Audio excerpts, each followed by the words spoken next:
Hey guys, before the video starts, I would like to say that there is also a video like this, but with commentary, to which I will put the link in the description of this video. So please go check it out, and I hope you enjoy my video with no commentary.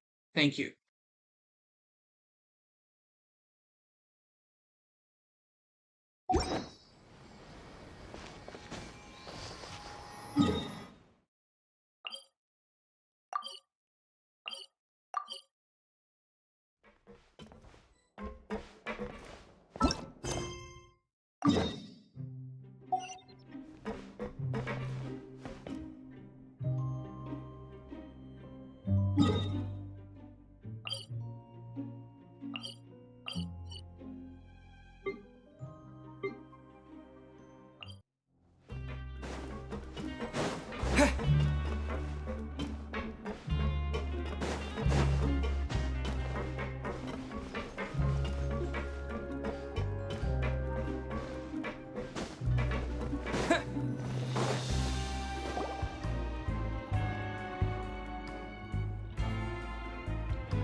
Now for a little rest after breakfast.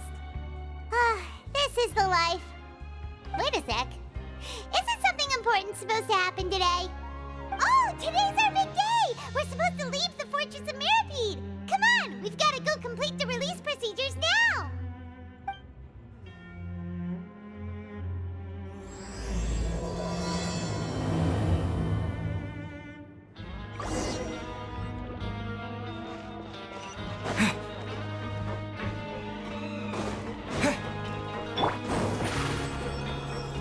Surprise!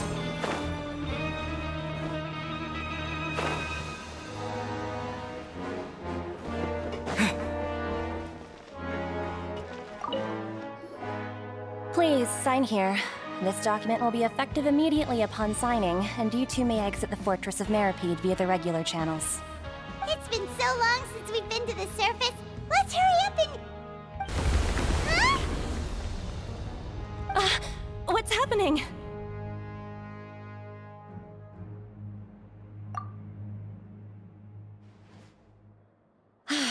I'm fine, thanks. But I wonder what that tremor was just now. Let's go ask the Duke.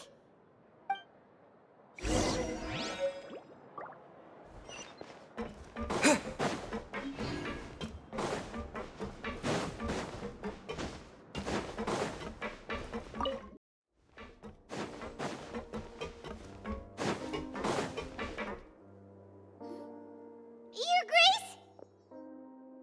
Ah, good to see you two. Is there something you wish to see me about? Yeah, what was with that earthquake just now? Ah, that.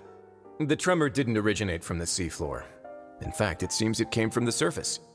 Over the years of serving as the warden here, I've developed a sense for distinguishing between what occurs on the surface and what occurs underwater. Besides, the seal that Monsieur Neuvillette set in place won't fail so easily. So the fortress is okay? If you recall our last incident, if there really were a problem, there would be crowds of inmates in a panic right now. Huh, you've got a point. Okay, seems we need to get back up to the surface and ask about what happened. By the way, do you know what day it is today? I believe today is this month's pipe cleaning day. Wait, seriously? Ah, yes. Have you completed your release papers? Yep. It's you two. Are you leaving now? That's right! Today is our last day in prison! But now that Paimon says that, it doesn't feel like we were confined here. It's actually been pretty nice. Oh yeah, Paimon feels fond of this place now. Then be sure to come back and visit. I'll miss you. If you've signed the release papers, then you're free to go. The guards will escort you out. You're not going to see us off? I knew you'd ask. All right, sure. Let's go. Well, you actually agreed. No worries, you must be busy. Paimon was just joking. Ah, so you do have a polite side, I see. After being down here for so long, I imagine you must feel like you're lacking companionship. Shall I come along too? Yeah, don't worry, we'll come back to see you. Paimon really likes the cafeteria here. The chefs sure do know how to make good grub. I hope you won't be here as convicts the next time I see you. We'll do our best to stay out of trouble. Well, it seems our work in the Fortress of Meripede is finished. That's the end of another chapter in our journey. And since Nervalet was the one who asked us to come here, we should probably go report to him now. Next up, the Palais Mermonia. You're going to see Monsieur Nervalet? Please pass on our kind regards. I'm sure just your regards will do, no? I believe it would be the polite thing to do. You're right. I've heard the Palais has been terribly busy these days. Tell him that I hope he hasn't been overwhelmed by the recent string of troubles.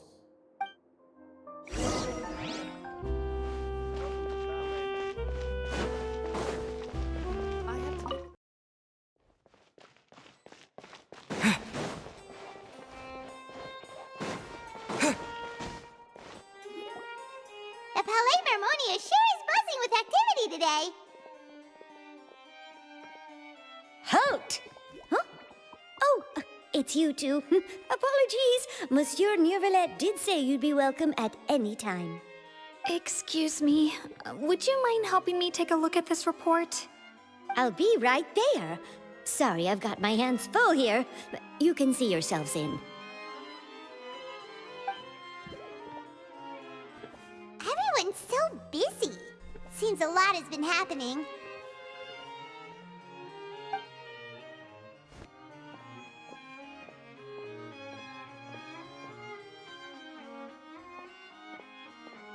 Nervalet! Hello. You've come at the right time, but you'll have to wait for just a moment, as there are some urgent matters I must tend to first. In the meantime, please, have a seat. If you'd like to have something to drink, let the Melusine outside know. That's all right. We just ate. Very well, then. Let's take a break over there while we wait for him to finish his work.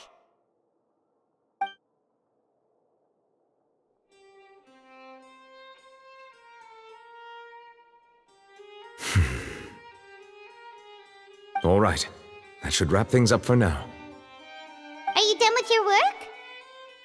Yes, sorry to keep you waiting. Today should be the day you were released from the Fortress of Meripede, and it appears that you've managed to complete all the release paperwork. That's right, and we came here to see you right away.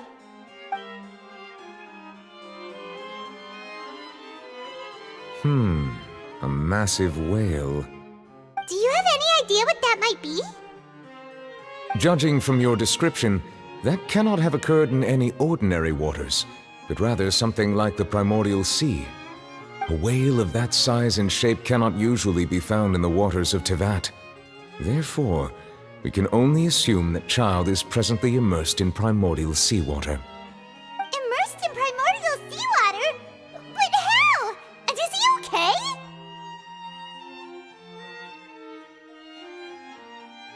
Most people wouldn't be capable of entering in the first place. I'm not completely sure how he could have gotten there myself. Yes? What is it? Ah, right! Paimon felt it too! We asked the Duke and he said it wasn't from underwater, so we figured you might know something about it. It turns out that I have just received a report about this particular matter. In fact, that's exactly what I was busy with a moment ago. The source of the tremor was here on the surface near Poisson. After the shaking stopped, the water levels in the Poisson area rose at an alarming rate. The water levels rose? Oh no! What about all the people there? Fortunately, the water levels only rose for a short period of time and have already returned to normal now. However, I still have a bad feeling about the whole phenomenon. If the change in water levels is connected with the leaking primordial seawater, then the situation in Poisson may be much worse than it appears. Navia should be in Poisson, right? We need to go check on her! I would also like to go there as soon as possible, but I'm afraid I can't leave just yet. We must immediately formulate disaster prevention plans for the surrounding coastal areas to avoid potential catastrophes. I'll have to ask you two to go to Poisson first. I'll meet you there to check on the situation once I finish things here. There's no time to lose! Let's get going! Please be careful.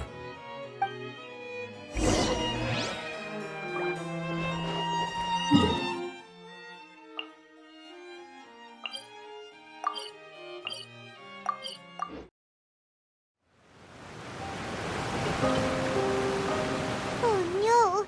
What happened here?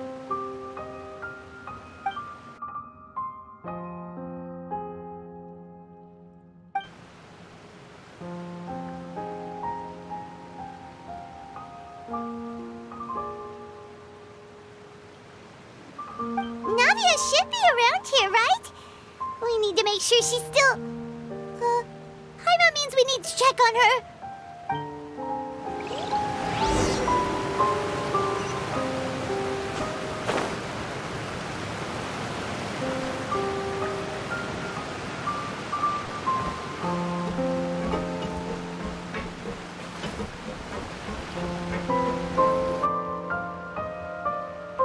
We haven't seen a single soul all the way here. Oh, this is getting scary. What will I ever do now? Look, there's someone on the roof over there. Just stay put! We're coming up! Watch your balance! All right, just hurry!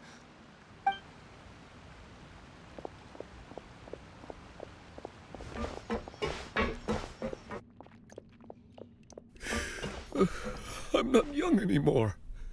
How will I survive on my own?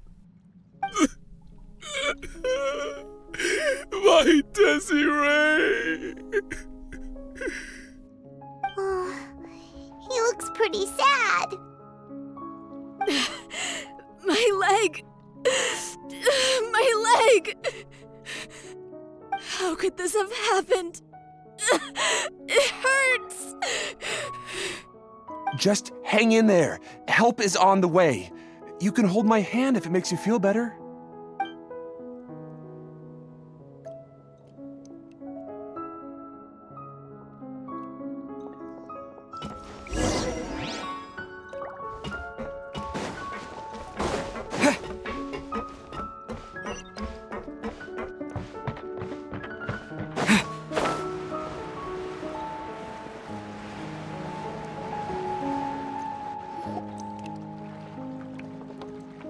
Oh, it's Navia. She's over there. Hey, Navia, are you okay?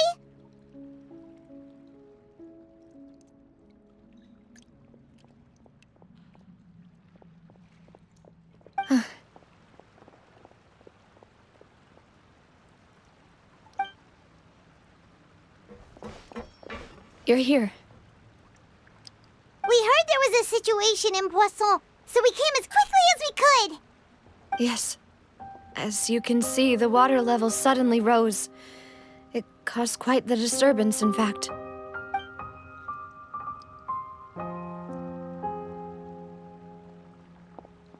Demoiselle! There was a wounded resident next to a building southeast of here. We've already transported him to safety, but we've run out of medical supplies. He's wounded?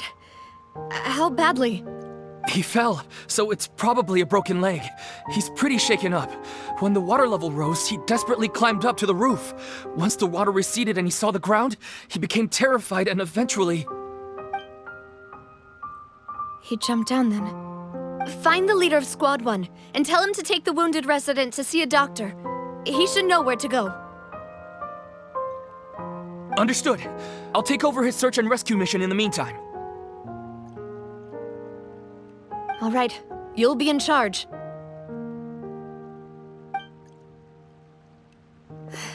I'm sorry. Where were we? The situation in Poisson? Ah, right. Allow me to explain. A little earlier, we suddenly heard a loud noise. At first, everyone thought that something might have exploded on an aquabus. But before we knew it, water started pouring out from everywhere. The rushing water seemed a little odd, almost like the unique color of primordial seawater.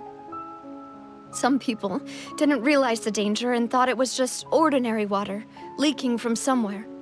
Everyone on the street who happened to be close to the water didn't have a chance to escape. As the water levels rose, they suddenly disappeared.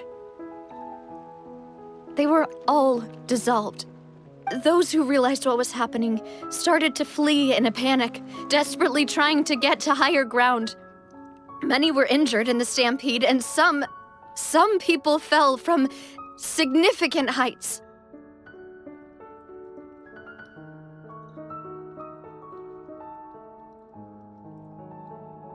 The Spina di Rosula initiated rescue operations as quickly as possible, but there have been a lot of casualties. Fortunately, the water began to recede after some time, and the chaos came to an end. The water that flooded the area contained primordial seawater, so the lower levels of Poisson are still hazardous. To ensure everyone's safety, I've asked the people there to leave as soon as possible. No one knows if this could happen again. All we can do for now is try our best to help evacuate the residents. We still haven't completed the head count, but we'll have some numbers soon. How awful. And all of this just came out of nowhere. It was quite frightening indeed. I only wish that everything that just happened was a bad dream. Is there any way we can help, Navia? Thank you for being so willing to help in a moment of crisis like this. You don't know how much it means to me. I really can't express how grateful I am.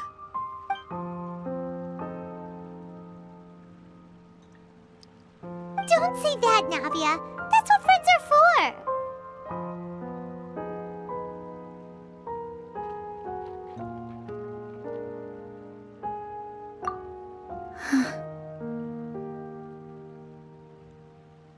Demoiselle! We've got a situation here! I'll be right there.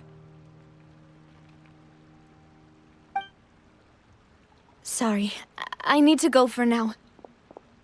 And out she goes. Seems it might be a while before she can take a break.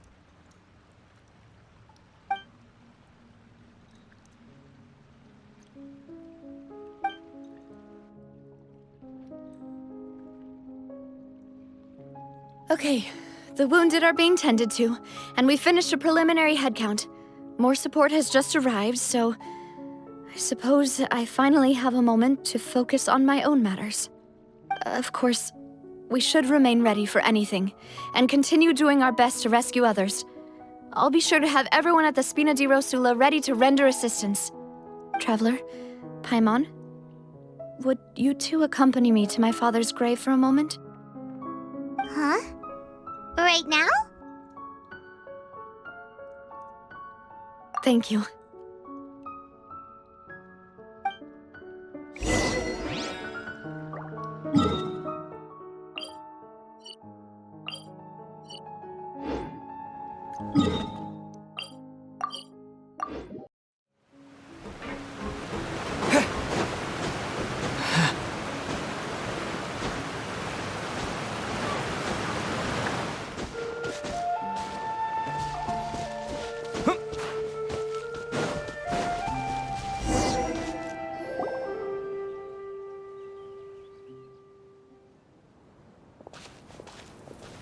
Not a lot of people here, huh?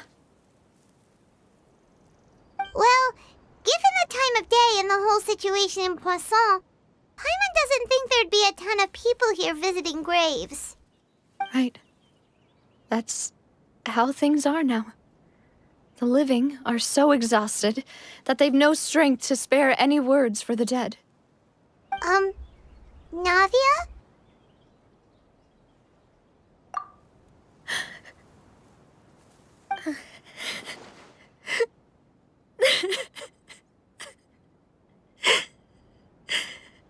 Navia, what's wrong? Sorry. I just... Malus and Silver. They won't ever come back here again. What should I do, Papa? Huh? What happened to them? Everyone agreed on the rescue plan, but still, I was the one who initiated it. They were helping evacuate the residents, but they couldn't leave in time. And they were caught in the seawater.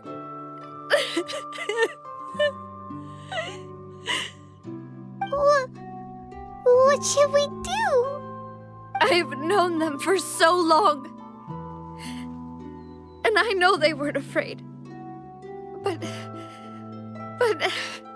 I could at least hold a funeral for my father. And I know where he rests. But as for Malus and Silver, they're just gone. I just can't.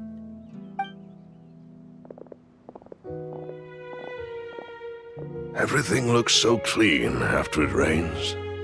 Even the gravestones. I didn't expect that you'd enjoy a glass of red wine in front of Master Callus's grave. I can understand. Besides, the scenery here isn't half bad. See, it's not just me. I always want to bring something when I visit Papa. Perhaps we might even have a picnic. He wouldn't be angry, would he? How could Master ever be upset with you, demoiselle? Yet the cemetery is the home of those who have passed, is it not? Everyone ends up here sooner or later, no matter who you are. Buying yourself a plot in advance, are you? No need yet.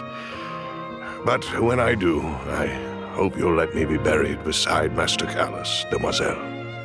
Hey, stop joking around. I'm quite serious. That way, it will save us both the trip to see each other whenever you visit your father's grave. That makes sense. In that case, could I be buried on his other side? After all, besides you, demoiselle, the two of us could certainly be considered Master's closest companions, no? Personally, I believe we fill those shoes just fine. Why are you bringing this up all of a sudden? Seriously. All right. I'll remember your requests. But I'd really prefer not to talk about this stuff. And what do you mean by saving me a trip? I'd make the journey even if I had to visit you two somewhere else. I'd promised to let them rest in peace here. But here I am breaking that promise. I'm sorry for letting you see me in a mess like this. I don't usually cry, really. Paimon doesn't know how to help you feel better. But, well, she understands how you feel. I had always thought I could make my wishes come true. But now that I think about it, that never solely relied on me. Many things can only be accomplished with someone else's help. Malus and Silver have helped me so much. But by contrast, I could do nothing for them. I'm so sorry. You can spend as much time as you need here, Navia. We'll stay with you. Thank you. Right now, you don't know how much that means. By the way, you can have a look at this. It's a list of victims from the incident that took place here. Obena, Khan, Burnett, Giverny, Francine, Karina, Daisy Ray, Joinville, Julianne, Esson, as well as Malus and Silver. So, everyone else is safe. But still... It's okay. I know what you're thinking. And you're right. We lost Malus and Silver. But we were able to save more than we anticipated. The overall outcome indicates that the cost was worth it. Right! Don't think that way, Navia. One person might be saved at the expense of another, sure, but that isn't something we should ever consider a trade. Malus and Silver were not the price for saving anyone. They're heroes. You're right. Thank you, Paimon. What you said just now was pretty amazing, actually. I'll remember your words. Oh, really? Seems you've become more eloquent in the time since we last met. The knave? What are you doing here? Is everything going well on your side? Yes, my people are carrying out the mission according to your request. All the residents of Poisson have been evacuated, and we're preparing to relocate them to higher ground. As for these supplies, we have everything taken care of. There is no need to worry. Thank you very much. Wait, do you two know each other? We just met recently. Right, Miss Navia? Usually, I would call this a coincidental encounter. But that doesn't quite fit this time. Besides, it never even crossed my mind that a Fatui Harbinger would come looking for me. Thanks to the Knave, Spina di Rosula received generous support from the Fatui, which allowed us to complete the rescue and evacuation work so quickly. Mutual aid is essential to fostering positive developments. We were already in the area, in any case, so it was nothing. That said, I must say that you're a lot sharper than you let on. I'm sure you understand what I mean. I apologize for all the ways in which I tested you previously. We've never worked with a Fatui before, and it's extremely important for us to know who we're working with. My subordinates have reported that Fatui soldiers have been observing water levels and taking head counts in various locations. I hear that they've also prepared a large amount of emergency supplies. I'm quite surprised. This is nothing to brag about, nor do I intend to. It is simply the way of powerful organizations to act forcefully, whether they are doing good or ill. You've witnessed that firsthand, in any case. As I've told this traveler before, I know of the prophecy, and I intend to prevent the impending disaster. Lending your organization a hand was a natural first step in accomplishing that. As such, do not be troubled by this token of our sincerity. Perhaps one day, you'll also be able to help me in the same way.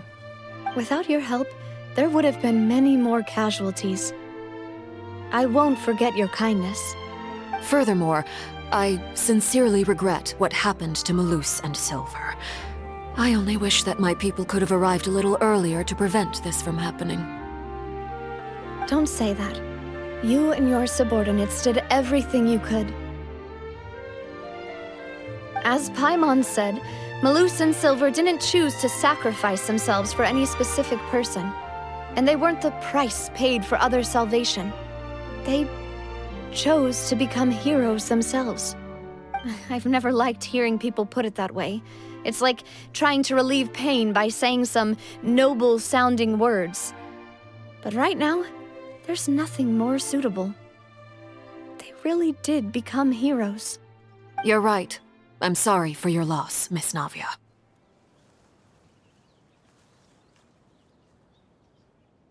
Water is life to Fontaine's people, and it also spells disaster.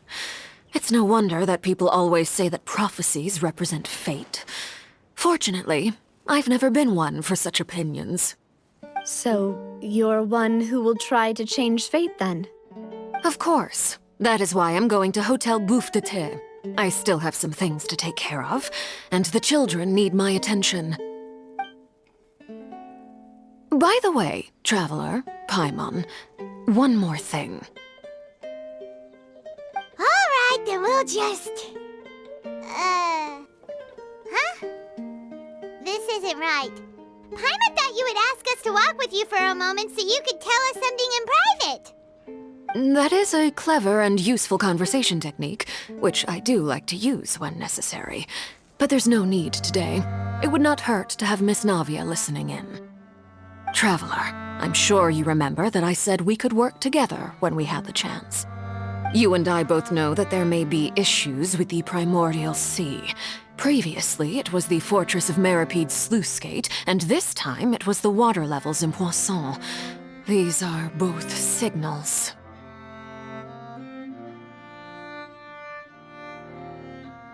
Indeed.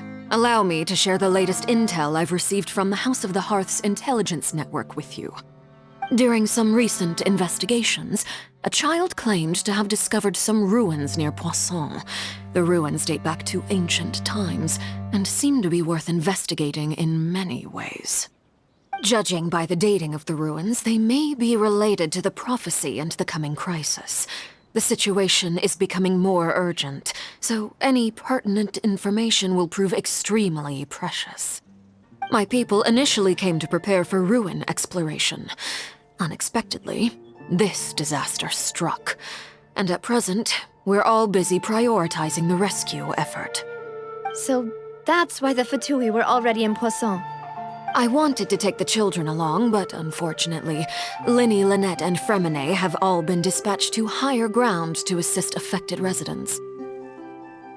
Linny told me that outside of the house, the person they trust most is you.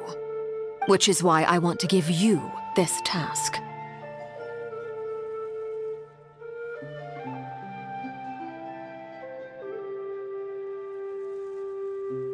The House of the Hearth's members see each other as family, but Linny, Lynette, and Fremine said that they also see you as such, even though you are not from the house. I'm sure you already understand how earnest they consider their friendship with you to be. Oh, that somehow makes Paimon feel kinda happy. The intel I just shared about the ruins could fetch a high price. But since the children consider you family, it's only natural that I freely share it with you. Got it! So all we gotta do is go to some ruins, right? We can handle that. Excuse me, but may I tag along? You wish to join, Miss Navia? But are you sure you're up to exploring some ruins? You need to rest. Well, I'm sad, yes. But I can't just go back and plop myself into a chair by the roadside and do nothing. There's no point in being depressed while we still have a disaster on our hands. As my father's successor, I must live up to the hopes he had in me. Besides, I'm also doing this for myself. I need something, a distraction, to keep my mind off Malus and Silver.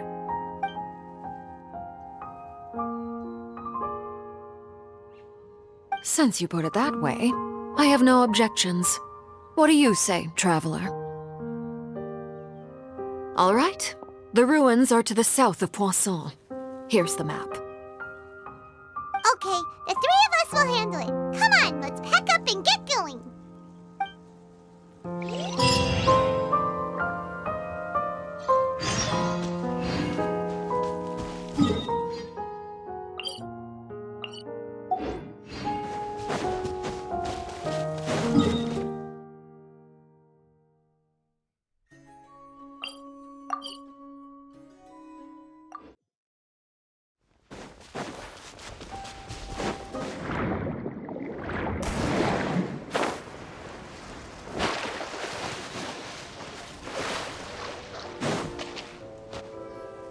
So, are these the ruins the knave was talking about? Whoa, talk about old. They seem to be pretty ancient, all right. Let's go in and have a look. Just be careful.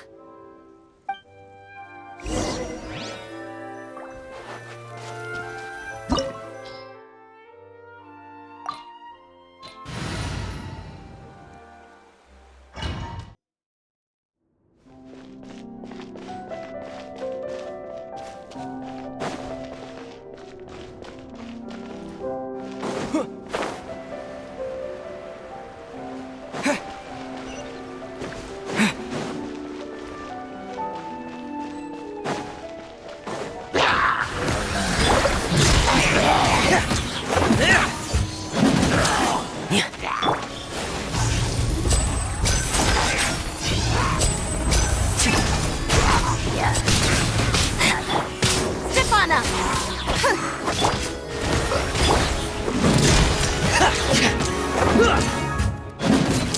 Frost is coming!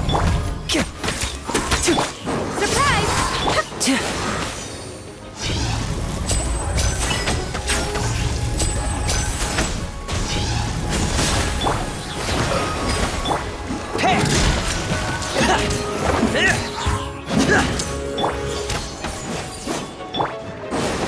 Step on up! Frost is coming!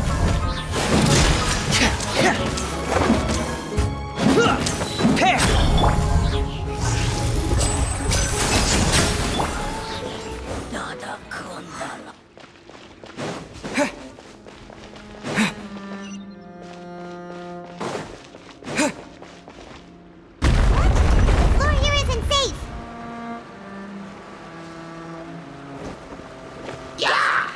Water jet! Frost is coming! Step right up! Over here!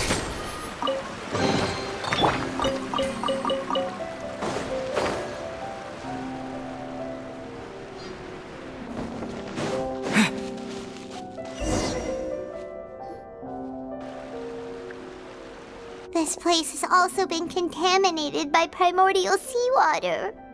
Yeah. And a lot of it, too. A Fontainian would most likely dissolve the moment they fell in. Right! You can't go down if there's primordial seawater. It's too dangerous, and it won't be any help for you to just stay here. Don't get Paimon wrong. We're not saying you're useless. It's just that... No, you're right. I can't do anything in this situation. I'll leave this to you.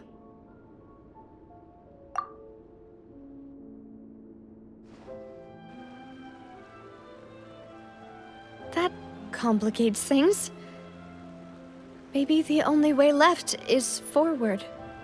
In that case, do you want to wait for us here?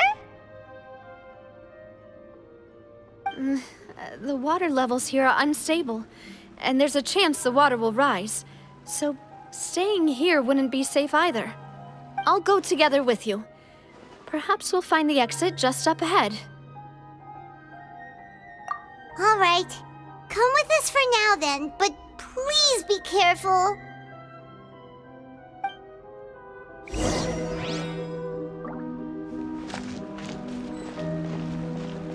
Oh no, it's a dead end!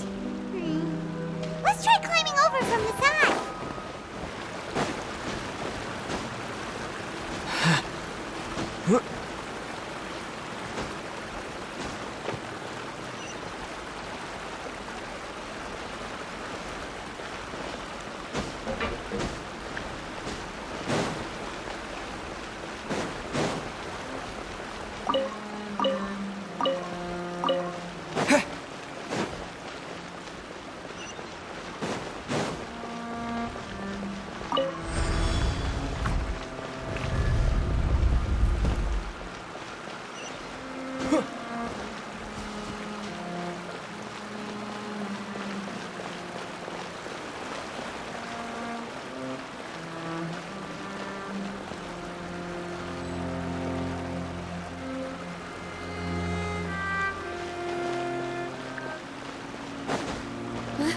Wait! There's something wrong with this bridge! Run for it!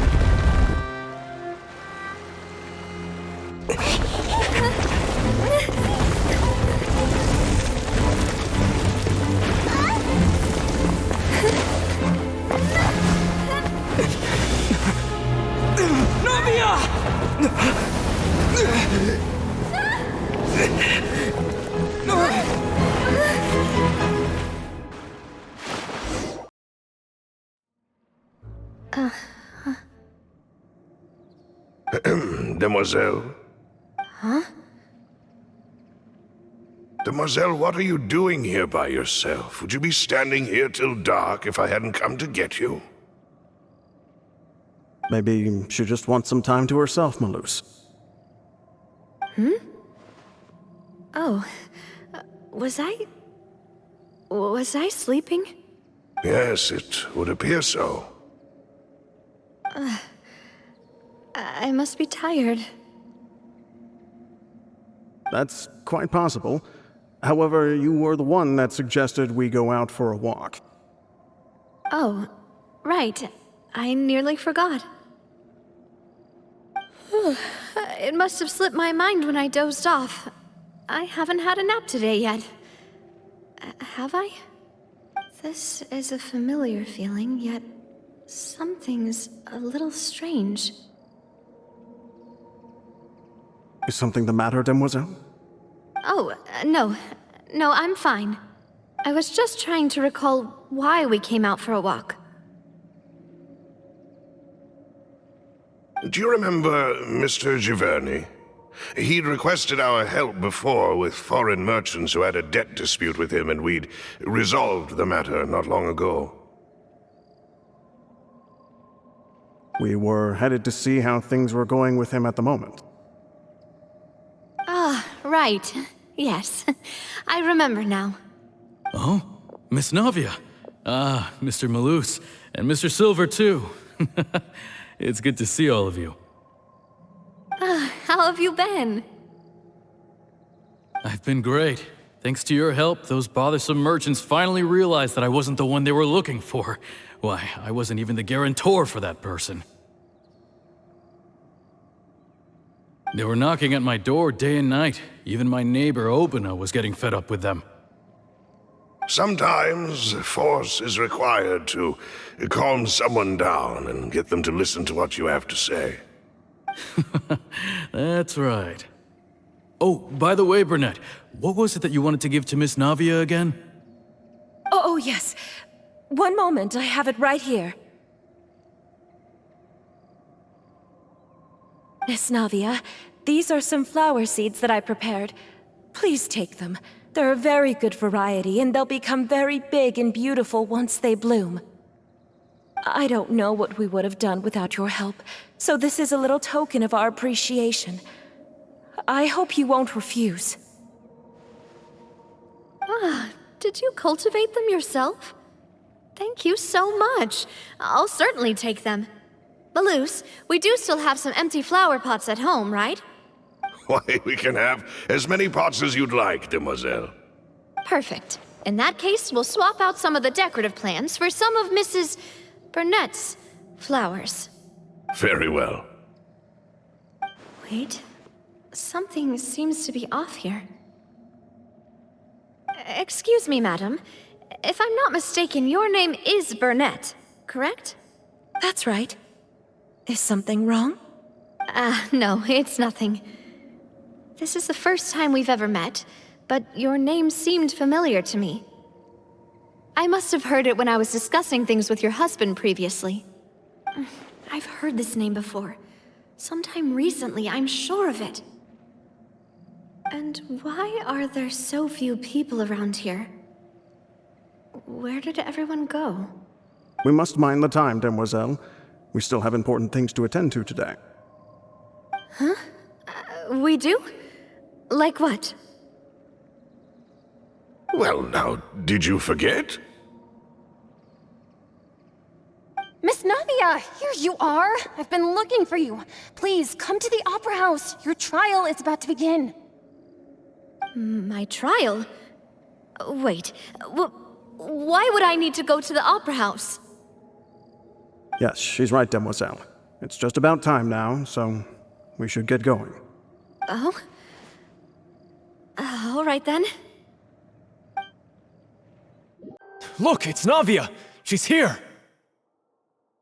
And her two attendants are with her! Goodness, everyone's finally here. There sure are a lot of people here to see the trial. And they all seem to be oddly excited about something. I even know some of these people. Karina, Desiree, Joyville, Jolien, Essen. Why are so many people here? And why do I have no recollection of this case? And as for the judge... huh? Where's Monsieur Neuvillette? Please sit in the defendant's seat. Don't worry, Silver and I shall accompany you. All right. But are you sure you can stand behind me?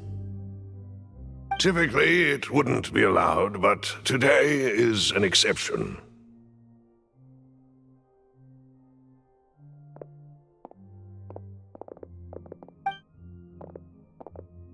Hey, what kind of place do they think this is? Come on, do they have any idea what they're doing? Seriously. Enough with the whispering! Could someone please tell me where Monsieur Neuvillette is? And why I'm standing trial? My dear Miss Navia, have you not yet realized what you've done? In that case, allow me to explain.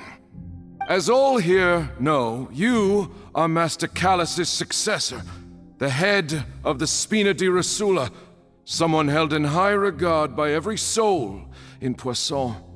After you took over the Spina, you treated all of us just like the late Master Callus had. If anyone in need reached out to you for help, you responded. Not only you, but your butler, your subordinates, nearly everyone in the Spina di Rosula fought for the well-being of those in Poisson. Wait a moment. Aren't you just proving that I'm a good person? Yes, correct. Absolutely right. And that is why you stand accused. You have helped so many people get through so many difficulties. You are one with us. We are inseparable. We are one big family, all of us who are from Poisson, inextricably linked. And with you being so important, we couldn't possibly do without you. Therefore, this fair and honorable court shall declare you guilty, and you shall stay here. You will be together with us forever. Huh? What are you saying? Everything you have said is correct. I have indeed done a lot for my hometown, and I would be willing to be with you all, but what is the purpose of having me stand here like this? What is there to discuss? Ah, well, if that's what you think, then I have no further comments. How wonderful, Miss Navia!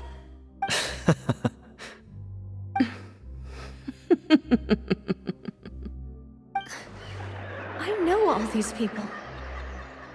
Why are they laughing? I seem to remember now. Yes, I get it. This trial is... Wait just a moment. This isn't right! Malus? What was that, Mr. Malus? Our conclusion is very clear and unanimous. Let the court judge her now. She's guilty! Stay here, Navia! You're one of us! Demoiselle, don't admit guilt. This trial means to keep you here forever. I wish to exercise my right to defend Our Lady. Mr. Joinville, you only know of Navia's goodness, but nothing of her utterly independent mind. She was born a free and independent spirit. She has never been tied down by anything. Indeed, even the death of Master Callus couldn't stop her. Her actions cannot serve as proof that she identifies herself as part of any group. She merely acted as an individual, extending her hand to help others. Please do not mistake her actions as being otherwise. Really? As an individual, you say? Don't forget, we are all Fontainians here. This is the nation of justice, the nation of Hydro. Even if Miss Navia only voluntarily rendered her assistance, that doesn't change the fact that her beautiful soul must return to everyone. Water accepts all, blends with all.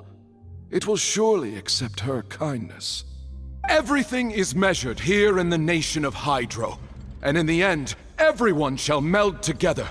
Thus, when a unanimous opinion emerges, that opinion represents justice. Now I speak for everyone. Our opinion is consistent. Navia should stay. We and Navia are one. And you would call this justice? Preposterous. You are merely jealous that Demoiselle still has a chance to exist as an individual. Have you forgotten how much you all once longed to become individuals, to become independent? Do you mean to defy our justice? If your justice is flawed, then why should we acknowledge it? As you said, we can also have our own justice. Silver and I shall defend Demoiselle. And that is how we will enforce justice. Ugh, my head... It hurts. Demoiselle. Silver, it hurts. My head is spinning. All I can see is stars swirling in front of me. I remember now. Everything that seemed odd from the very beginning.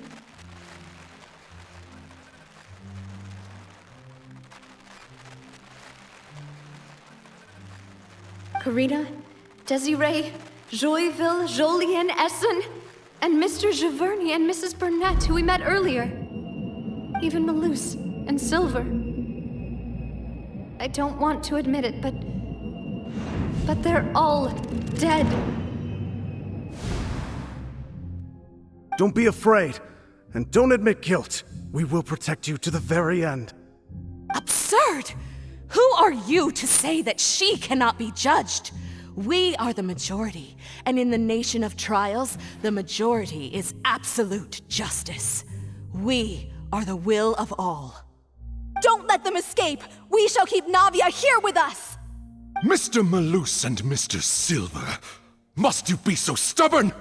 How could the two of you possibly hope to stand against the collective? Do not resist. This judgment is fair and just. Navia belongs to us. After all that happened, she should not be left alone in Poisson. What are you saying? No more excuses! He says we're jealous. Jealous? How could she possibly be an independent individual? What's with these people? Who's jealous of her? She belongs to us! Miss Navia, she... Silence! That's...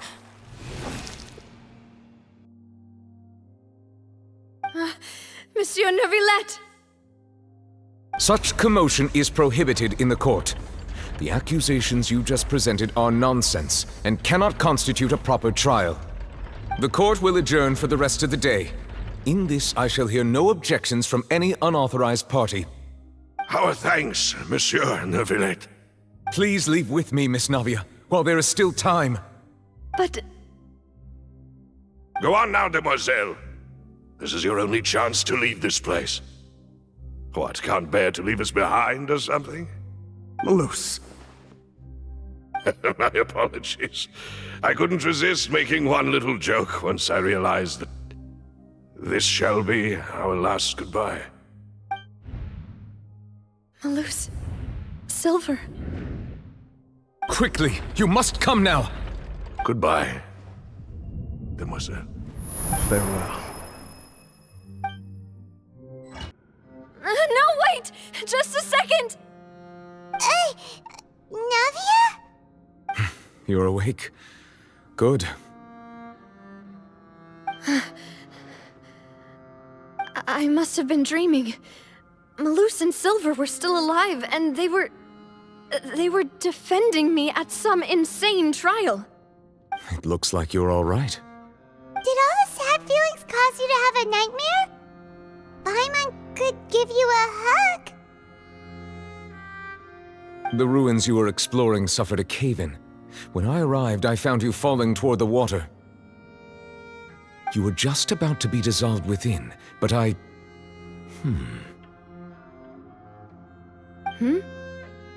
What is it? I think I saw two Oceanids protecting you.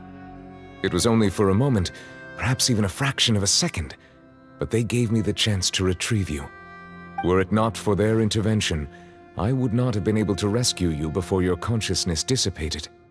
Wait, did you say Oceanids? You mean like what happened with Vache? Perhaps those two Oceanids were the people you saw in your dream. I always told them that they didn't have to protect me. To think that they'd keep doing so even after death.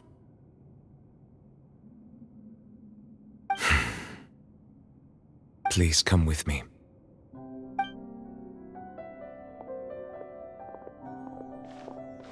Neverlet, are you okay? Hmm? Oh, I am quite all right. Perhaps there's something we could chat about? Why do you look so stiff all of a sudden?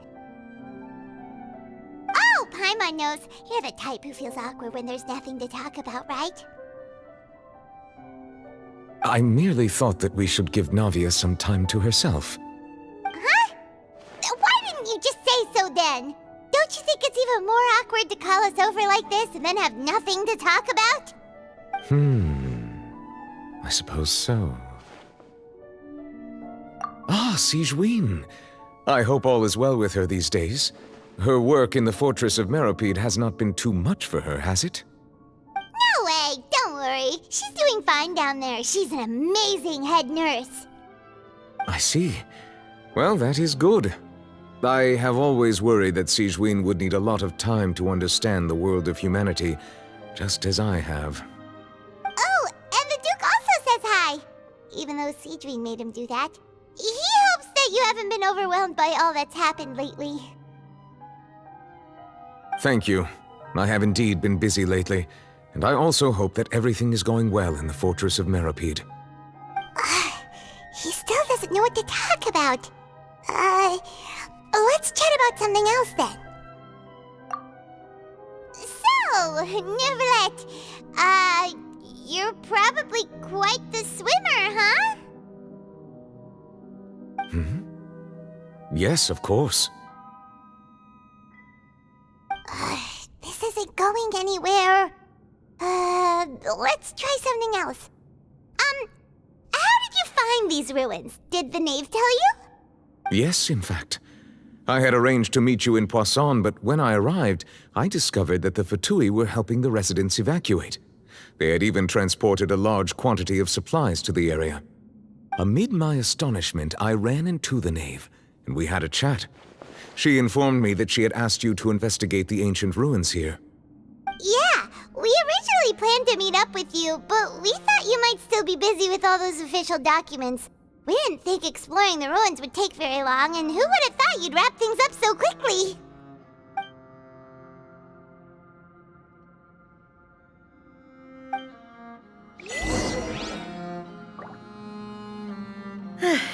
I'm sorry to have kept you all waiting like that. I'm feeling much better now. I guess we should get going again. Will you come with us, Monsieur Neuvillette? Yes, if you wouldn't mind my company. All right! Another one joins the party! Let's get going then!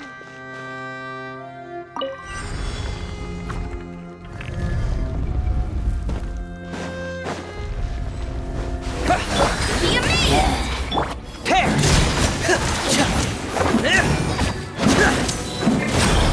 Day of reckoning! Frost is coming!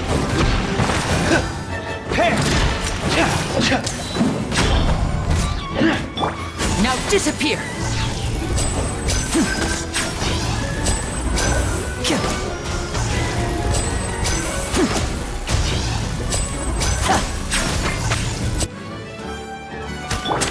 Go! Surprise!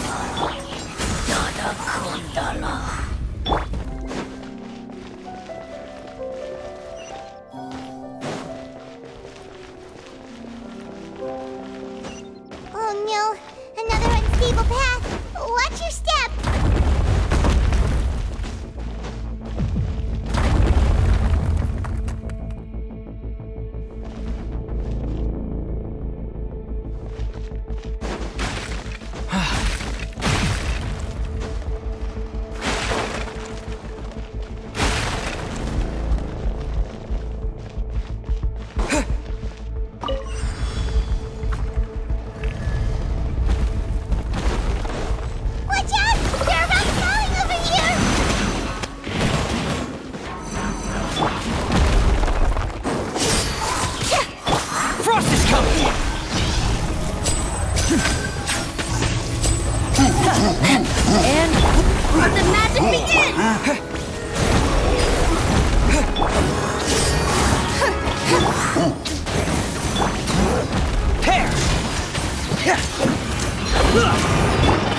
Water jet!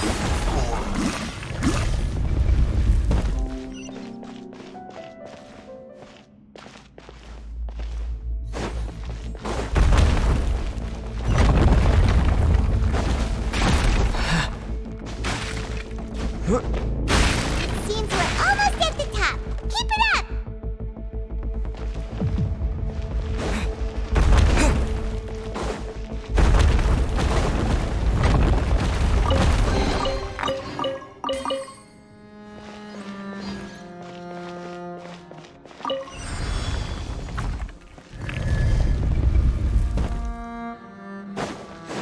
Yeah. Go!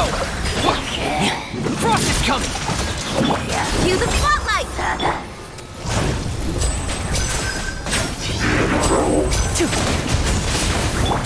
Hair! Bombs away!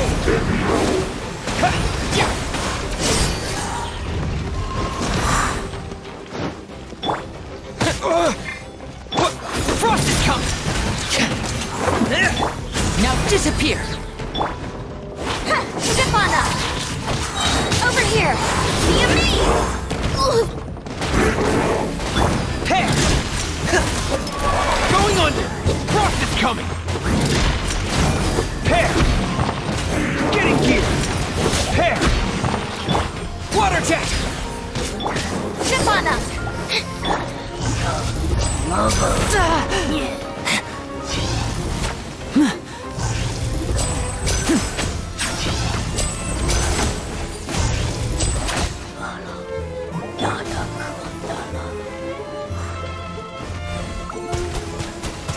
Go!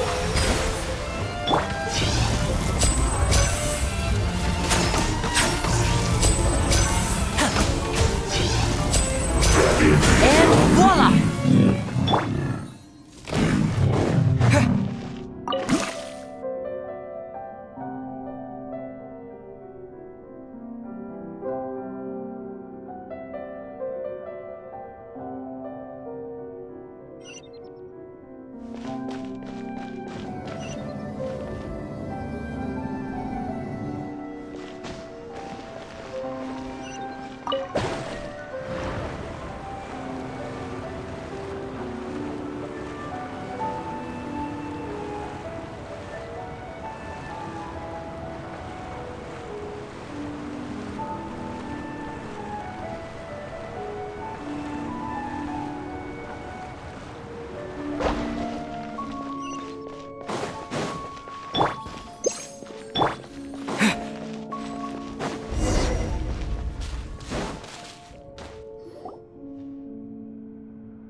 Looks like we've reached the end.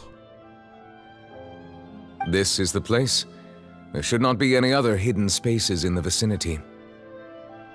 The path sure had some twists and turns, but it turns out that this place isn't actually that big.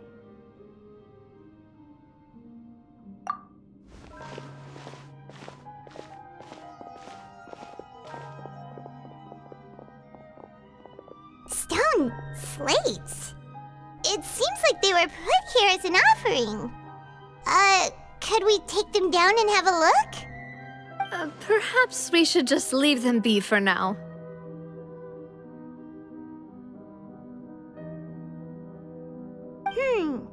There are 4 locations in total, but only 3 stone slates. The slate that should be in the first empty spot is missing. The surrounding walls also show signs of damage. There's something written below. Let Paimon see. Reason dictates that this nation be destroyed. I shall record the history of its future here in its past. Say what? It feels like someone left these slates and these words here for a purpose. But does he mean that Fontaine should be destroyed? That would fit the circumstances dictated by the prophecy, yes.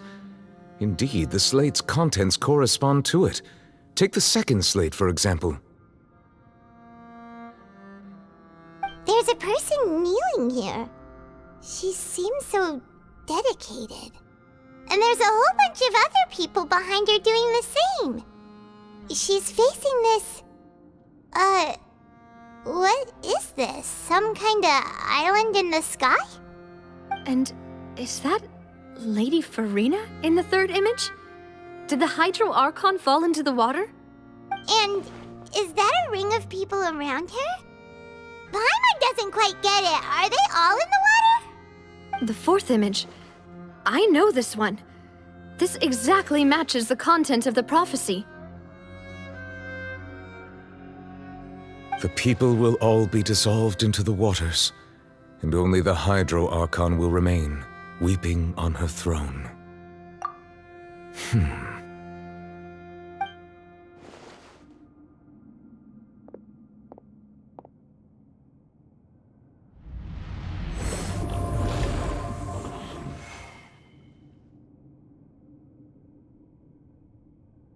More information should be hidden in these slates, but I fear I cannot easily uncover it, most likely due to us missing the first slate. I am very sorry. Don't blame yourself, Monsieur Neuvillette. Deciphering ancient stone slates isn't one of your duties. Ooh, Paimon's getting the chills just looking at these slates. This says that it's the history of the future, right? That means the prophecy's sure to come true. I really hope it doesn't mean that. Still, Paimon feels like these images are kind of weird when you look at them together.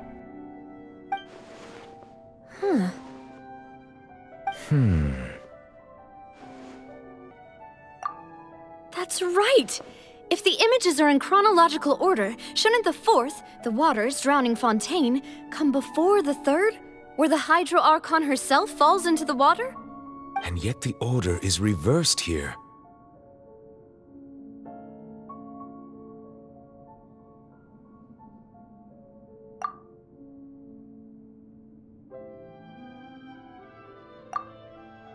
If we go by timing, Lady Farina only emerges in the third image. That means that the person in the second image might be the previous Hydro Archon. Egeria, then. I had never met her, but her appearance here does match the records. The previous Archon kneeling before the floating island in the skies, as if confessing a sin. Did she herself commit that sin? And if not, why would she be in such a posture? Also, I'm still wondering why these ancient stone slates are here at all. Judging from their contents, could this place be the origin of the prophecy? Does that mean that someone, or some people, once saw these slates? But who would have created these slates and left these words here?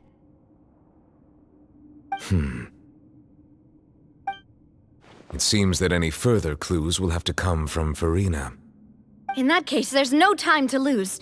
There's nothing else to be gained here, so let's head back first. Yeah, we better get somewhere safe for now.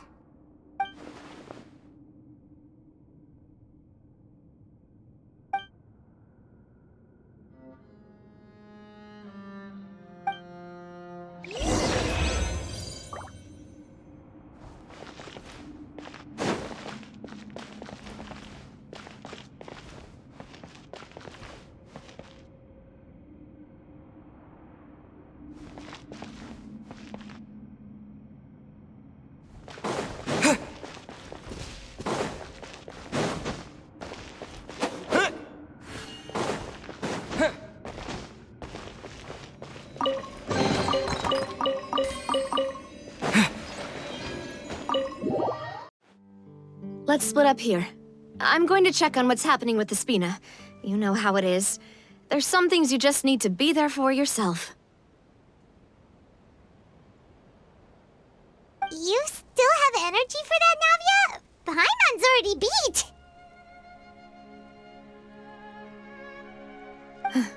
Just head back to the Fleuve Cendre and have a rest then.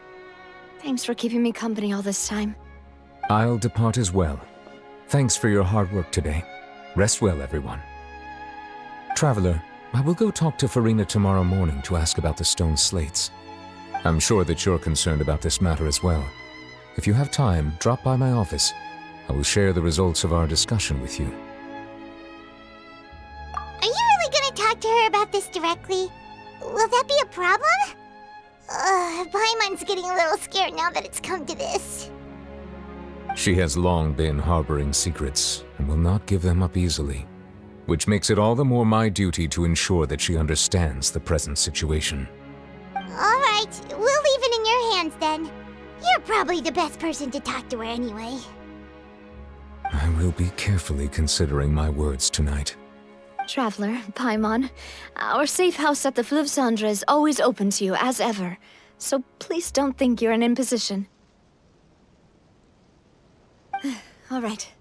I'll be on my way then.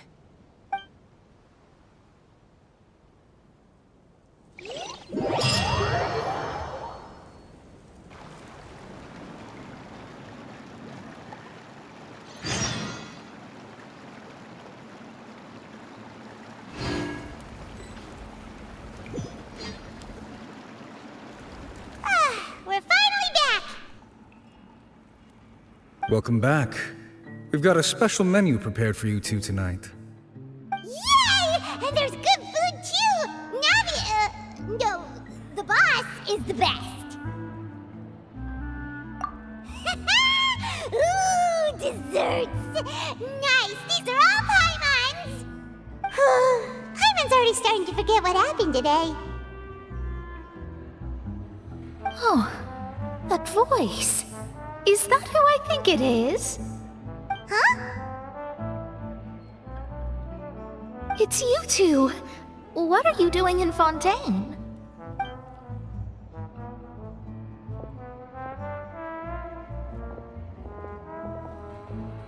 Mona?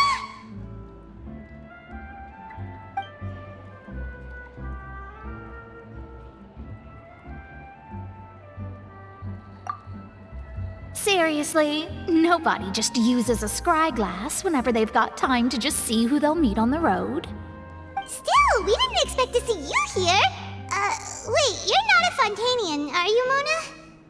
Well, I have some business to attend to here, so I booked a hotel in the city. I was just out for a stroll when I bumped into you. Quite unexpectedly, if I might add. Why did you think I was from Fontaine, though? Is that because Magistus doesn't sound much like a Mondstatter surname? Yeah, let's go with that. Well, I used to have my own surname, which was, well, some other thing. Either way, the old hag told me when she took me as her disciple that the first step to being a great astrologist's pupil was to change that name. There was nothing for it, really. She really is amazing at astrology, so I changed my name to what it is now according to her wishes. To my surprise, however, Magistus is not the name of some ancient house or clan. It isn't? Nope. Although it is used by us in place of surnames, it generally just means great. Wow! Imagine including a boast in your name. Wait, are you gonna have to put that into your genealogy as well? I reckon so. In any case, I'd give my disciple a name like this as well, if I were to take one. Astromancer Barbeloth Trismegistus. Whoa, that's a long one. Does it also mean great or something? My name means Mona the Great Astrologist. As for the old hag, hers is, in plain speech, the thrice-as-great Scholar of the Stars. Just take it as a title specific to astrologists. Thrice as great? That's so petty. I know, right? That's just how she is. She used to call herself Magistus, actually, but when she took me in, she changed her name to Trismegistus. Talk about excessive. Magistus is thus the calling card of our school, so to speak, which makes it about the same as a surname. It's all right if you don't get it. You can look into it further should you need to study astrology more deeply. That sounds terrible! But anyway, you're not Fontanian, are you, Mona? you're from Mondstadt, right? Well, I was born in Mondstadt, yes. My parents migrated to Dornman Port, and I traveled with the old hag for a while, after which I settled down in Mondstadt City. Oh, that's a good thing then. At least we know you won't be dissolved by Fontaine's waters. Speaking of that, I'm sure you're aware that a bunch of things have happened here in Fontaine, right? I know you're not a local, but I'd avoid getting too close to any water that looks strange all the same. There's something ominous about it. Well, the water, I mean.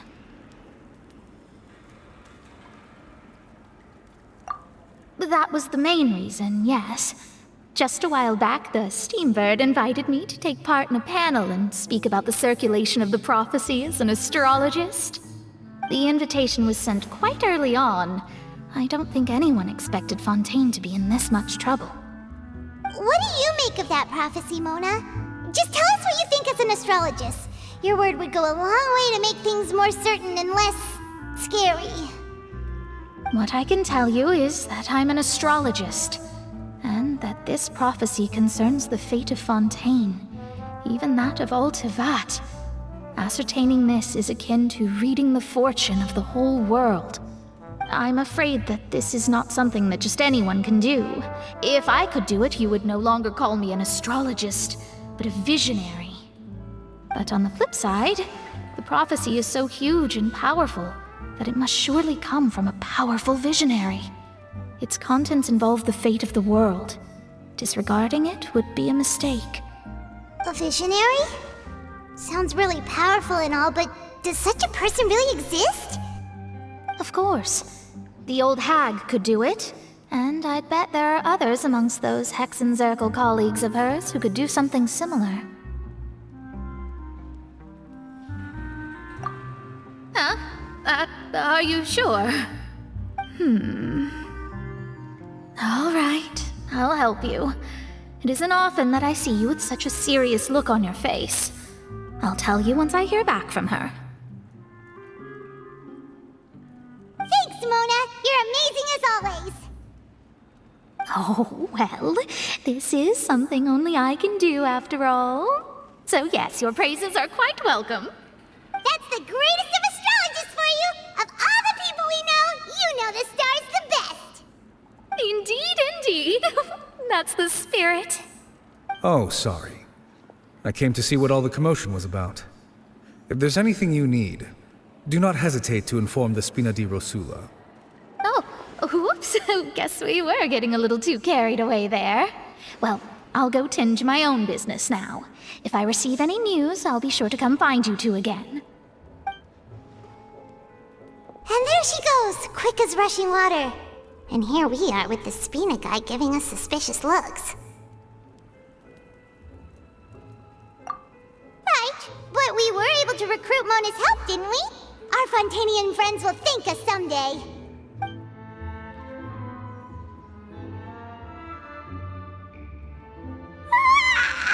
Good morning.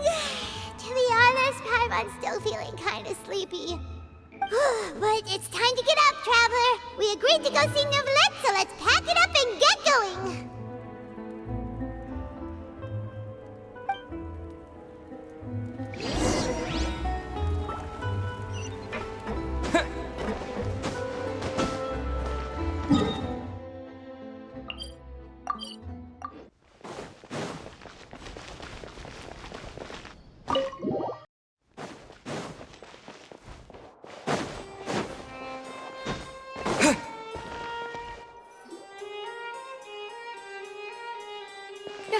You're here! Finally! Is something wrong? Monsieur Neuvillette and Lady Farina, they seem to have gotten into a dispute. Please go see for yourself.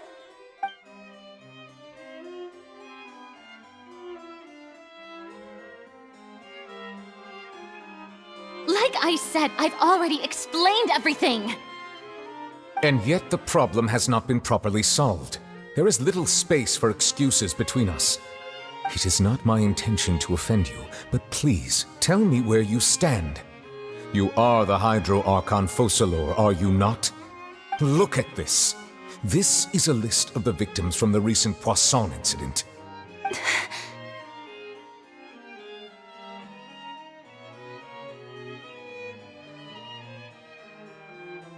You mean... they're all... We did not arrive in time to avert this disaster, and I will not have it happen again. I will say this once more. You must tell me everything you know. Yesterday, I found 3 stone slates in some ancient ruins near Poisson. Do you know anything about those? Seriously? You're questioning me like this is a court case now. I don't know anything about that. But you found them in some ancient ruins, you say? That's correct, which is why I came to ask you some questions. There should have been 4 slates, but one of them was missing. The other 3 featured different images that seemed to correlate to the prophecy. The prophecy? The second of these slates depicts the previous Hydro Archon Egeria kneeling before a floating island in the sky, as if confessing something. Do you know nothing of this either? I don't. I've never seen such slates. I'll ask you again. Do you really have no information regarding the previous Archon? My deciphering of the slates indicates that the Hydro Archon Egeria once had to confess to, or apologize for, a certain sin. If anyone would know about it, it should be you. All gods don't have the same secrets, you know. She was herself and I'm me. Is it really so strange that I know nothing? I understand your concerns, but I'm sorry. I just don't have anything to tell you. Forgive me for saying this now, Lady Farina, but I have long known of your various secret investigations into certain matters. There are several indications that you have been investigating the prophecy on the sly. This is not strange in itself, considering that you are the Hydro Archon. But it is strange that you should also claim to not know any of Egeria's secrets, as well as do nothing following your inquiries. You have never been as superficial as you have presented yourself to be, nor are you a fool. And yet, your behavior is very inconsistent.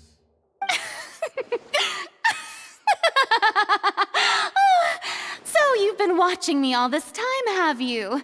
I didn't think you were that type. You...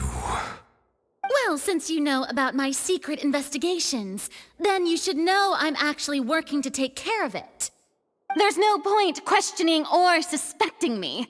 You're the Eudix, but you're still my subordinate. You should be following my lead. Just trust in me, you're Archon, and do as I say.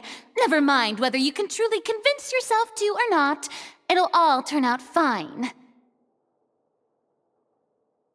That's all I have to say. We do not discuss this matter again.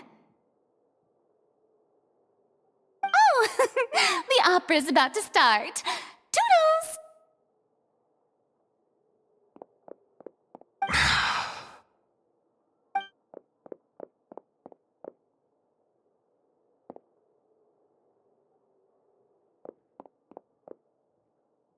Did Farina not notice us standing by the door? Wonder what's up with her. She was smiling. Huh. She didn't seem in the mood to care if we were listening in or not.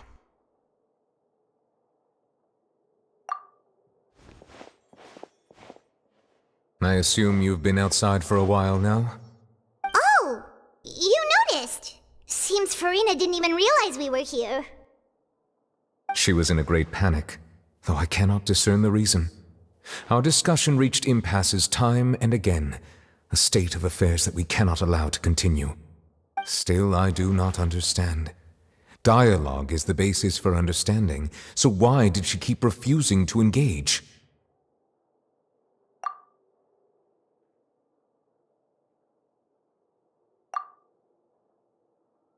Everyone in her inner circle has noticed that she is hiding some secret. The issue is her attitude. I fear that she will not reveal anything unless absolutely forced to. We may have to create a situation in which she will have no choice but to speak. Oh? Like what? Normally, people will only reveal the truth when standing trial. Perhaps we must have the Hydro Archon experience just such a scenario. But Farina's seen so many trials, and she's really good at dodging questions. How do we make sure that she won't just slip away at the first chance she gets? We will need to consider this thoroughly, join forces with various parties, and then do what we can. If at all possible, I would prefer to recuse myself from this affair, but we must prevent the prophecy from coming to pass. This may be cruel to her, but all Fontaine is in crisis. The information a god possesses is too precious, and so we must take a chance on this. But who will lend us their aid to do such a thing?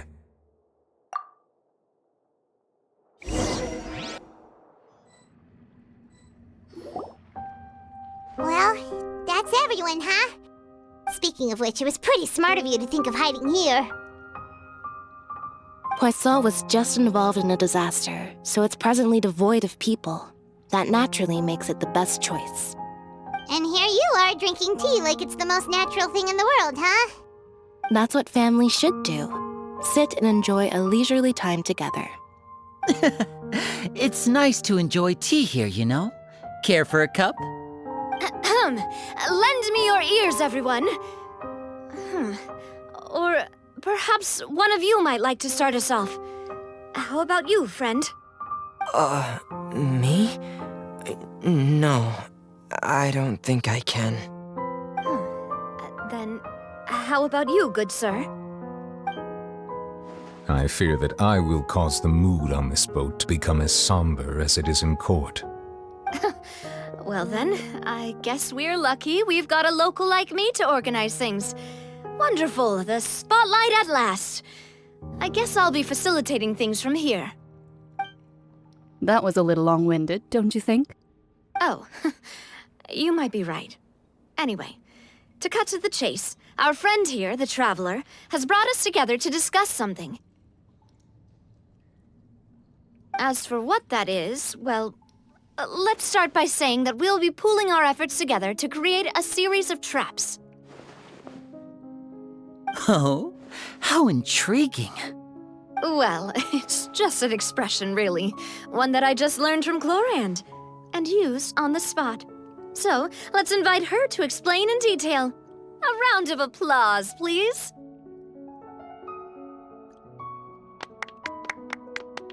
Huh? Didn't you say that you would be facilitating this? Oh, come now.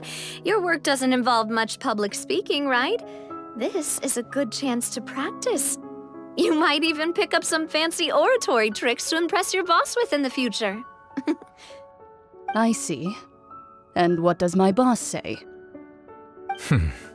He is glad that you consider him your boss. Do go on.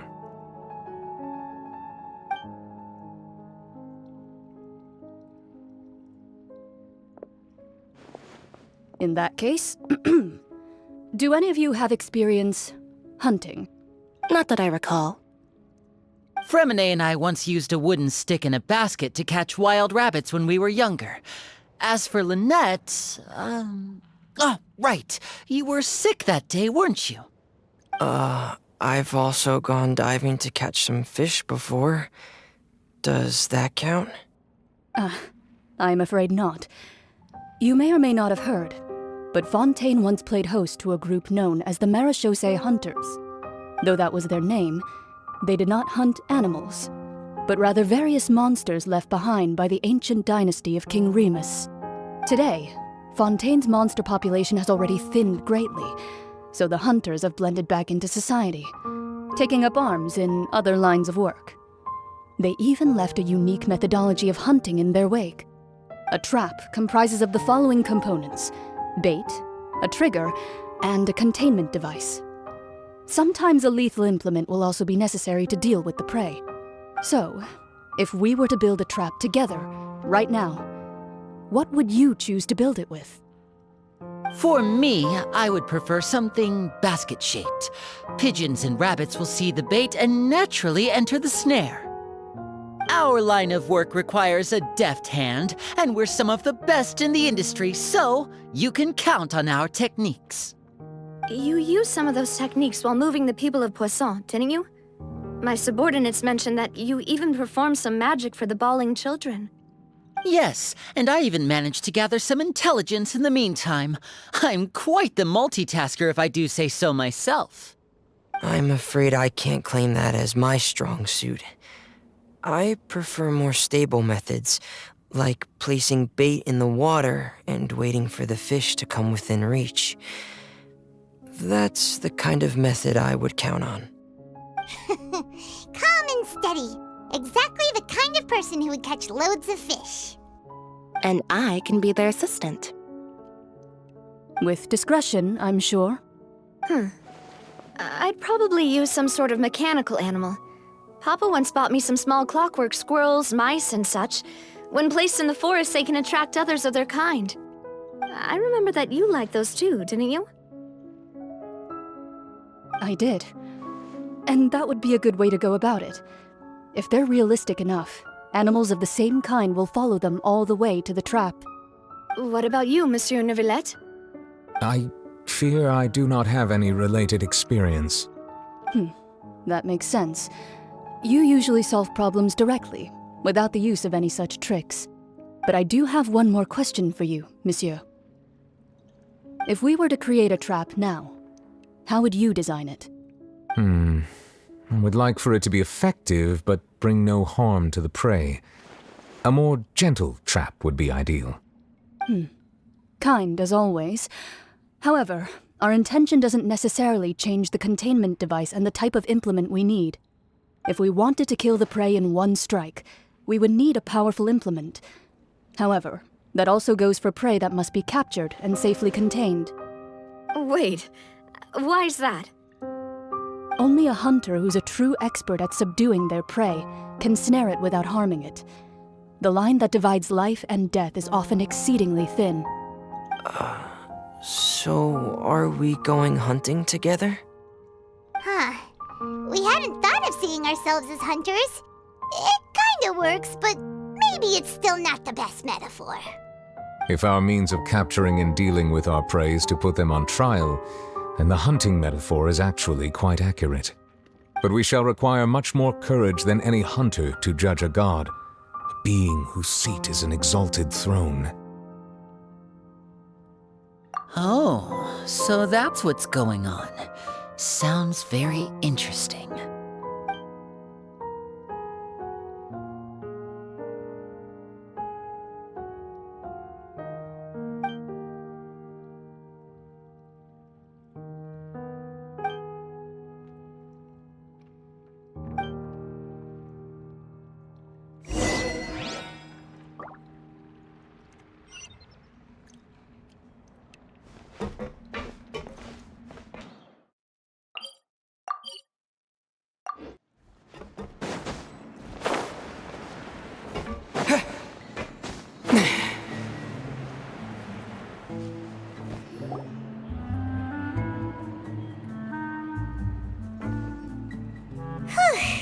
It's been a tough few days, hasn't it? So much has been happening. Paimon didn't think the meetings would go on for so long, but everyone seemed pretty fired up, huh?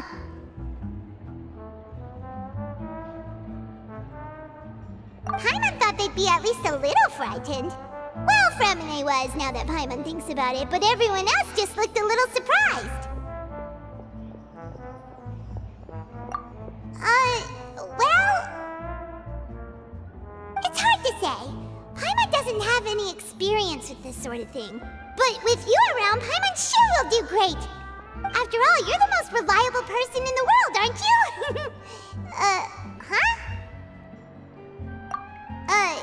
Did you just pour some tea? Paimon didn't notice you doing that at all. Then what's that? Paimon's never seen that cup before. Don't be frightened. I'm just joining you two for tea. I merely refrained from saying anything till now. Who's that voice? But there's no one here! What a strange conclusion, but also such an interesting one. You two make such a fascinating combo, and yet even you feel confused. As such, I couldn't resist but come by for some tea and a chat.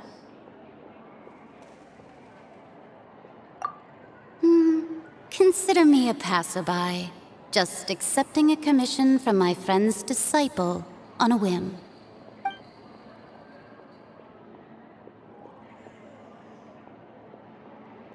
Precisely.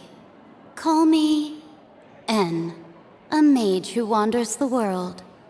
At least, that's how my friends have suggested that I introduce myself. The prophecy. Yes, what has been prophesied will be fulfilled. You may view such things as the history of the future. What? Then is there any way we can stop it? People call such things fate, and it is written in the stars. It cannot so easily be altered.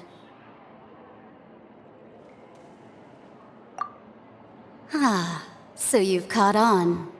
Just as prophecies are usually only the future as seen from the perspectives of the gods, could things be happening in hidden corners where the gods' gaze does not fall?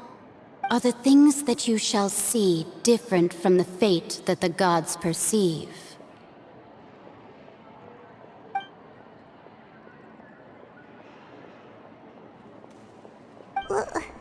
What is she talking about? It all sounds really impressive and important and stuff, but it also sounds kind of scary.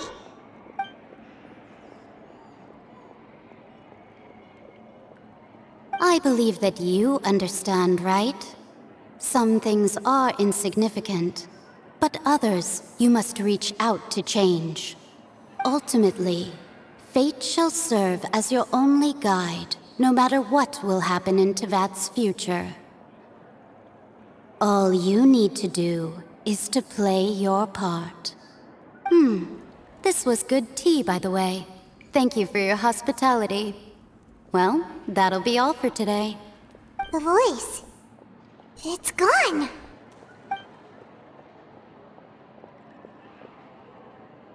What?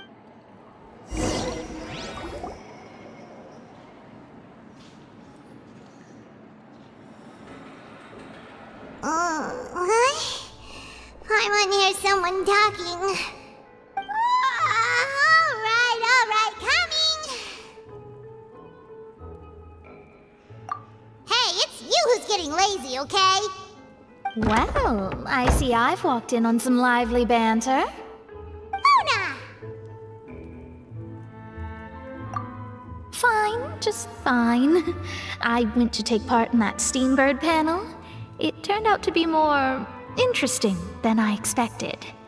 Not all Fontainians are pessimistic about this. One journalist mentioned that sitting around and waiting for the end to come would be wrong, and that they should make their own rescue preparations.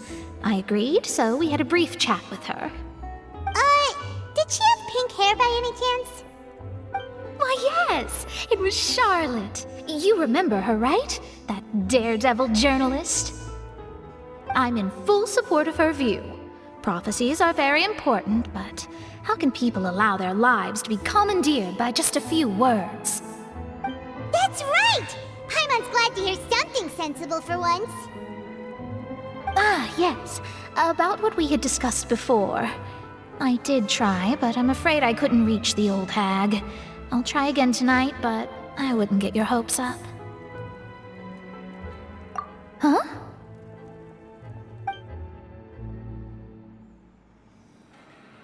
Goodness gracious. Are you serious? She said that even the god's gaze has blind spots. Pretty bold if you ask Paimon. Most people would believe the gods to be all-knowing, right?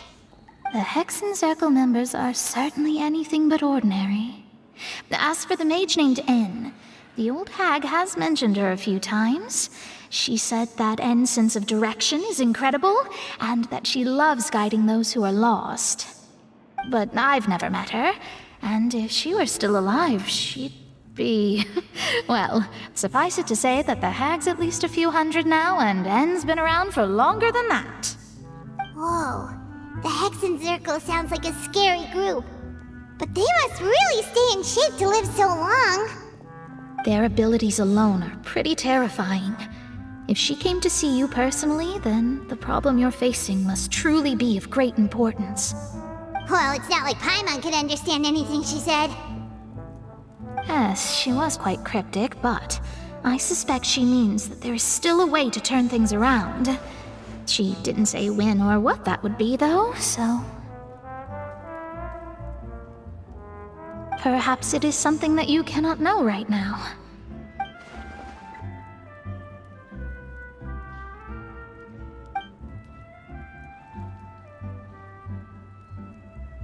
Traveler, Paimon, are you two all right?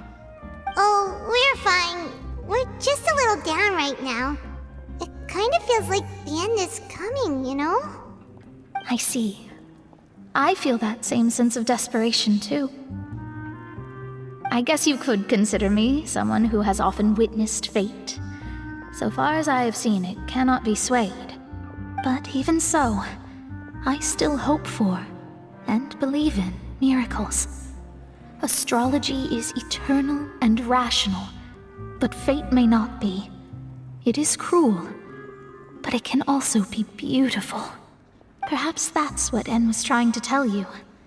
Not to lose heart, and to believe that what you are seeing playing out before you is not yet set in stone. I did originally think of steering clear of all this, but I couldn't. Even if this is all futile, I still wish to help everyone. If we don't struggle to the last, then how can we face the end when it comes? Huh. You do have a point. There I go, talking about astrological principles again. Sorry about that. The moment I start talking about work-related stuff... I need to get going. It was worth trying to comfort you, even if only a little.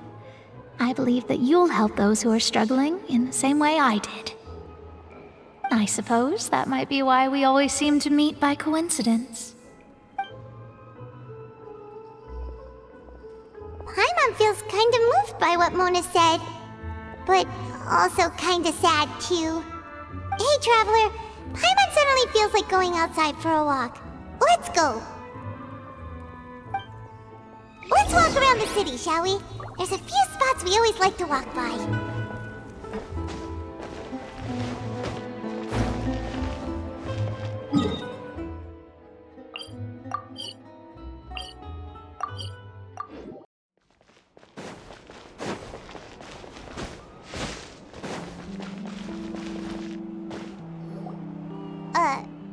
Huh?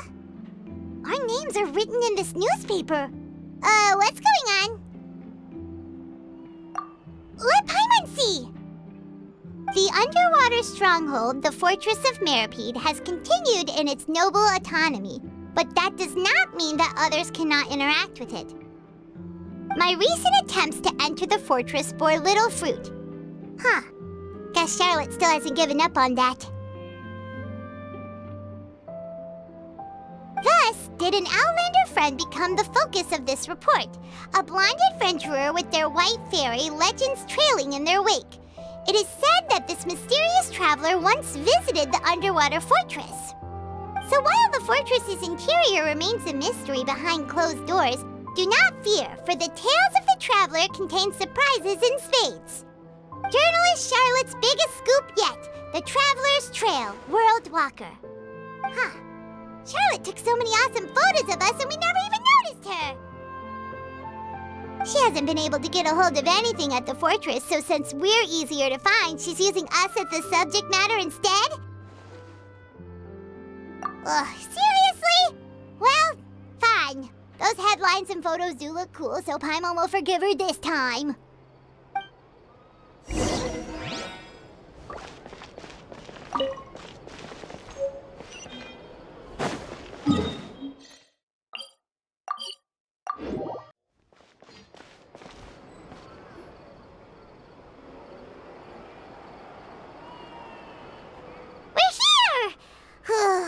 Paimon's hungry.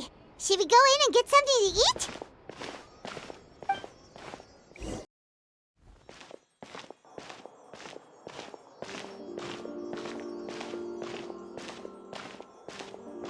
Hey, quick! Look! That's the limited edition only 16 slices a day cake! It was so delicious the last time we tried it! Despite the tense situation we were in, let's give it another go. Paimon's sure it'll be great! One slice of cake, please. Someone showed up after all! Oh, wait, you're the one from the Palais Mermonia. Oh, are you here to buy cake too? It seems Monsieur Nervalet was right. You really can eat. Wait, did he really say something like that? That's right. Even he has his own preferences when it comes to food. As for me, I love the cake and coffee here. Do you come here often? Usually every day. Every day? It's part of my daily schedule, apart from work. I shall have my cake and coffee. Then what if someone told you one day that this place would be closing soon, and you wouldn't get to eat cake here anymore? What would you think? But why would it close? Well, Paimon doesn't know either, but maybe the waters will rise tomorrow. You know, like in the prophecy. Oh, the prophecy. To be honest, I haven't paid much attention to that. No, still, even if there'd be no more cake tomorrow, that wouldn't keep me from having some today. No, it's the same for eating in general. You might not be able to eat tomorrow, but if you can do so today, then you should carry on. That's what people call living, you know. Huh. Don't be sad. Excuse me, could I have 2 more slices of cake to go? These 2 slices are for you. Sijuin said that this kind of expression you're making is what humans call being sad. Oh, you know Sijuin? I sure do. She was born before me, and she sometimes comes to the surface to teach us things about humans. She said that humans are creatures that are saddened easily, yes, and you can only lift their spirits by feeding them delicious food. So please try the cakes here. I've got something else to do, so I'll be going now. You two try to stay in a good mood after eating, all right? Bye.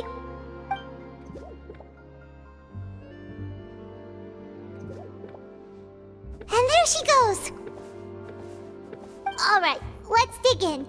Paimon's sure this cake will be delicious.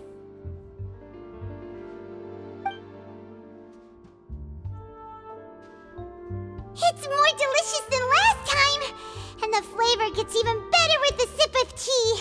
It sure would be nice if we could come again tomorrow. Sure would be nice if we could always eat delicious food here.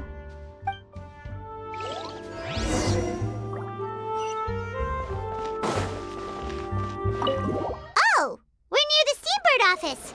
Let's go look for Charlotte and have a chat.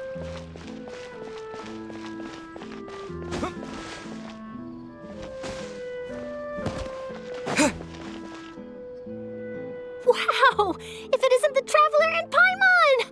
Oh, have you seen the article I wrote about you? Ha! You've got some nerve! You just used us to make some quick mora! Oh, you needn't worry about that. I heard that you were in Poisson some time back, so I sent you a letter to discuss just that. It appears you didn't receive it, though. It's all right, though. I've set aside the amount intended for you. I've even set the table with some food. Really? Oh, you're the best! You're almost a little too easy to win over, Paimon. If I were a journalist with ulterior motives, you'd be in trouble now, you know. Oh, Paimon knows you're not like that. Still, what brings you here all of a sudden? Were you looking for me? When Mona mentioned you, we thought of coming to see you at work.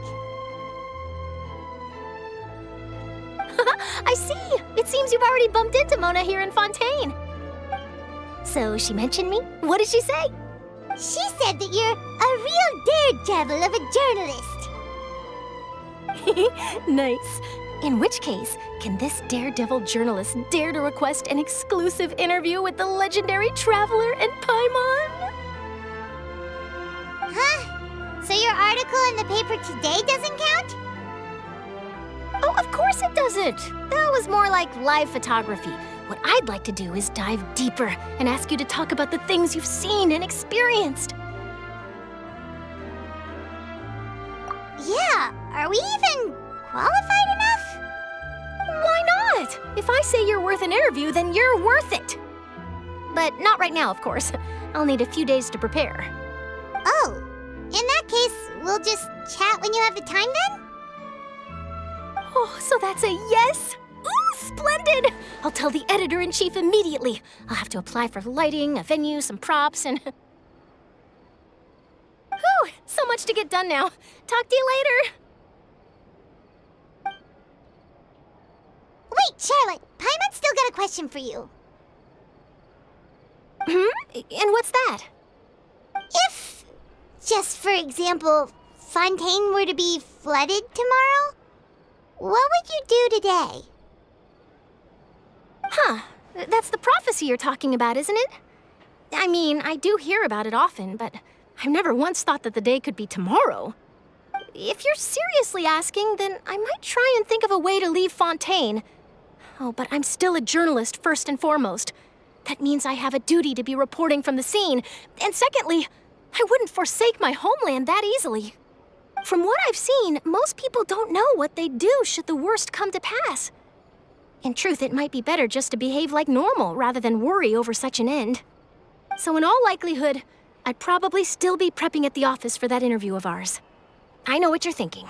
That sounds a bit sad, but I've always believed that it's best to do what you enjoy. Just think about it.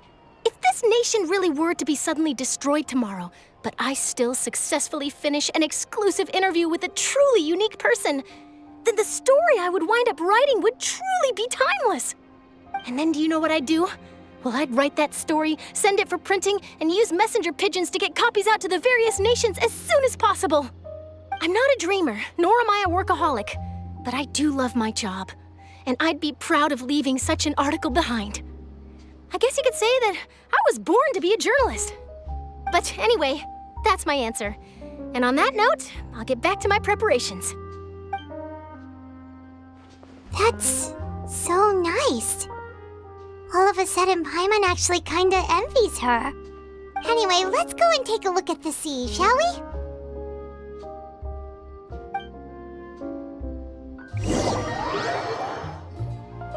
The sea breeze and scenery can be a pretty soothing combo, huh? Paimon's been thinking.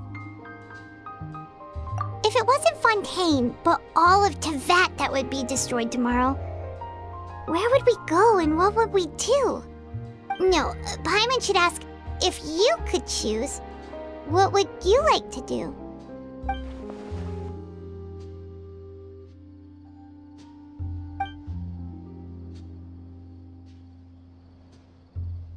We've always been moving to the next destination, so we haven't spent much time thinking about these kinds of things. We didn't have to either, with us always being on the road and whatnot. You mean, still traveling?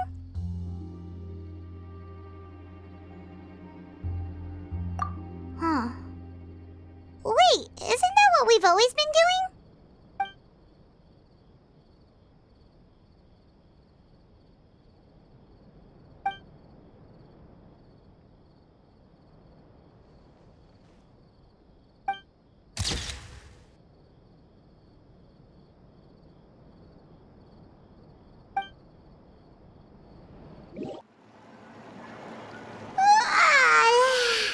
Feels like you'll grow mold if you stay here long enough. But it's still better than the Fortress of Meripede, that's for sure. It's not only damp there, but salty too. Ah, so the two of you are still here. Wonderful. Oh, you're from the Palais Mermonia, aren't you? Yes, I'm Isadora. Monsieur Nervillet sent me to look for you two before. I heard that afterward you went to the fortress of Meropide. Not at all. I'm well aware that you're friends of his. Actually, I'm here to pass along a message from him. Yes, inside the Opera House. The Maréchaussée Phantom has declared the incident a small-scale riot. A riot? Well, that said, I don't personally think it was that serious. Lady Farina was watching a performance at the Opera House, and while she was resting during an intermission, some other audience members suddenly started harassing her, loudly accusing her of doing nothing about the prophecy crisis. And before she could respond, others started to join in. The crowd continued to grow, and protests against the Hydro Archon started to break out. So people have started to put the blame on Farina. Guess they finally found an outlet for the pressure they've been under due to the prophecy. I agree. People will naturally rely on gods, as is customary. But the moment people feel threatened, gods are also the first to be blamed. So what happened after that? Is Farina okay? Seeing that the situation was spiraling out of control and that further argument was pointless, she claimed that she'd gotten tired of this and left in a hurry. The Maréchaussée Phantom had their hands full maintaining order and did not catch where Lady Farina had gone. Only when things had stabilized did we realize that she had gone missing. So, you mean she's still missing? That's right. The Maréchaussée has dispatched many people to search for her, but we don't have any leads yet. That said, I don't think there's much to worry about. She is a god after all. Even if she were to fall into the hands of rioters, what could ordinary people do to her? Good. Monsieur Nervillet sent me to tell you about the situation, but he didn't say anything else. Don't worry, this is more than enough to go on. Thanks for keeping us informed. Ah, is that so? Well, all right then. In that case, you two take care. I'll be heading back to the Palais now.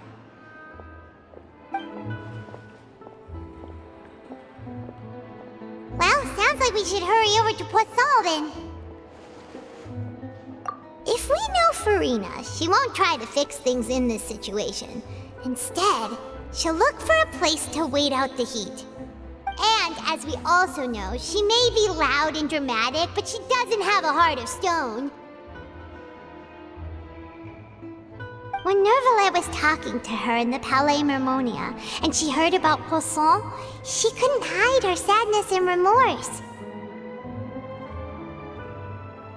It would be hard for her to ignore being accused by the public today. Paimon thinks Farina's probably taken the opportunity to slip away to Poisson and try to relieve the sense of guilt that she's feeling. Huh! Well, what do you think? Paimon knows the answer, of course, but Paimon can do the analysis to back it up too. Cool, huh? In that case, there's not a moment to lose. Poisson, here we come!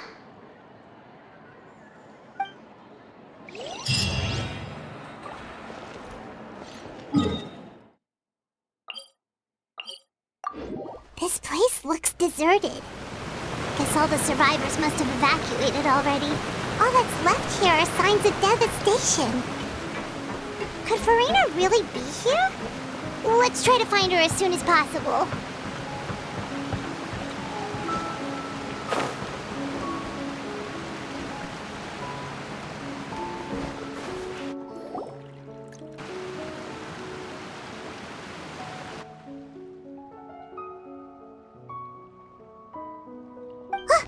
That's Farina, right over there! She really is here all on her own.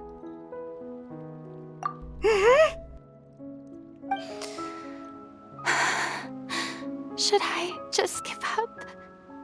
This is all meaningless. What was meant to happen did happen after all. Everyone's dead. I'm sorry. I am so sorry. Give up, Farina. There's no point in holding out. I'm sorry. But what can I even do? other than to repeat meaningless apologies over and over.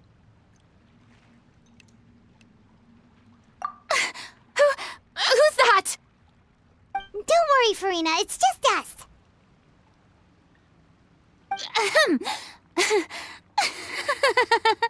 So it is you, blonde traveler from another land.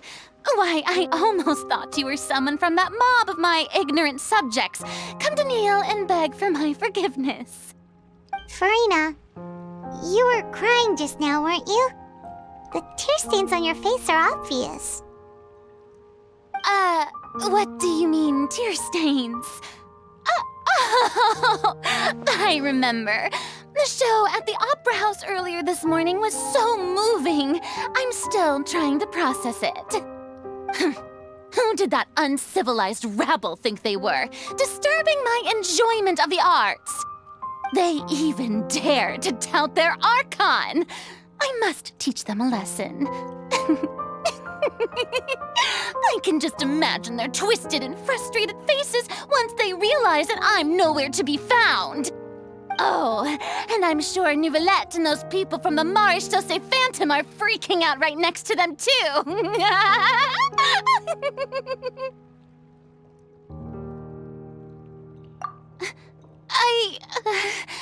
Of course not. Hey, there she is! The Hydro Archon's over there! Quick, after her! Farina, those people seem to be after you. They are? They're just some rabid fans who want to cut the line because they haven't been able to meet me in person, aren't they?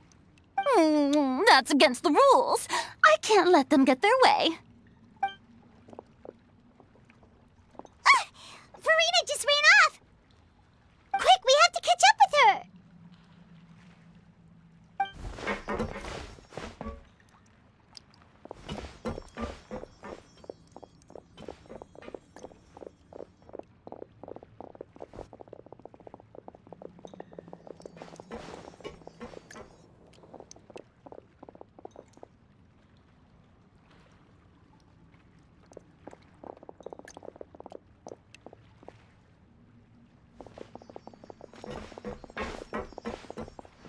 This should be the place, right?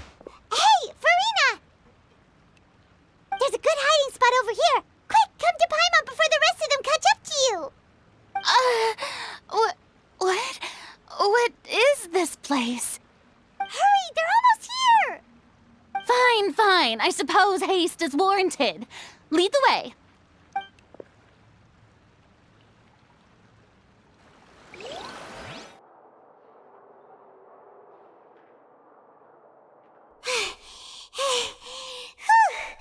Paimon's exhausted.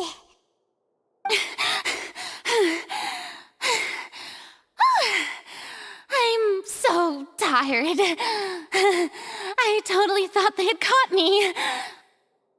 No, I mean, I merely gave in to the sheer enthusiasm they displayed.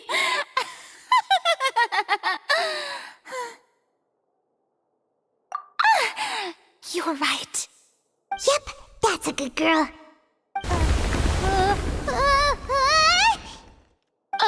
What's happening? The ground's shaking. Is it an earthquake? Yeah, a quake of this kind preceded the flooding in Poisson, didn't it? It can't be. It's happening again. Well, there's no need to worry too much about that. Nouvellette's made some emergency plans, so the evacuation should go a lot smoother this time. Yeah, I hope you're right. But the people of Poisson, they've already...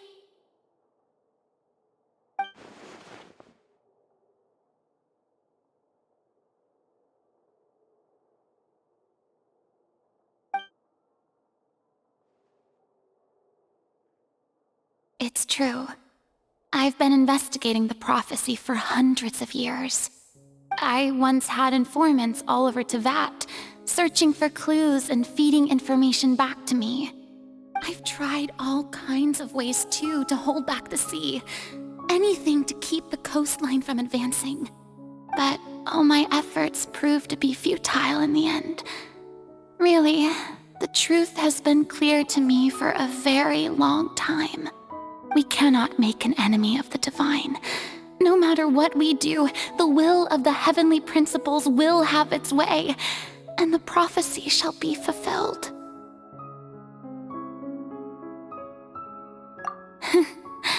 Give up. I do love the sound of that phrase. It would mean finally coming to terms with fate, but also for me to finally be free. Indeed, I've thought about giving up so many times, especially after we almost lost Poisson. Fate is really unreasonable, isn't it? It has no heart and obeys no rules. The prophecy has only just started to come true, and so many people have already lost their lives. But just now, it all became clear to me. I still don't have the right to come to terms with fate on behalf of everyone else. As long as the final moment hasn't come, it's still not too late. Don't worry. I will keep hope alive for everyone until the very end. Well, that's enough for now. I got the impulse to play the stricken maiden, but honestly, considering my rank and station, that wasn't a good fit at all. Don't take any of what I just said seriously. How could I possibly let Fontaine fall to the whims of trivial prophecy? Come on! Paimon could have sworn you were actually being honest just now.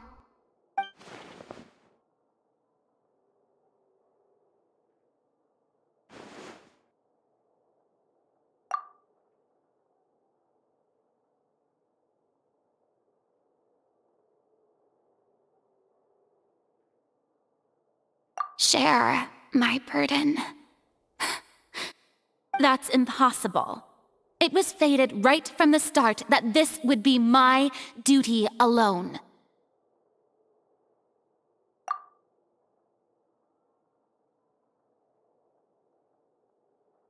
A witness. Yes, I've heard that you came to Tevat from beyond the stars, yes. In other words, you never belonged here. And if Tevat is, in its entirety, a show on a stage, then you're just a spectator, aren't you? If that's the case...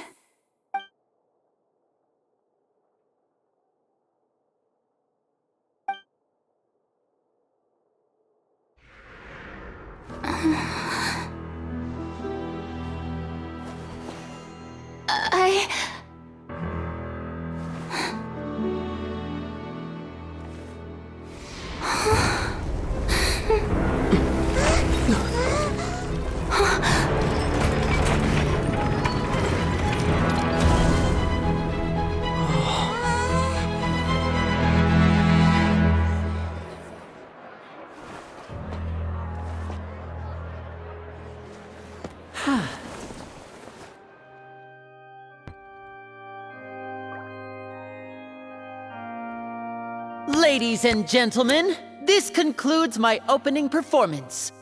Now, without further ado, we may proceed to the trial of our god. So this is what it is. Yes, you deserve praise for the effort you took to raise the dramatic stakes.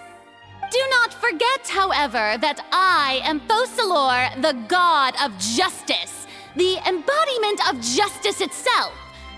Does it not strike you as even the least bit absurd to bring the very concept of justice to trial? May I interpret these words as your refusal to stand trial? In that case, you will have the opportunity to defend your honor through a duel. You would draw your blade against a god? I see. It seems like you have made up your mind.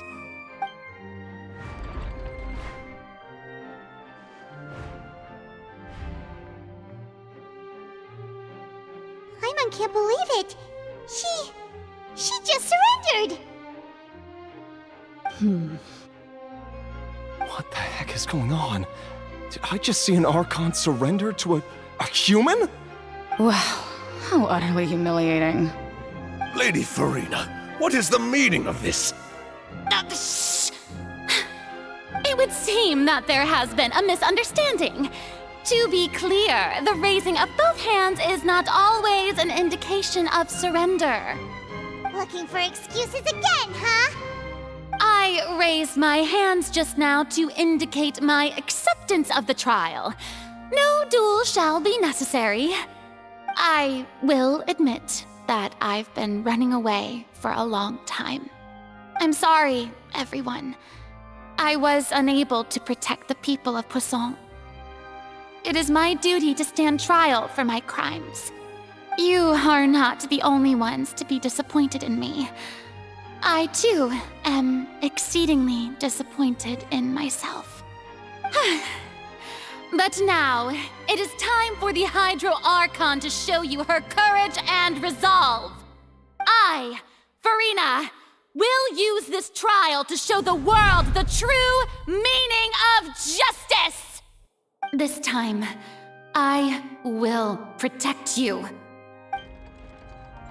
Applaud and rejoice!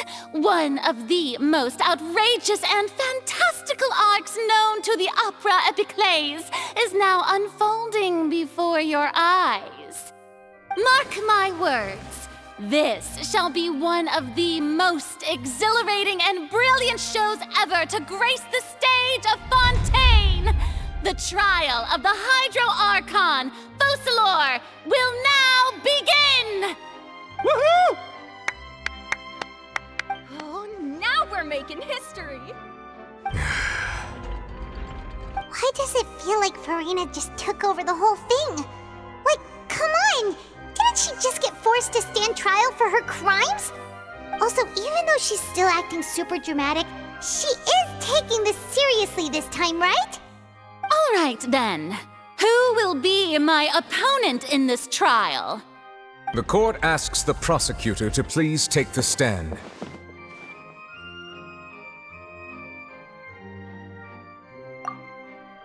Is that so? Very well. Then please speak, witness of Tivat, my accuser and fated opponent.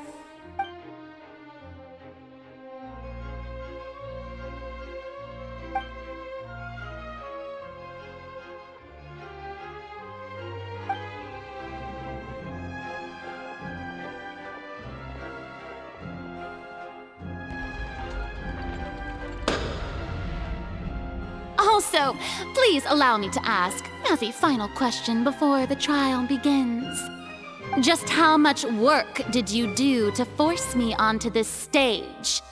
Well, we did do a lot of prep after the meeting that day.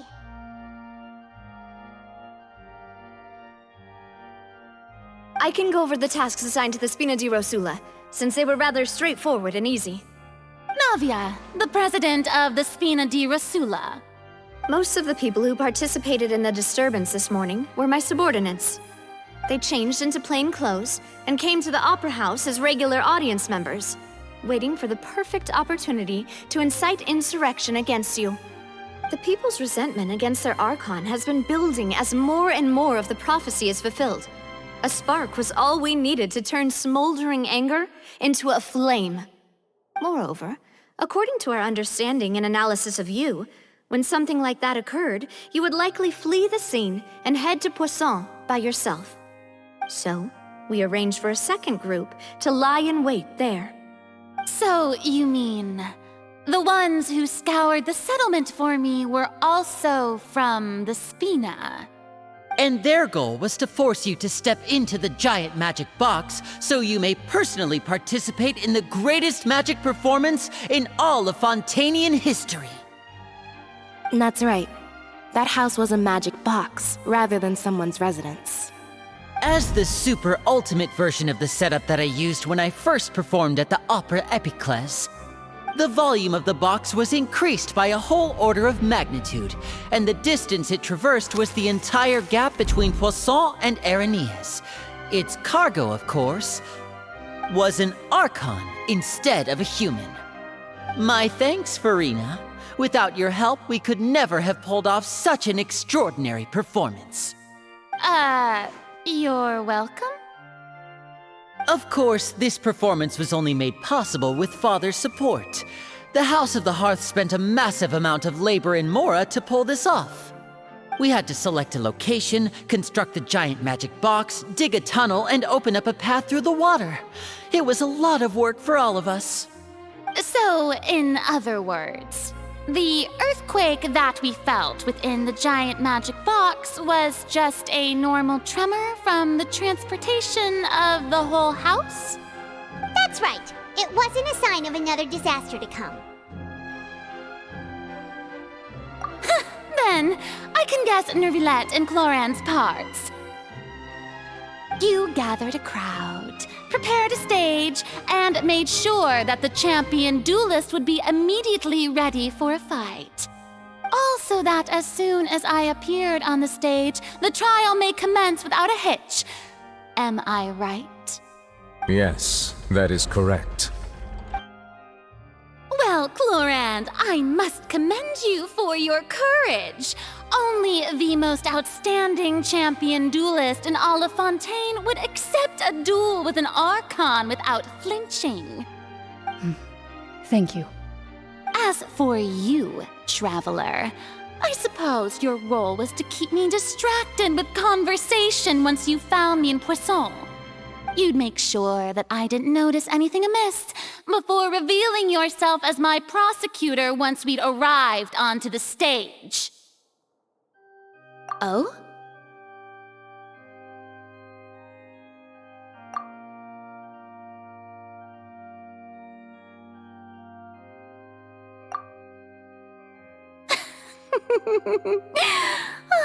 Is that so? Then I suppose I must have missed my final chance. It's fine. It matters not. What's done is done. The stage is already set, so there's no reason to disappoint the audience. Let's see this trial through to the very end.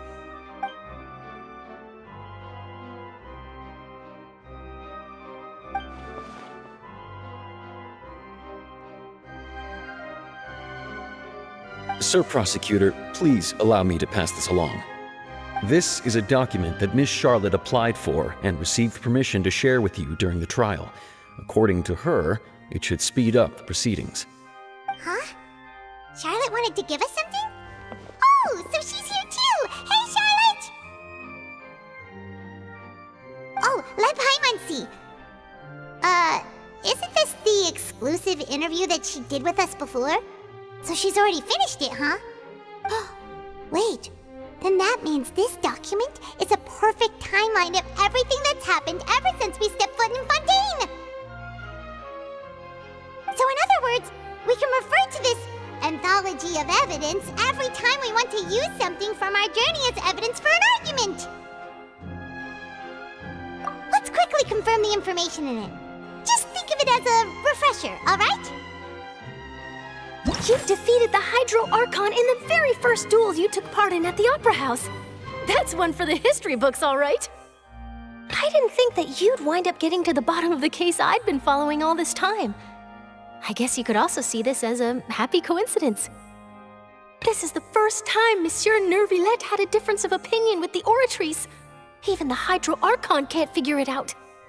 A Fatui Harbinger. She's an extraordinary person. Her instinct must mean something. The fortress of Meripede was almost destroyed in a single day. That I didn't witness that scene personally will always be a source of professional regret, I think. According to Monsieur Nervilette, both Child and that whale should have been in the primordial sea at that time. I nearly lost my awesome friend Navia. To be honest, that still gives me shivers. The words of someone as extraordinary as a witch can probably only be truly understood when something surreal happens to you.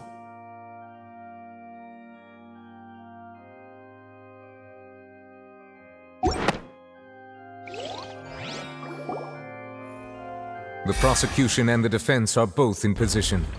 The trial shall now begin. Oh, come on, Nervylette. There's no need to repeat all the unimportant legalese. Just fast forward to the part where the prosecution lays out my offenses.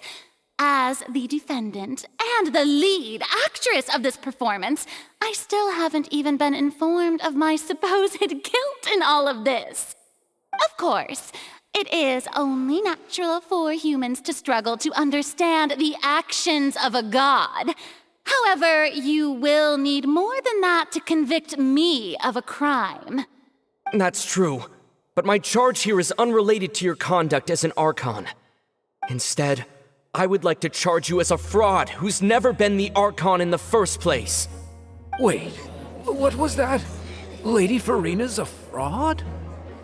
Hey, I came here thinking that we were going to try the Hydro Archon for forsaking her duty, but did I hear that right? She's not our Archon at all? Charge accepted. Lady Farina, do you plead guilty to the charge?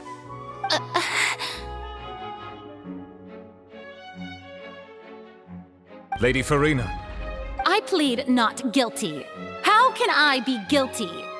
There is no way that I, Focalor, otherwise known as Farina de Fontaine, a member of the Seven and the Regina of all waters, kindreds, peoples, and laws of Fontaine, could be anything other than your true Archon.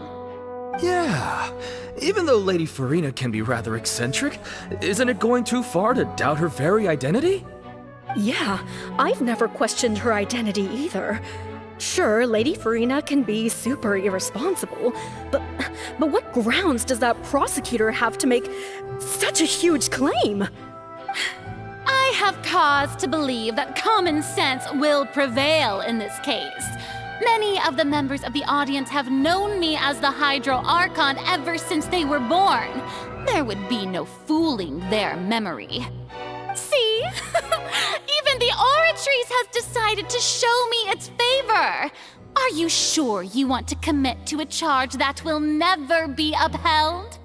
If you wish to drop the case, I can promise you as the God of Justice that you will not have to face trial for making a false accusation. We will treat everything that's happened as a dramatic spectacle and move on with our lives.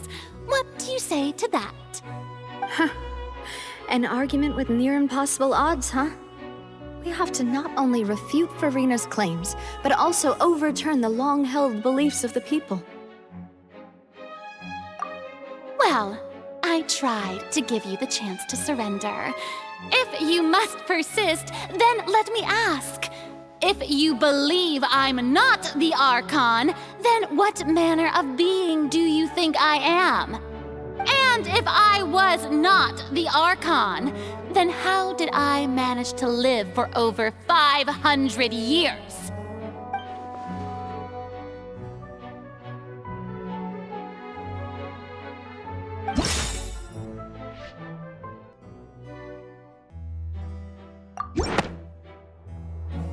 First of all, you may be a member of another long-lived race, which would allow you to naturally possess an extended lifespan. And second of all, even if that wasn't the case, there could be other ways to extend your life.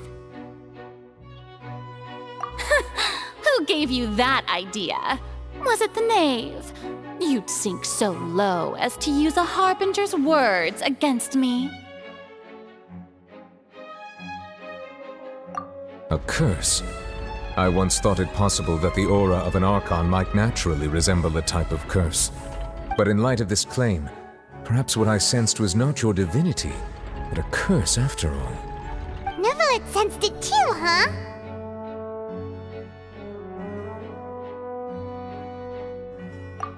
Lady Farina is actually a human? Well, it is true that it's extremely difficult to tell humans and gods apart just by looking at them. It's not impossible.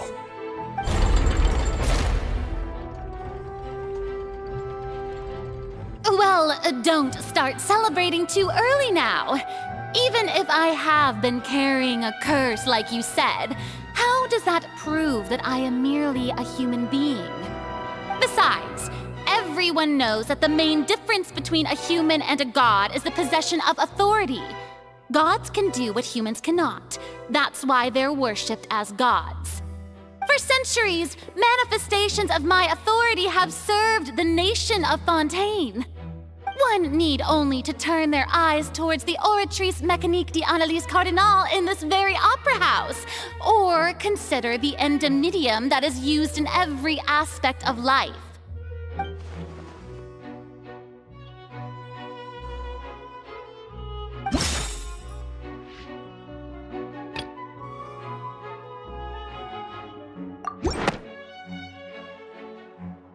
You tried to reference the Oratrice. But weren't you as confused as all the rest of us when the Oratrice declared Child to be guilty without any proof? Otherwise, you should have come up with a good explanation for that by now. Didn't I make myself clear at the time? The decisions of the gods are naturally difficult for humans to comprehend. There is no need to provide an explanation. Lady Farina, I believe a reminder of your current circumstances is in order. While the court is in session, the principles of justice and the law must come before all else. While you are an Archon, you are also first and foremost the defendant in this trial. You will prove yourself unable to defend against the prosecution's charges if you continue to withhold vital information against the rules of the court. I never thought you'd use that kind of rhetoric against me. That was no trick of rhetoric, Lady Farina. I've merely reiterated the rules of the court.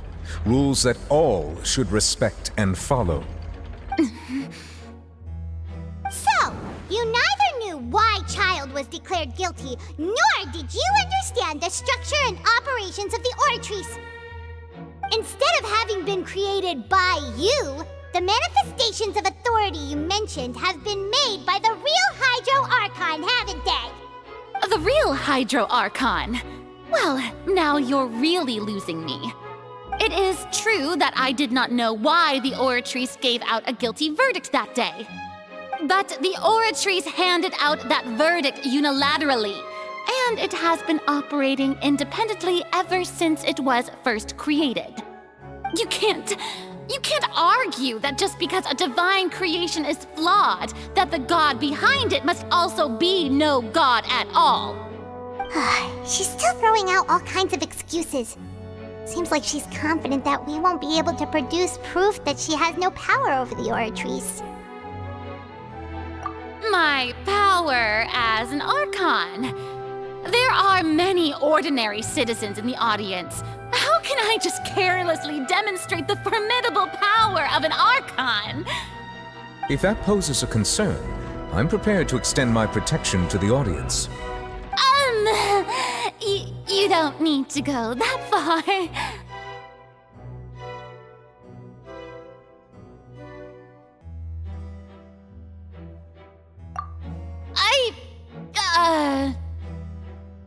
Aren't you the Hydro Archon? Or is it that you can't even wield the power of Hydro, much less the authority of a god? Indemnitium! Yes! It's all because of Indemnitium! All Archons derive their power from the faith of the people, and I've converted the people's faith in justice into Indemnitium. Thus did I give up all of my divine power to provide everyone with energy for their daily lives. Have you ever seen a more magnanimous god? Isn't that a huge stretch? Yeah, no matter how generous an Archon can be, how could they give up all their power? Can a god with no power even still be called a god? It seems like nobody's buying Farina's excuse. Hey, come now, everyone! Please don't stare at me as if I was a liar! I'm still the same Farina you knew, right? The one that you loved! Shouldn't you want to believe in me? Please? You've got to believe me! If what the prosecutor said is true, she really has committed a grave offense. Did she deceive all of us? In And all of our parents and grandparents too? And then all of our ancestors? Ever since they were born? Enough! That's enough. Tell me then, if I'm not the real Hydro Archon, then who is? If you have no evidence of another Hydro Archon's existence, nor can you find anyone who can back up their claim to be such, then what grounds have you to say that I'm not actually the real deal? Wow, she came up with yet another argument. How can we refute her now? Seems like she really doesn't want to give up.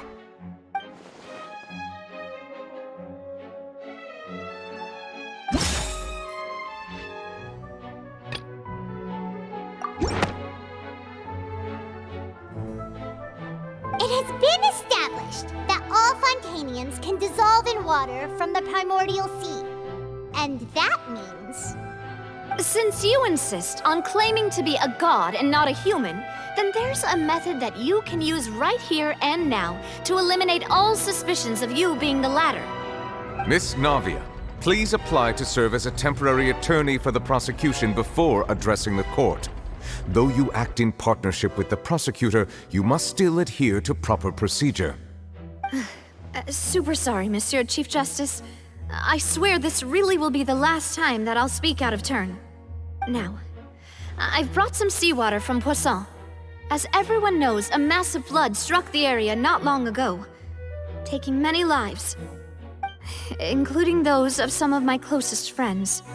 So, Miss Farina, would you dare to touch some of this seawater? If we are to believe that you are indeed the real Hydro Archon, touching this seawater would have no effect on you. All it should do is strengthen your case. But if you don't dare to touch it, then we would have basically proved the reverse. Oh, and I must remind you that after the disaster at Poisson, nobody wants to see any more people dissolve. I do hope you'll act prudently and choose the simpler path of admitting guilt. Navia from the Spina di Rasula. The Spina has governed Poisson for many years. I guess her suggestion is valid. If Lady Farina is indeed just a human, she's probably Fontainian like all the rest of us. Would she really dare to try?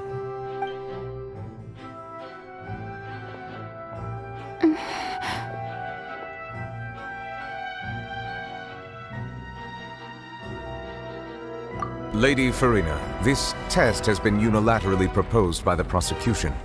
As it falls outside the realm of standard court proceedings, you possess the right to decline participation.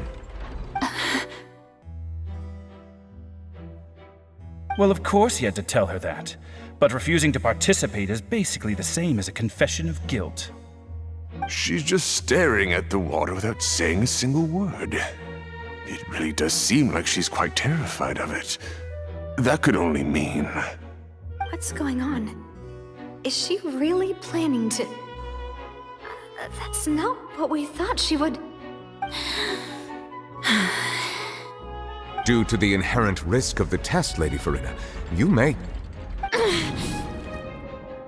What? Hey!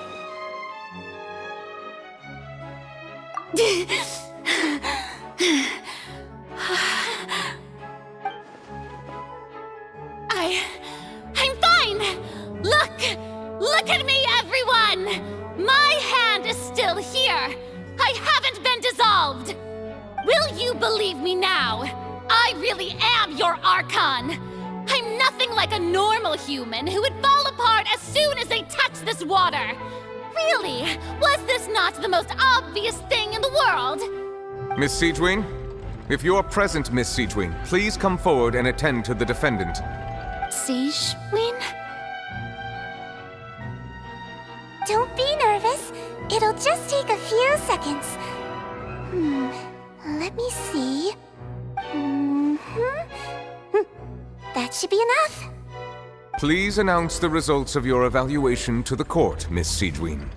As everyone doubtlessly saw, Miss Farina was displaying symptoms of hyperventilation and flushed skin. These indicate that she was experiencing the adverse effects of exposure to primordial seawater. The extent to which she was affected is the same as other humans when exposed to primordial seawater of a similar concentration. Thank you, Miss Siegeween. Lady Farina, you may return to the defendant's stand. Oh, wait. What did she just say? I didn't get dissolved. Shouldn't that be enough to prove my innocence? Well, considering your tendency to run from your problems, we did originally prepare a direct sample of the seawater around Poisson. However, after extensive discussion, we exchanged it for a sample that is not concentrated enough to dissolve an actual human. After all, on the off chance that something entirely unexpected might occur, we don't want anyone else to lose their life to the sea.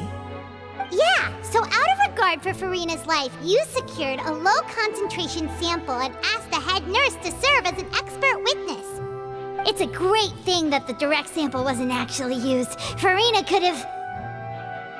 I can't believe... You...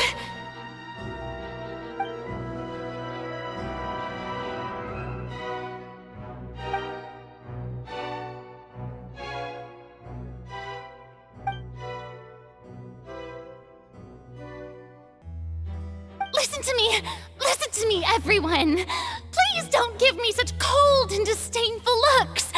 What happened just now didn't prove a single thing! Think about it! How can you conclusively prove that an Archon can't also be affected by the primordial seawater? Also, if I was really just a human, why would I dare to just put my hand in that kind of water?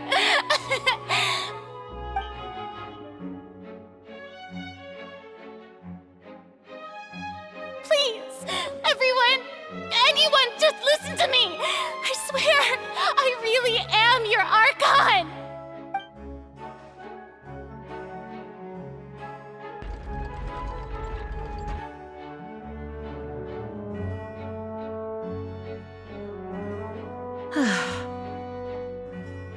I don't think anything she says at this point will sway anyone.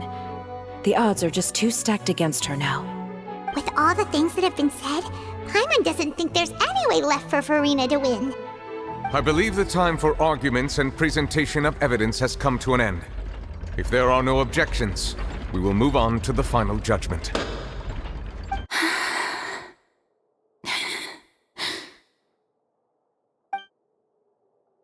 I don't think anything she says at this point will sway anyone. She's too stacked against her now.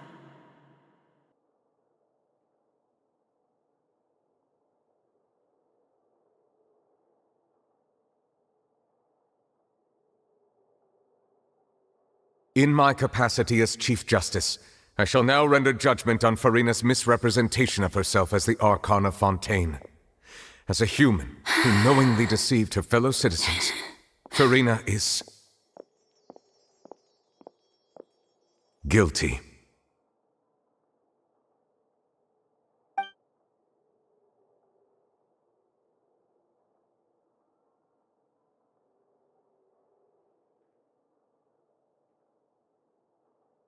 We shall now turn to the Oratrice Mécanique d'Analyse Cardinale to render the final verdict on the charges.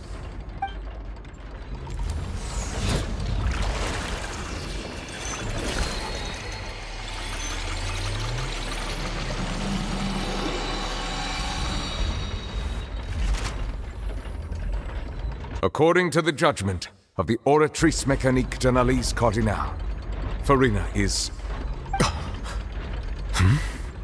Well, what's wrong? What's the Oratrice's verdict? No, the Oratrice also displays a guilty verdict. Isn't that correct then? However, the exact wording of the verdict is thus. The Hydro Archon, guilty, to be punished via the death sentence. The death sentence? That's actually one of the available sentences? I've always thought that it was just a myth. The one and only time the death sentence has been handed out at the court, and it's been given to the very person we've worshipped as the god of justice? What an unexpected twist. Farina's been sentenced to death by the Oratrice? We just wanted to use the trial to show her the seriousness of things so she'd tell us the truth. How did things escalate this quickly? This outcome is indeed quite strange. According to Fontaine's current definitions of justice, as well as its recommendations for criminal sentences, is this sentence really appropriate for the crimes that have been committed? Yeah! Even Fauché wasn't sentenced to death by the Oratrice. You know, the real evil mastermind behind the serial disappearances case. Indeed. Not only is Furina's sentence overly excessive, the very point of our trial today was also to prove that Furina has never been the Hydro Archon in the first place. But now, the Oratrice seems to have deliberately invoked the title of the Hydro Archon. What does this mean?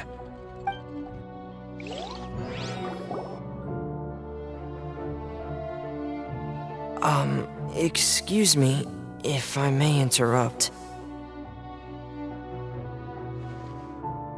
Is the trial still going? Fremine! You finally made it.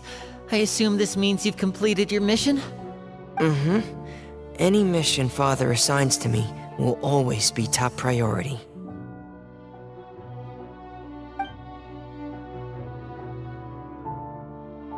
Is that the first prophecy slate? Huh. So the knave privately arranged for Fremine to try and find the missing slate. I looked everywhere and finally found it at the bottom of the sea.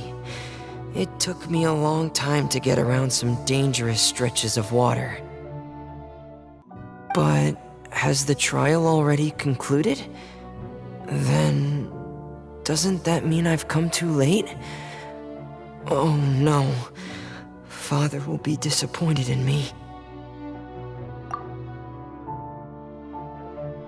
Thank you for your hard work, Mr. Fremine. Please allow me to review the record left on the slate. Traveler, I believe that you have already seen the other existing slates, and would like you to come here and confirm their contents.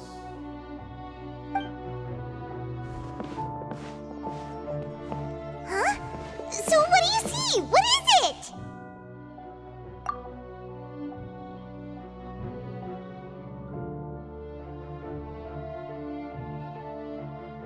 I believe I have now made sense of the Hydro Archon's crime. It has to do with Fontaine's lost history. Huh? Isn't the Hydro Archon just guilty of deceiving her people? Oh, wait, no, that's Furina, and we've already proven that she's not the Hydro Archon. So when you say Hydro Archon, do you mean the real Hydro Archon we've been kinda talking about? In truth, everything that you've encountered in Fontaine up until this point can be traced back to the contents of these stone slates.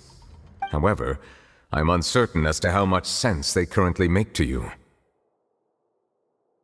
Okay, let's try to recall the contents of the other 3 stone slates. Paimon will do her best to help you remember.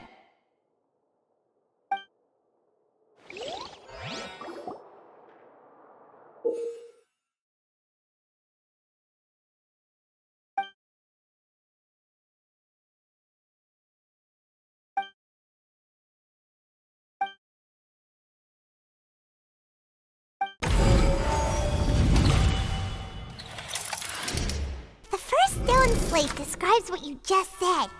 It seems to show the previous Hydro Archon using her divine power, and then the Oceanids turn into humans.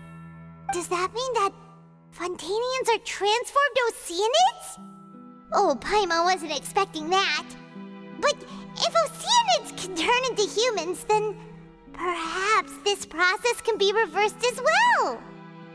The second stone slate shows Celestia floating in the sky, and the Hydro Archon and her people worshipping it together.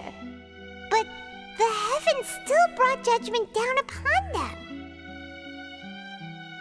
This must be the point when the Hydro Archon and the Fontainians were branded with their original sin. Does this mean that the original sin and the Hydro Archon sin are the same thing? The third slate shows the Hydro Archon sinking into the sea surrounded by many people. Paimon, didn't we also watch that happen to someone else? Well, the fourth slate is the prophecy the Fontanians have been talking about. People dissolving into the sea, the Hydro Archon crying on her throne, and so on. We didn't believe that such a crazy disaster could happen at first, did we? But after that incident, it was just a question of when and not if.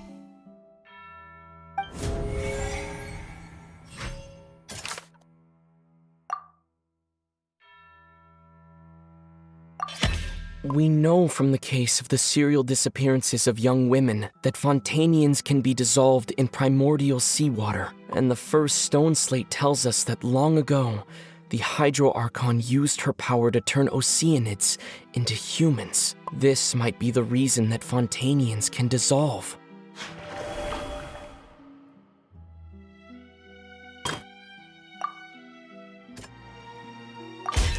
Perhaps what is about to take place has all happened before. The true sin of the Hydro Archon that Nervalette mentioned, and the original sin cast down on the people of Fontaine by Celestia, as recorded on the stone slates.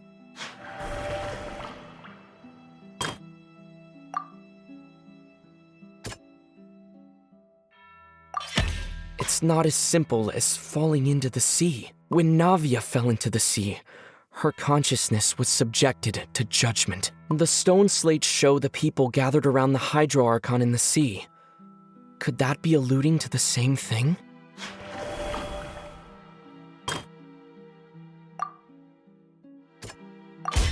The prophecy from the stone slates found its way into society, but not many people believed it at first. The fortress of Meropide was nearly flooded with primordial seawater, which we know can cause Fontanians to dissolve. It seems increasingly likely that the prophecy may come true. If we hadn't dealt with it in time, things could have gone very badly. They'll dissolve into the primordial sea but won't cease to exist. Their essence will flow in the seawater, converge, and take the form of an Oceanid. The Hydro Archon was sentenced to death in court, shocking everyone present. Perhaps this means that her sin was actually Fontaine's original sin. Navia fell into the water inside those ruins, and she nearly dissolved. She was surrounded by the people of Poisson in a court within her consciousness, and was forced to take part in a trial meant to make her stay. The eruption of the primordial sea at the fortress of Meropide was the surest sign that the prophecy was about to come to pass no matter what. The stone slate's contents can all be verified by recent events. If we combine what we know together, loads of truth should come to light.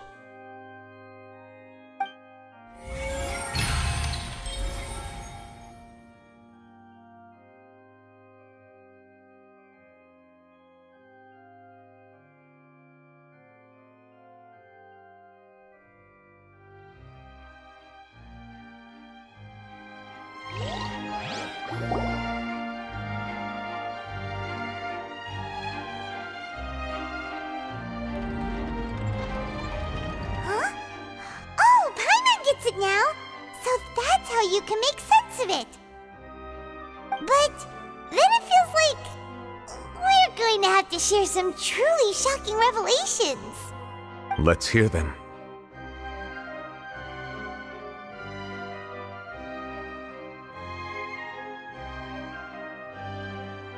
Incredible. Linny, did you hear that? We're not real humans. All Fontanians were originally created by the late previous Hydro Archon, with Oceanids as their basis.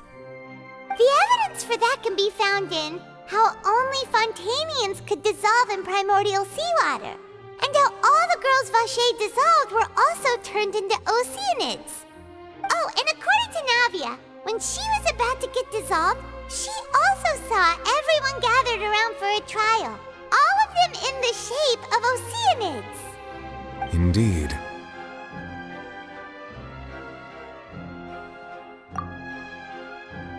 Yeah, and it follows from the content of the that she probably angered Celestia by creating humans without prior permission. That could also explain why the Oratrice judged the Hydro Archon to be guilty. It's to account for that ancient sin. The Hydro Archon's true sin was creating us? And yet, after many hundreds of years, the Hydro Archon's creations have turned around to try to judge the Archon within the Opera Epiclese. The twists of history are often the most unexpected of all. Yeah, isn't the image here just like when Navia fell into the sea?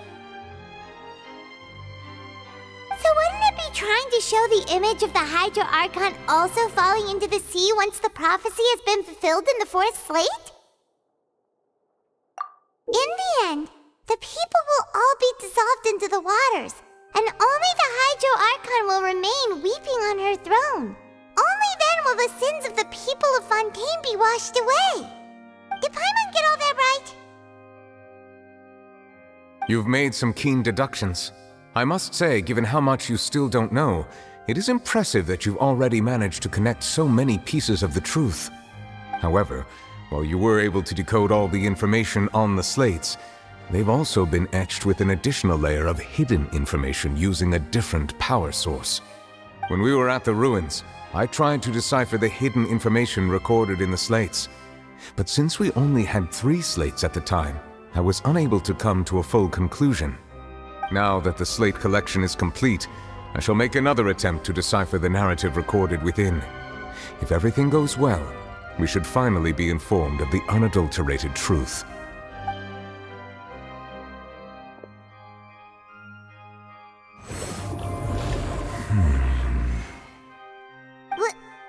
Well? Did you get it? I believe I should share this truth not only with you, but with all the people of Fontaine as well. I will try to briefly summarize it for you.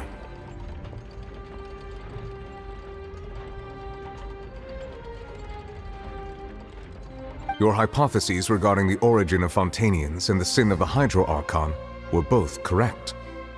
In the Fontaine of old, the previous Hydro Archon sensed the yearning of her Oceanid familiars for life on land.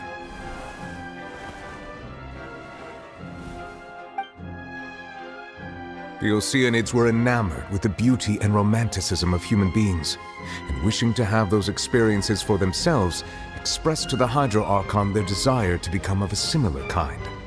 However, even though water as an element is intricately linked with the power of life, the Hydro Archon, as one of the 7, did not possess the authority to create a new form of human life. Not one to give in, she eventually found a way to create permanent humanoid bodies for her familiars by appropriating the power of this planet's primordial sea. She poured primordial seawater into the Oceanids' blood vessels, creating humanoid mimics in the process.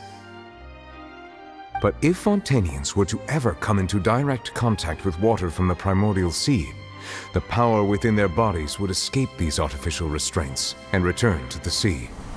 As a result, their forms would collapse, and they would be reverted to their original forms as Oceanids. Of course, the Hydro Archon never received permission from the heavenly principles to create a new human race. And thus, the Hydro Archon and all of her creations came to shoulder the original sin of appropriating the power of the primordial sea. That is the true history of how the people of Fontaine first came into being. So we were all Oceanids before we turned into human beings? That's way too much information for me. I think I'm just going to pretend that I never heard a single thing. Wait, but if that's the truth, we can't let the Hydro Archon be sentenced to death. After all, her only sin was creating us. This really might be too much information for your regular Fontainian, but it does answer a lot of our questions. Alas, your hypothesis regarding the 3rd and 4th stone slates was inaccurate. The slates' respective positions are, in fact, correct. A key point of the visual on the 3rd slate is how all the individuals depicted in the water are humans rather than Oceanids. They have not been dissolved, which implies that the water depicted in this slate is not water from the primordial sea. The nation of Fontaine is the nation of Hydro, as well as the nation of trials and justice. Instead of being the literal element, the water in the scene symbolizes judgment and justice. You may also recall Navia's experience. When she fell into the sea, her consciousness was surrounded by that of many others who intended to hold a trial to determine her fate. Therefore, the meaning of the third slate is that the people of Fontaine shall try the Hydro Archon at the court of justice. Yes, it refers to our present situation. I think I'm following now. So, what you're saying is, even though we decided to put on this trial to avoid fulfilling the prophecy, in truth, everything we've done has happened exactly as the prophecy foretold. So now, it seems, we're the ones making sure it comes true. What should we do? Huh. No matter what, the prophecy will be fulfilled. Is this what it feels like to be a prisoner of fate? If that's the case, does that mean the scene in the fourth slate will also be fulfilled soon? Traveler, I would like to point out another small fallacy in your deductions. About the fourth slate, you probably thought that the eruption of primordial seawater beneath the fortress of Meripede served as the surest sign that the prophecy was about to come to pass, yes? However, I believe that rather than being a sure sign, that eruption could in fact only be a small warning of something far worse to come. As for the root cause of the catastrophe, I believe you've already encountered it once before.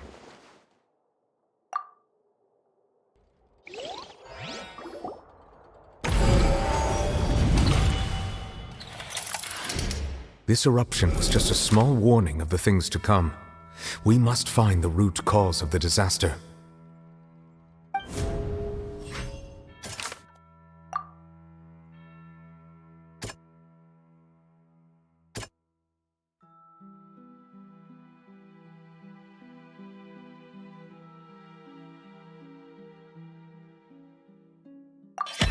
It was both dream and reality. If we're talking about a true culprit, that could only be that thing inside the primordial sea, right?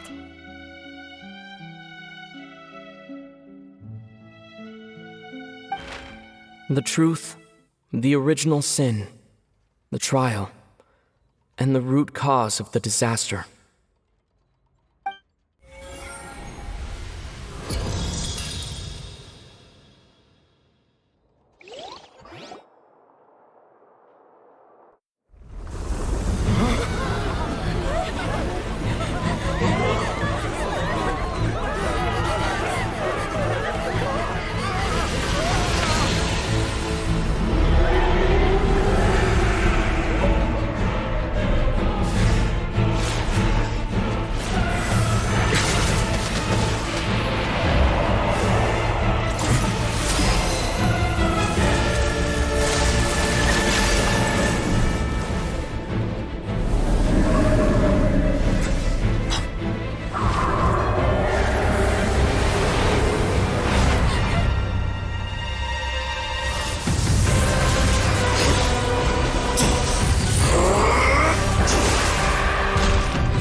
That was way too close! How did that thing just burst into the opera house? Wait, was that the huge whale you saw in your dream?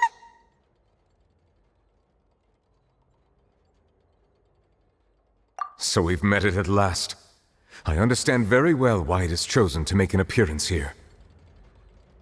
That whale does not belong to Teyvat. It is a monster that has traversed the stars, weeping all the while. It has been greedily consuming the energy from the planet's primordial sea, using it to grow. That is the main cause for the rising sea levels. And once it has finished consuming all of the energy contained within the sea, its next step will be... You said that when the Hydro Archon first created Fontainians out of Oceanids, she filled their blood vessels with primordial seawater. Precisely. That whale finds the blood of Fontainians nigh impossible to resist. Therefore, when it left the primordial sea, it decided to make its next stop a packed opera house full of food. Food in the form of Fontainians. We just barely managed to push it back, right? In that case, won't it come back to target the people again, once it's managed to recover its strength? That is correct. Indeed, it is more accurate to say that we should thank that Harbinger for buying us some time. Without him, the whale would have likely come onto land far sooner. From the way he looked, he must have been fighting the creature for quite a long time. That battle maniac. We've always known that he had a special connection with that whale, but we definitely didn't expect it to help us out like this. Anyway, now that we know that this whale is the actual cause of the disaster recorded in the prophecy, all we need to do to stop the prophecy would be to find a way to beat it up, right? It is too late. It had already absorbed too much of the primordial sea's energy before we could notice it. At this point, it has become practically integrated with the sea itself. Even if the entirety of Teyvat were to be destroyed, it could still survive and swim off towards some other world. That's not something I will accept. We've already done everything we can, and we even found the true culprit. We've come so far. You can't just tell me that the last hurdle is some impossible foe. That's just not fair. Indeed, that's not how a grand performance should end. I'll fight it to the end, no matter what. So the prophecy will be fulfilled no matter what, huh?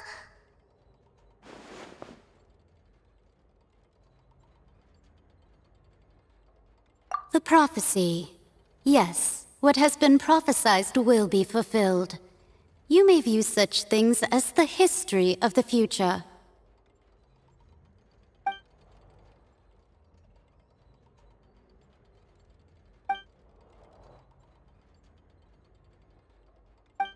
Just as prophecies are usually only the future as seen from the perspectives of the gods, could things be happening in hidden corners where the gods' gaze does not fall? Ultimately, fate shall serve as your only guide, no matter what will happen in Teyvat's future. All you need to do is to play your part.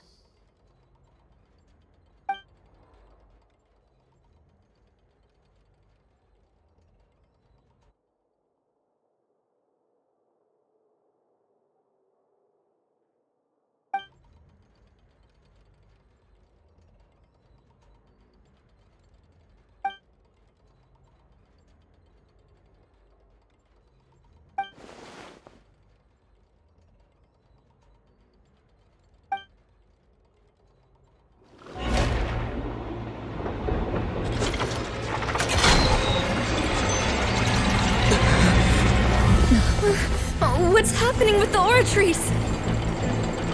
I believe it is preparing to carry out the death sentence.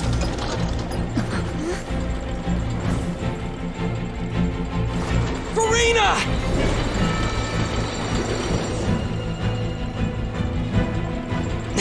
No, I still need answers.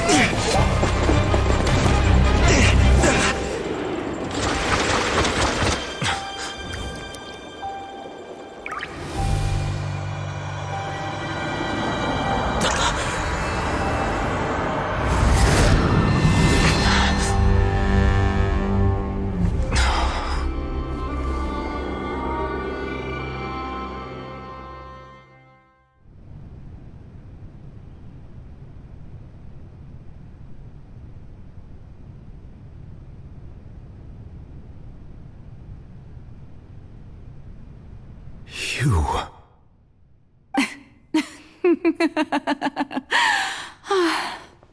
Sorry. That shocked expression on your face is just too amusing. I couldn't help myself. You are not Farina. Who are you? The sweet sound of bewilderment. Marvelous. A sure sign that my attempt to deceive everyone was a resounding success. But to answer your question, I am Focalor. You know, the god. Focalor? Why did you deceive us? Oh, that wasn't my goal, of course. Goodness, no. But I had to fool everyone else too, if I was to stand any chance of deceiving the heavenly principles. Deceiving the heavenly principles? It's all because of that pernicious prophecy. Dreadful, wasn't it? Everyone doomed to dissolve. Fontaine condemned to be flooded. One was not amused. In fact, one was positively bemused when that problem was thrust upon me by my dearest predecessor. That's the former Hydro Archon Egeria for the uninitiated. It hardly gets more disastrous than a preordained national catastrophe, now does it? She knew full well that the prophecy would surely come to pass. And as one of the seven, she also knew full well that one defies the heavenly principles at one's peril. So yes, as you have no doubt surmised, it was a rather impossible situation that I found myself in. I spent a terribly long time mulling it over, alone on the ocean floor. And I was almost growing barnacles by the time I finally realized there was only one possible solution to this confounding conundrum. I had to outwit the heavenly principles, allow the prophecy to be fulfilled, ostensibly at least, while saving everyone at the same time. I'm a genius, I know. I can only assume that's why Egeria chose me as her successor. Although, looking back now, it was hardly the inheritance one dreams of. Between the task of saving the nation, the quotidian duties of the Hydro Archon, and not to mention the original sin of creating a new race of humans, I dare say she left me quite a colossal mess to clean up. But one can only play the hand one is dealt. I did not choose this, any more than I chose to be one of her Oceanid familiars. So you were also once one of the Oceanids, transformed into a human by Egeria's hand? Yes, I was. I always dreamed of becoming human. And I still do, even now. In my eyes, to be human is to be part of the greatest opera ever known. After becoming a god, I separated my divinity from my body and spirit, leaving behind only a self that was as naive and bewildered as my past self on her first day as a human being. The me you see before you now is that divinity, and the human counterpart I left behind, I named Farina. She could feel joy, sorrow, and everything in between. She could be as vain and conceited, or as meek and vulnerable as she wished. Her strengths were of a kind only a human could possess, as were her shortcomings. But in my eyes, Farina's humanity was what made her perfect. She was perfectly human in every way. The person I always wanted to be. Anyway, so then I cursed her. All part of the plan, of course. The plan to deceive the heavenly principles. Do you still remember the final scene of the prophecy? The Hydro Archon alone, weeping on her throne. In order that the prophecy might appear fulfilled, I invited Farina to be an actress, to play the part of the Hydro Archon in the prophecy. Under the curse I placed on her, so long as I, Focalor's divinity, continued to exist, she could not die. But nor was she free to live her life in the pursuit of happiness. Instead, she was forced to take the stage in the opera house, to embrace the role of leading lady, to forever play the part of the god from the prophecy, all to create a deceitful appearance of that prophecy coming to pass. I suppose now you probably understand why your court is called the Opera Epiclese. But Farina is only human, isn't she? Even though she has had a long life, her mind is no stronger than that of any other ordinary human being. I cannot begin to fathom what she has had to endure. It must have been torture for her. It has indeed. And although she is, in a sense, me in human form, I most definitely owe her an apology for it. It's been 500 years, and all along, she's been playing her part in the most unimaginably long, unbearably lonely, and agonizingly painful opera of all time.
Oh, who permitted you to come onto the stage? Now, I understand your admiration for my august self, but I must ask you to keep to the rules. All right. It is not my intent to reprimand you. There is no need to state your name. Just be off with you. Do not distract me from my performance. Oh, do not jest. Can you not feel it? I am Focalor. The eyes of countless Fontainians are upon me. I must, at all times, display the utmost elegance and nobility.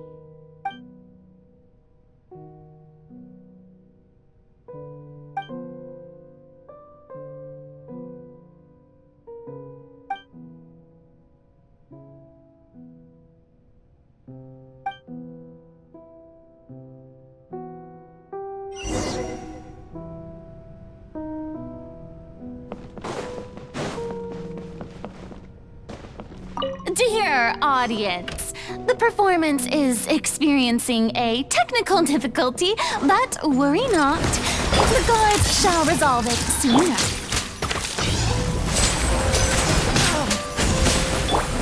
Step on up. Go!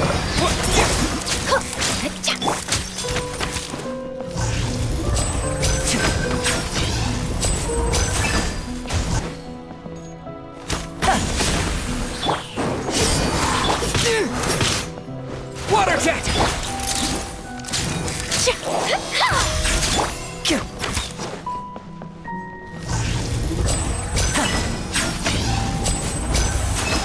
Step right in.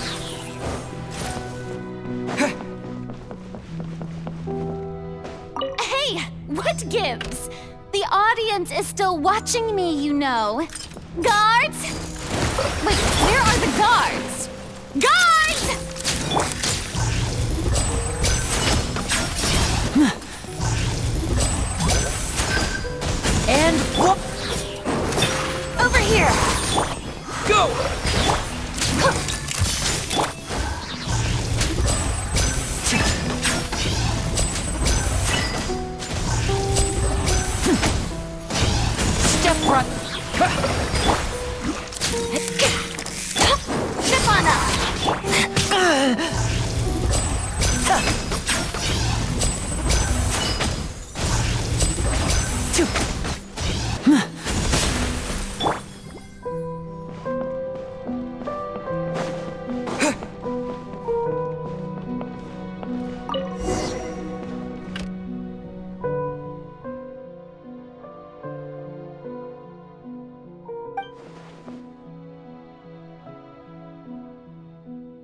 Farina. Huh? Who's that? Who's calling me? Where are you? Be not nervous. Be not afraid. I am before you. Wait a moment. You're mirror me? How can this be?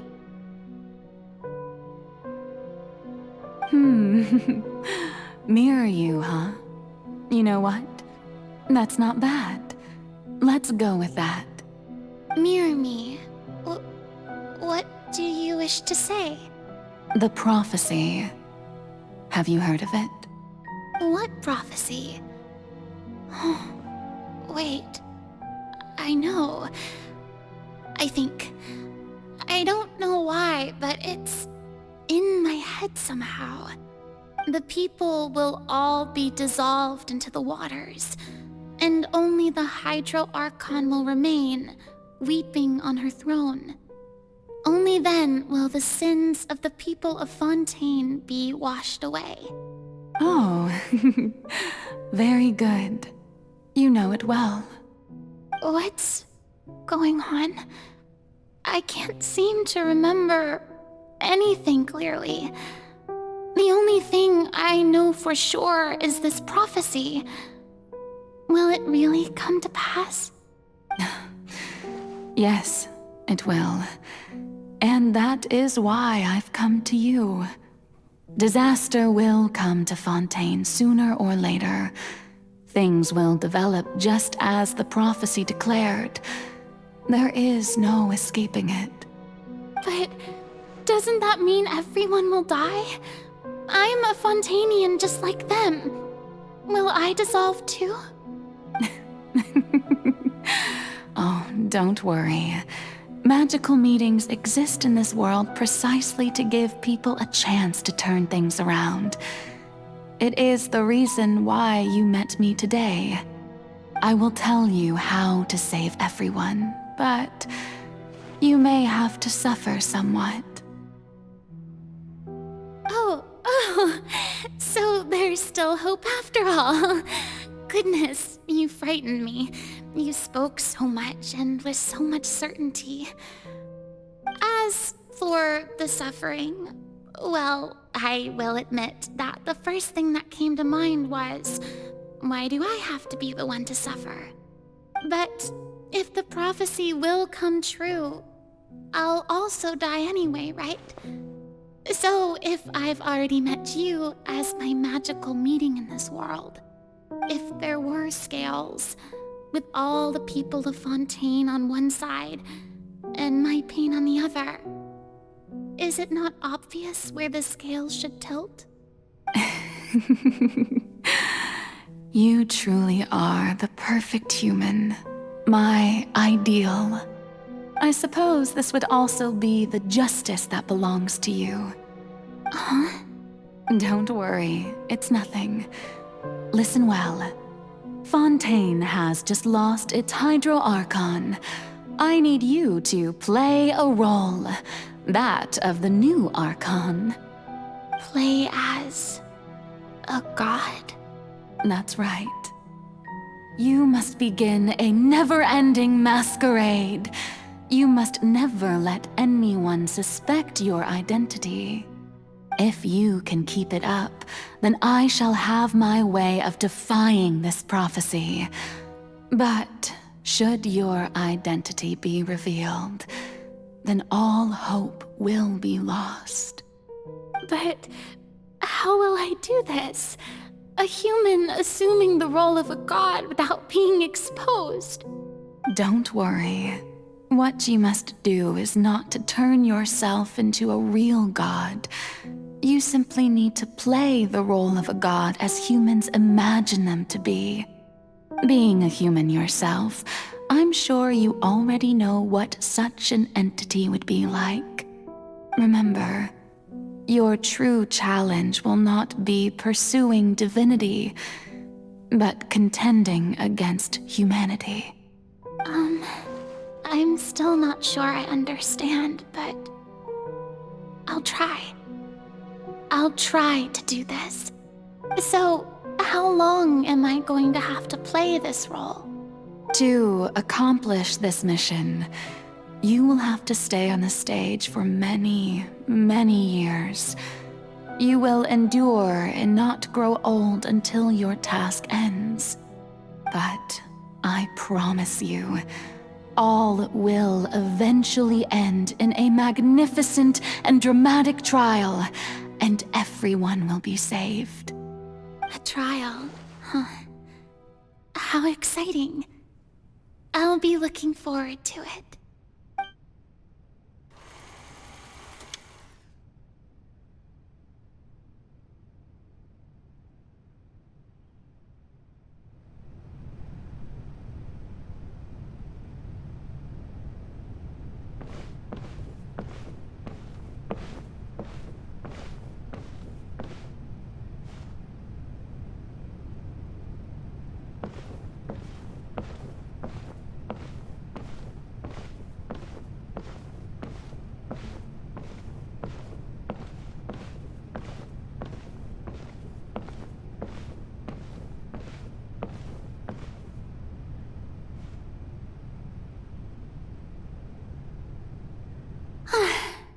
The Maison Cardinalise has announced my accession, but this is my first time facing the people. What should I say to most appear like a god? To be honest, I still don't know. Perhaps I should first try to act natural. Ladies and gentlemen, good evening, and welcome to the Opera Epiclese. I'm sure you've all heard about how I have taken on the role of Hydro Archon. Indeed, I am Verena de Fontaine, your new Archon. In truth, I know little about becoming a nation's new god, but it will be my honor to guide you all. As the god Focalor, the god of justice, I shall do all within my power to lead you into an age of fairness and justice. Once again, thank you all for coming. If you should have any questions or suggestions, please send them to the Maison Cardinalise.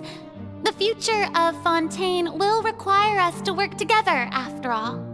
This should do it. I thought I might stammer, but thankfully, I was able to convey my thoughts just fine. Okay, and next. That's the new Hydro Archon. Is this some kind of joke by the Maison? I would have thought that a being that surpasses humanity would be a bit more assertive. Hey, did you hear that? She even told us to send her suggestions there at the end. Shouldn't gods be all-powerful? She's being so modest. What's the difference between her and an ordinary person, then? If you ask me, perhaps the succession didn't actually happen. She might just be a Maison back puppet. Wait, what's going on? Why is everyone suspecting me of being a fake? Oh, this is bad. If I get exposed here, there'll be no saving the people from the prophecy. Right. Mirmi said that I just need to play the role of a god as humans imagine them to be. Calm down, Farina. Think. What do the people want? How would they imagine a god to speak and act? Assertive, with a strong sense of presence. One who can dispel all doubt. That is the character I'm fated to play.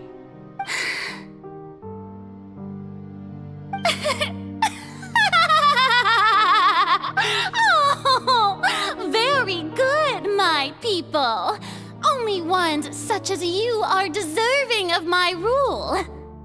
Now, I was wondering if some weak puppet were to one day come onto the stage and claim ownership of this opera house, would the children of Fontaine follow them?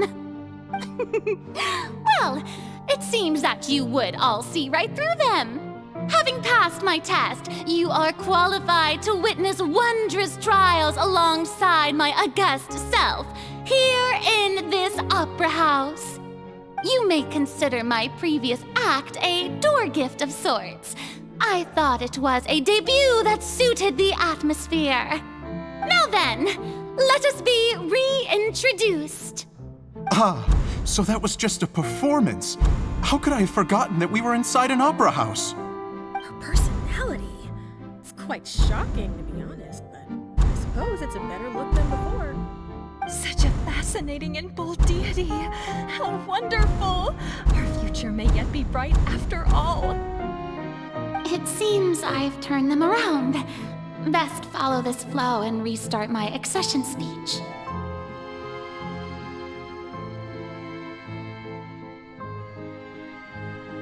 My dear people, whether you acknowledge me or not, whether you trust me or nay, I say to you, keep faith in your ardor for justice.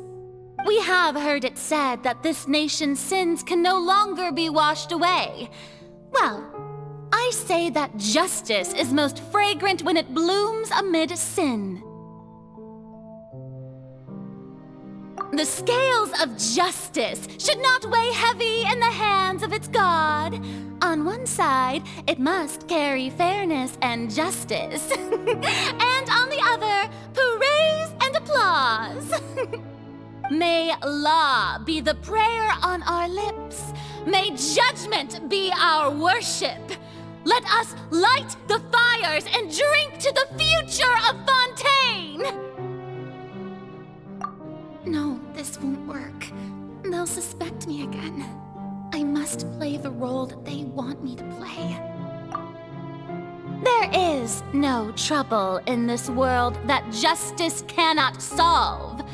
All that is needed is for you, my people, to believe in it, heart and soul. So long as I, the Archon Focalor, stand within the Opera Epiclese, so long as I stand before the Oratrice, I shall even judge the gods of this world!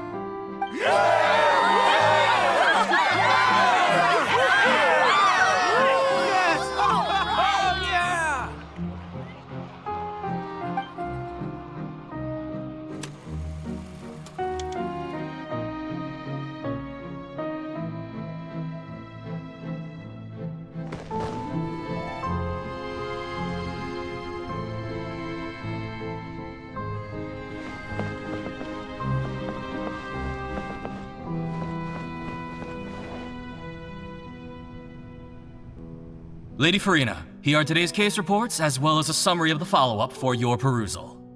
Come now, was I not just at the Opera House in person? Leave these kinds of things to Neuvillette. Besides, none of these trials were the one that I'm looking forward to the most. If I may be so impertinent, what kind of trial are you truly looking forward to? A magnificent, dramatic, and wondrous trial. A trial to end all things. How could you hope to understand? That's true. I fear I lack the ability to grasp your divine thought, Lady Archon. No need for fright, and do not take what I said before too seriously. Go now, do your duties. The trial I await. It will come one day.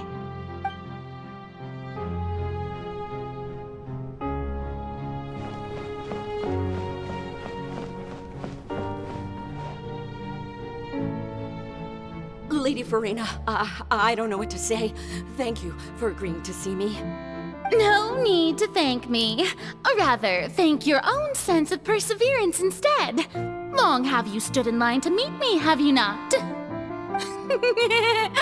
Oh, I'm afraid that's just an inevitable consequence of my divine charm. All right, Deoteria, is it? How is your son's illness? You remembered me, and you knew of my family, too. He is doing much better now. In fact, he is far more of an ardent believer than I. He was the one who forced me to seek an audience with you, and to bring your words back to him. Oh, good. Very good. If this should happen again in the future, please do not hesitate to come and tell me.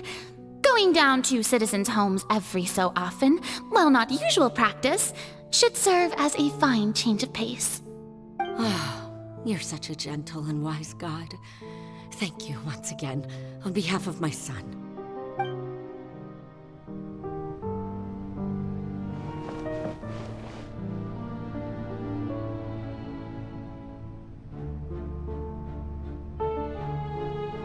Lady Farina, here are the latest hydrological reports. As for the specific parameters you asked to take note of, I'm afraid things still don't look good. I see. It's as I thought then. As your god, I did already expect this, but I wanted to see how far your human wisdom would allow you to analyze it. All manner of signs indicate that the prophecy will still come to pass. Forget it. That's not something you need to worry about right now. Well, as I understand it, the Fontaine Research Institute is also trying to find a way to counter the rising water levels. Really? Have they found anything?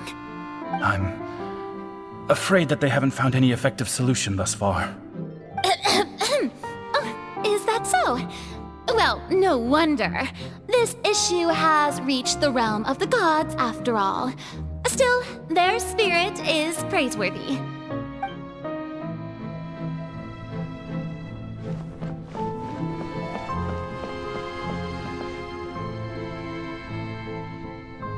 The day is finally over. I haven't had a moment to breathe this whole time. But it's good to see that everything's getting on track. There are no longer any voices of suspicion. Maybe this is fine. I just need to keep going, and everyone will be saved. All right, Farina, don't think too hard about this. You need rest. Tomorrow's a new day.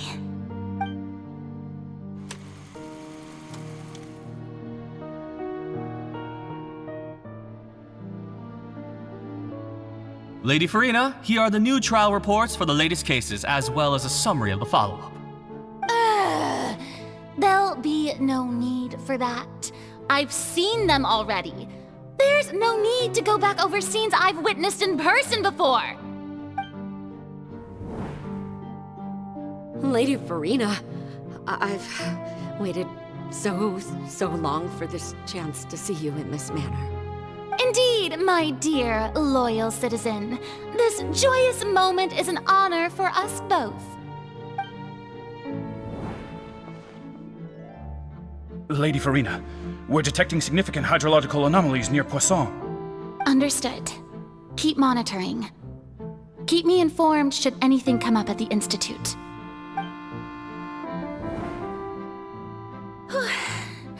I don't think I let anything slip today. I must show the people that there is nothing to worry about. I just don't know when these days will end. I feel utterly exhausted. Best to rest early today, too.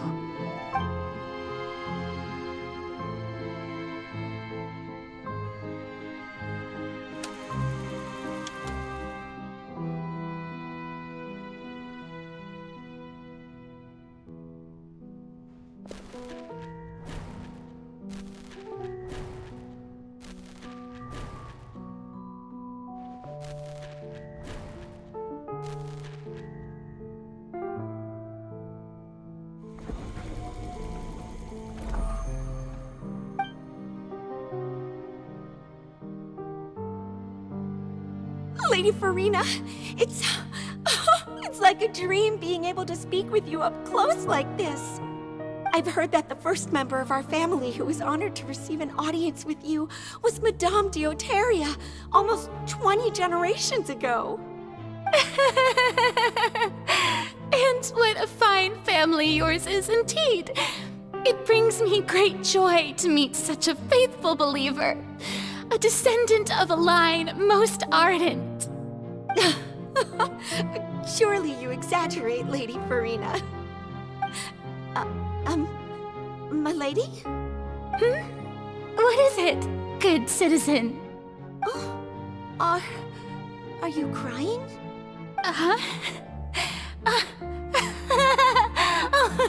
Really now? I didn't even notice. This must be the overflow of hydro from my person. Well, can't quite help being the god whose dominion is the waters, can I? No wonder. No wonder. A manifestation of your power, then. Oh, Archon, I am honored to have witnessed it. Honored indeed.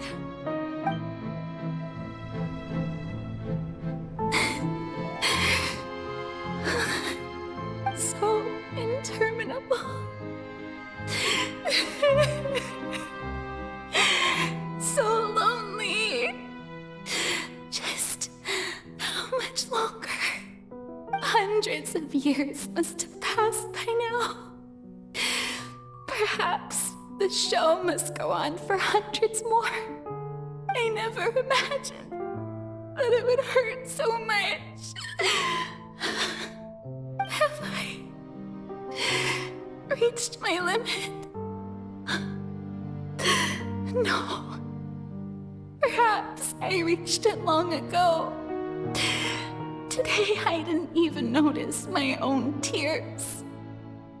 I want to tell someone, anyone, about this. But would that not destroy all I've done so far? I've conducted so many investigations across the centuries, but there's not even a sliver of hope that we might break the prophecy. All I can do is keep heart. I must maintain this act. It is the only way to save Fontaine. Please, mirror me. You have to succeed.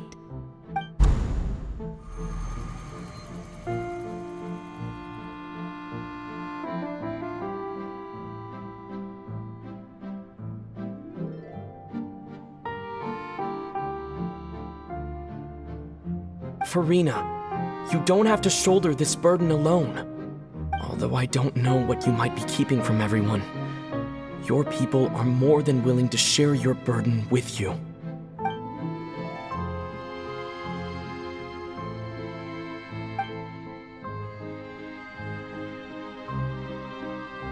Share my burden. That's impossible. It was fated right from the start that this would be my duty alone. But even if your burden doesn't need to be shared, you can still choose to confide in someone. Just share it with me. I'm what you'd call a witness. A witness? Yes, I've heard that you came to Tevat from beyond the stars, yes. In other words, you never belonged here. And if Tevat is, in its entirety, a show on a stage, then you're just a spectator, aren't you? If that's the case... He's right. I could confide in him, couldn't I? But if things don't play out as expected, the people of Fontaine will be the ones to pay the price. No, Farina, you shouldn't be selfish. But what if it's really alright? Farina, you've worked so hard for so long. Surely it would be okay to put yourself first for once. Just this once. Is it such an outrageous thing to do anyway? To find someone in whom you can confide your frustrations and sorrows? Surely it could not hurt. If you let this opportunity slip through your fingers, it might never come by again. Think about it long and hard.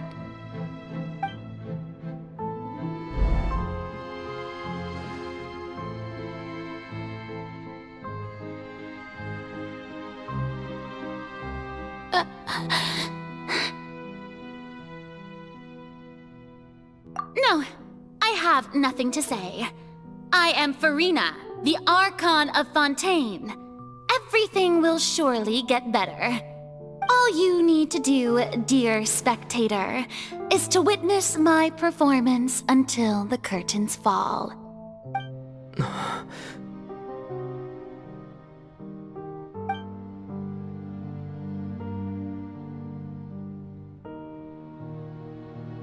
Fine.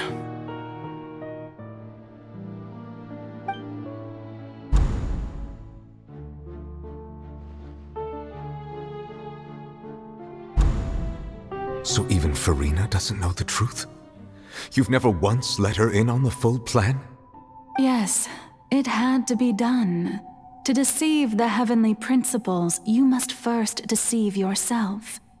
She did very well. If she had let her resolve falter even once in these 5 centuries, Fontaine would have been doomed to the most tragic fate. It seems that trusting humanity was the right decision after all. I believe that I understand how your deception works, but that is only half the truth, is it not?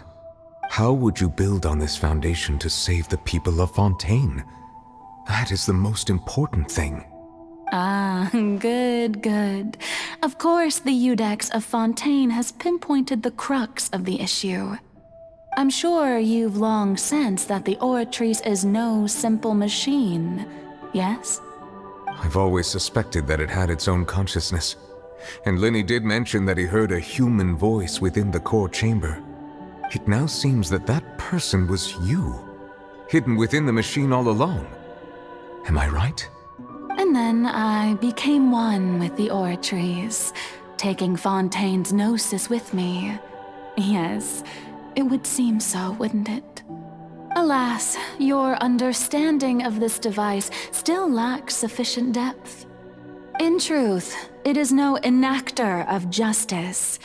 It is, in fact, a device created to kill the god of justice. Beg your pardon? Oh, you have it. And to be more precise, not only will the Oratrice take down the god of justice, it will also take down the divine throne upon which she has been placed. I mean, did you think I would be the sort to enjoy peaceful repose while Farina suffered? My work over these last 500 years has been to constantly accumulate indemnitium within the Oratrice. But really, some have already discovered that only a small fraction of the energy generated by the device was ever used to provide power to Fontaine. The vast majority had to be, accumulated to enact this death sentence. It was all a part of your plan then? Both the trial and the sentence? Indeed. This power, accrued over 5 centuries, could have sustained Fontainians for millennia had it only been used for that purpose. Almost all of it has now been stored within the oratories. But only power of this magnitude could hope to destroy the Hydro Archon's divine throne, shaking the rules established by Celestia and breaking through the institution that is the Seven. So the Oratrice's call for death was for neither Farina nor Focalor, but for the Hydro Archon. The destruction of that divine throne. If I do not misunderstand your intent, you must be... Returning what's rightfully yours to you, of course. In other words, this was all done to return the authority of the Hydro Archon to the Hydro Dragon of this planet. But...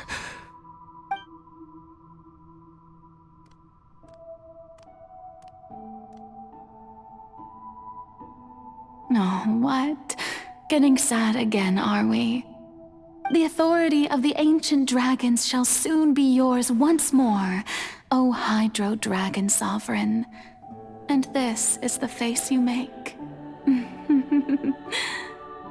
All you've done throughout the years is just so you can sacrifice yourself at the very end. I've never quite seen it that way, you know. Even now, I'm quite pleased at how well my deception worked.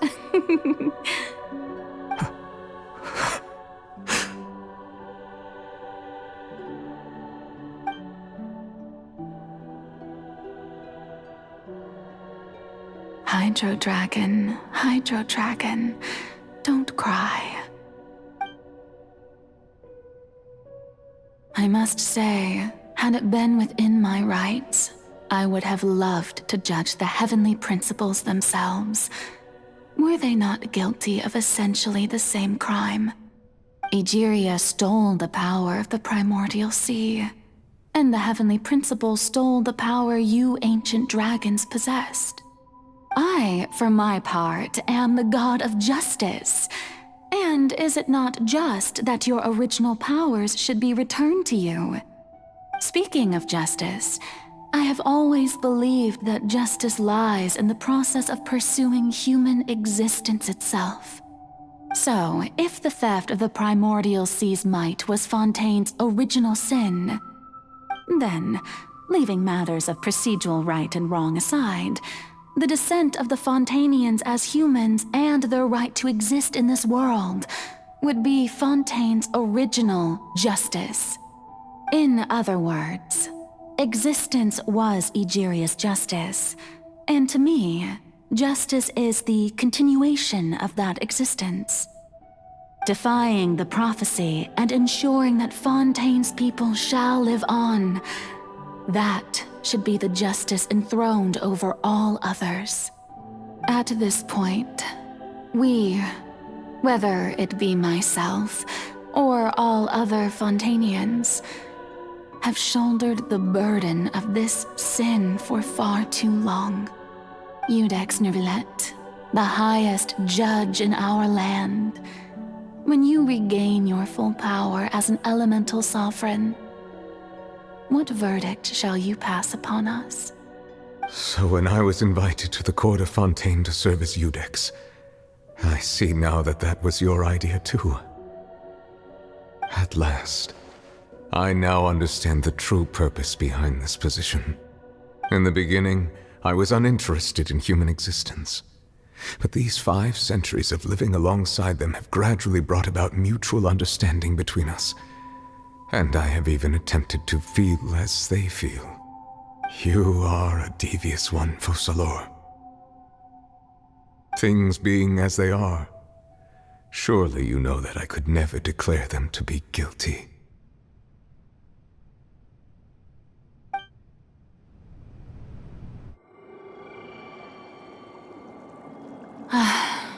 The hour of my execution is almost here. For the sinner, the curtain call has come.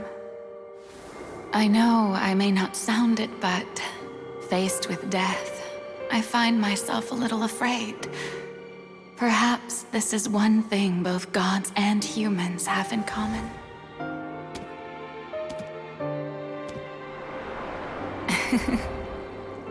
Farewell, Nervalette.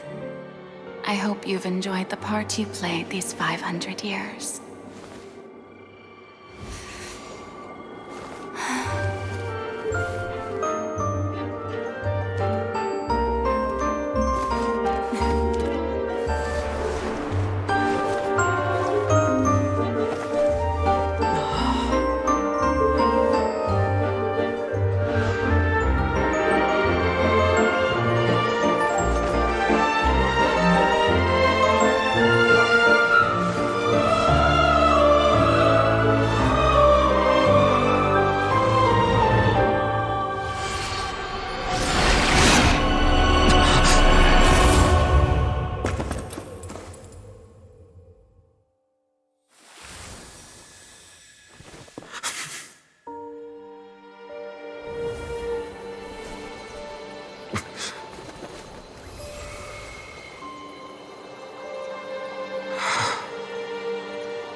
Ex Nervalette, hereby declare, people of Fontaine, your sins are forgiven.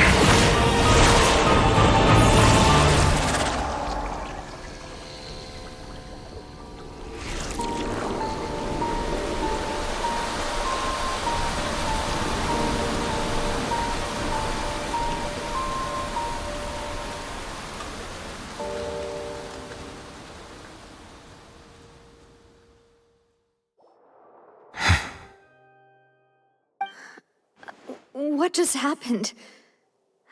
Has the death sentence been carried out? Was that bright light some sort of misdirection? I have a feeling that something huge just happened. But since we're all still alive and haven't been dissolved, I assume whatever happened was good for us. It's time to end this. We must mete out punishment to that beast. Didn't you say just a moment ago that it can't be defeated? I have gained the strength sufficient to deal with it. Through certain means, I now have the ability to separate the power of the Primordial Sea from that creature. We should seize the opportunity to pursue our quarry. Traveler, now that the oratories can no longer function, I require an executor to help me mete out justice. The root of the calamities befalling Fontaine, the beast that enacts the prophecy. Its name is the all-devouring narwhal. Come with me, traveler. The hour of execution has come.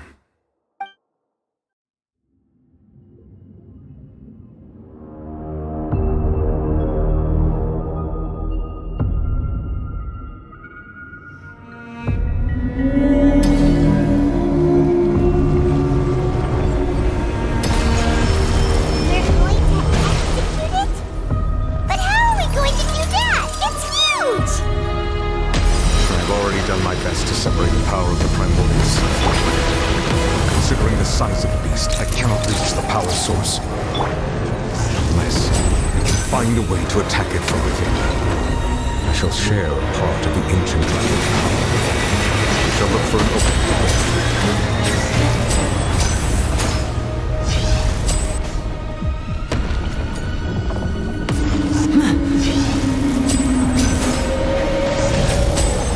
I can feel its sorrow turning into hostility.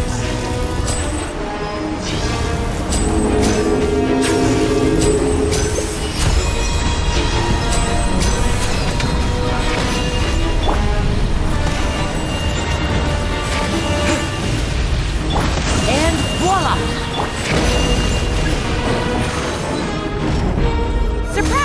all-devouring narwhal cannot resist its instinct to devour. Continue to trigger its hostility. Chance will present itself.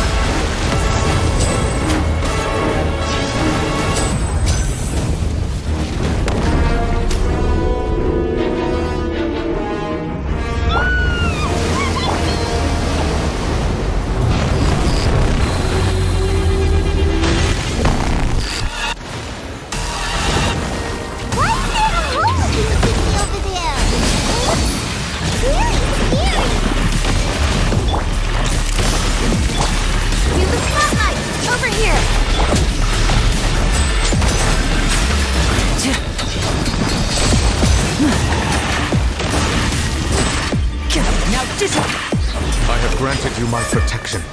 Do not fear. Seize the moment and use my power to suppress its roots from within.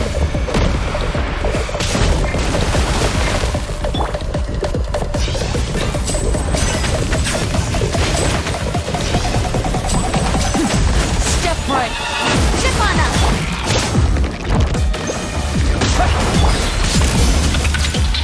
Hard hitting it.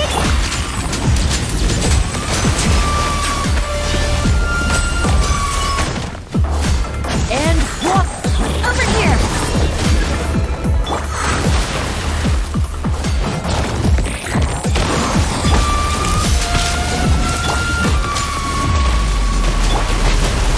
Give me a me!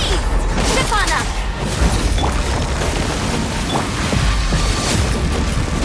Go! Bombs away! Say cheese! Over here! Go!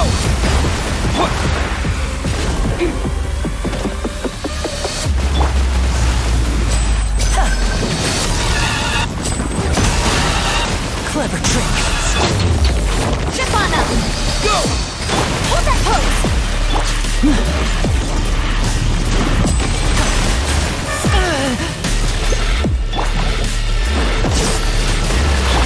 Go!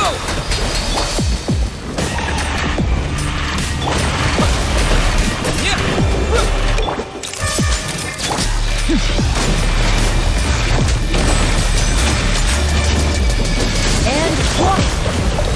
Over here! Let the magic be...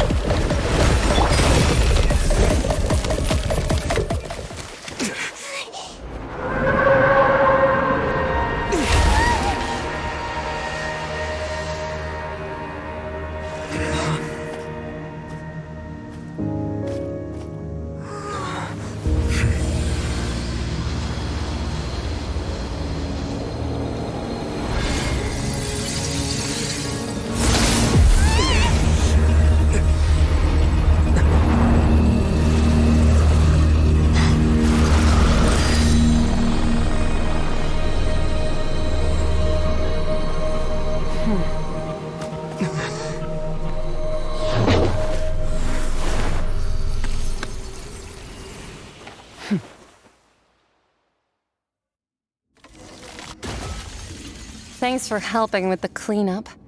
It should have been my job, but... oh well. It was just supposed to be a short private training session for me. I didn't think that my disciple and my master's pet would start brawling in the meantime. Well, actually, I had a feeling that it would happen at some point, but they bumped into one another earlier than I thought. What a blunder. I suppose I'll have to swing my sword 3 million times as penance. That power. Who are you exactly? Paimon has an idea. From what she said earlier, she must be Child's master. Skirk, right? It's just that he gave us the impression that she was the less talkative person. I simply did not have anything to say to the weak. But you, on the other hand, managed to defeat the all-devouring narwhal without using power from beyond this world. So you may speak to me as equals.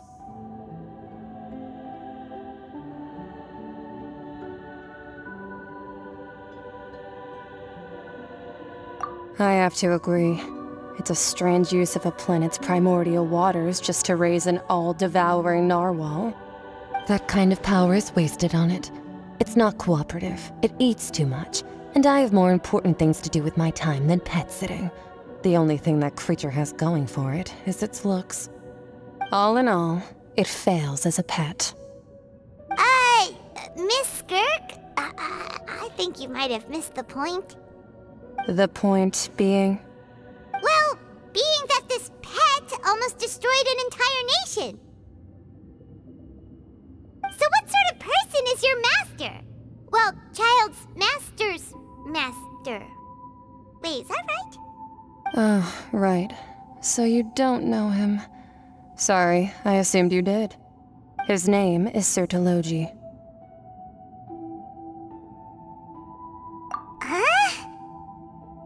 I am unfamiliar with that name. Huh. So Master isn't sufficiently famous. How should I describe him then? Have you heard of the name The Fowl? The Fowl? Still nothing? Well, how about the Visionary? Vetterfulnir then? Or Gold Rhindaughter? Ooh, that one we've heard! Rhindaughter's part of the Hexen Circle. She's Albedo's mom, right?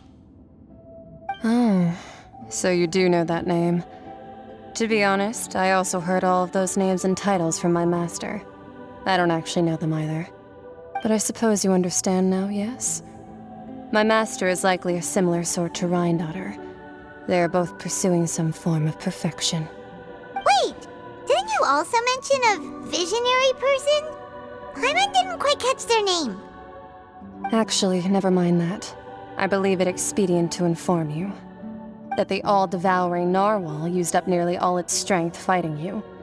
Such roiling hydro energies will prove difficult for the planet's deep seas to digest.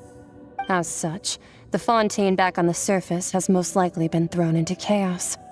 In other words, the prophecy that you've been fretting over should now be in full swing.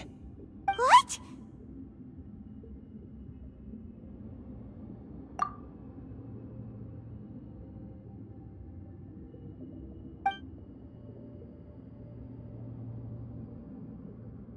Not to worry. Focalor has already managed to deceive the heavenly principles.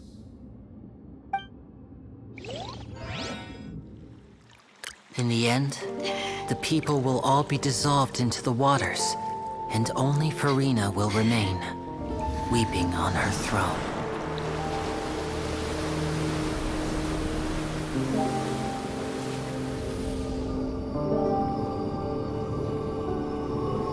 Only then will the sins of the people of Fontaine be washed away.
Initiate emergency rescue!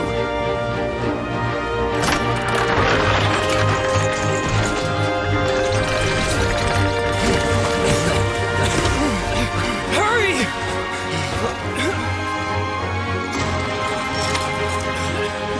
Hey, lend a hand!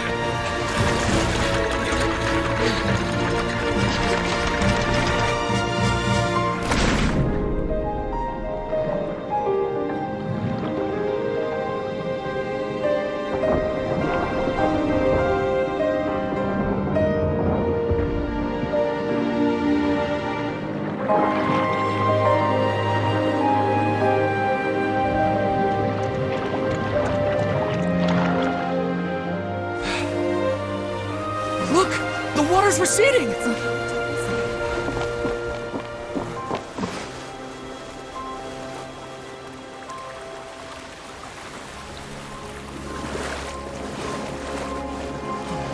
It's a miracle! Water's receding. We didn't dissolve. The prophecy was wrong. The prophecy was wrong.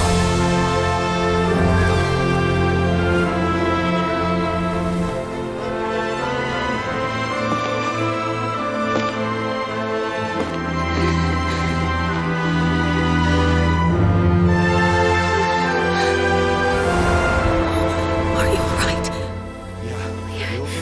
We're saved. The prophecy was wrong.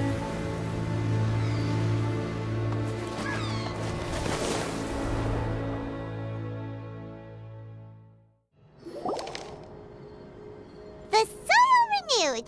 The Spina di Rosula talks post-disaster rebuilding.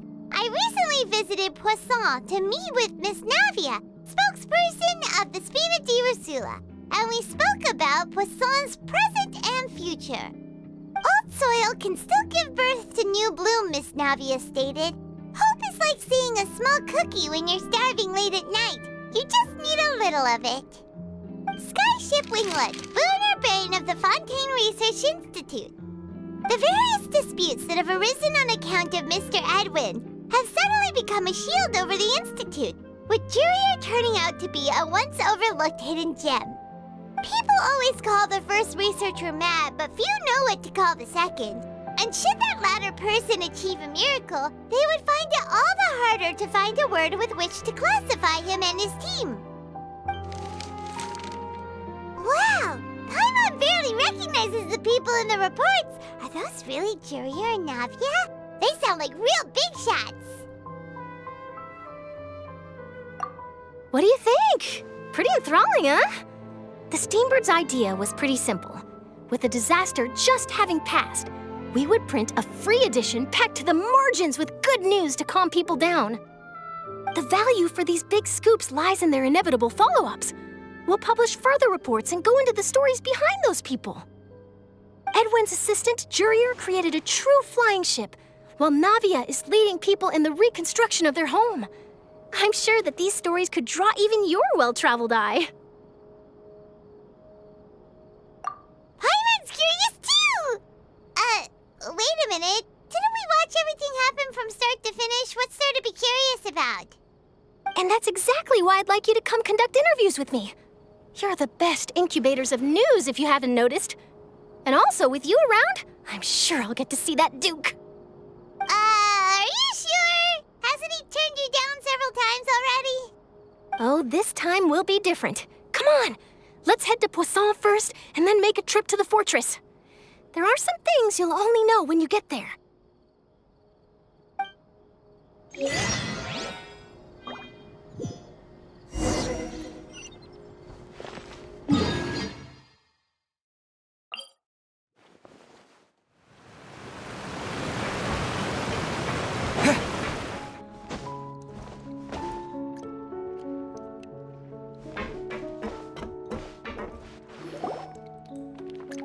Navia! Oh, it's you. What brings you all here? Hey, we're just having a look around. I'm here to update myself on how things are going here. Oh, the Fatui are here too. Let me introduce you. This is Mr. Garunt Snežević. He represented the Knave in sending us a large amount of supplies, and is helping with our work. Our residents are hard at work as well. Thanks to everyone, work is progressing nicely. We've lost a lot of people, but we're moving forward. That will have to be enough. Hello, Miss Charlotte. I'm a big fan of yours. I especially like that article you wrote last year about Fontaine's stray cats. But if you don't mind, could you not emphasize our role too much in your report? It's not charity we're doing here. We just happen to share the same interests as the Spina. I get where you're coming from.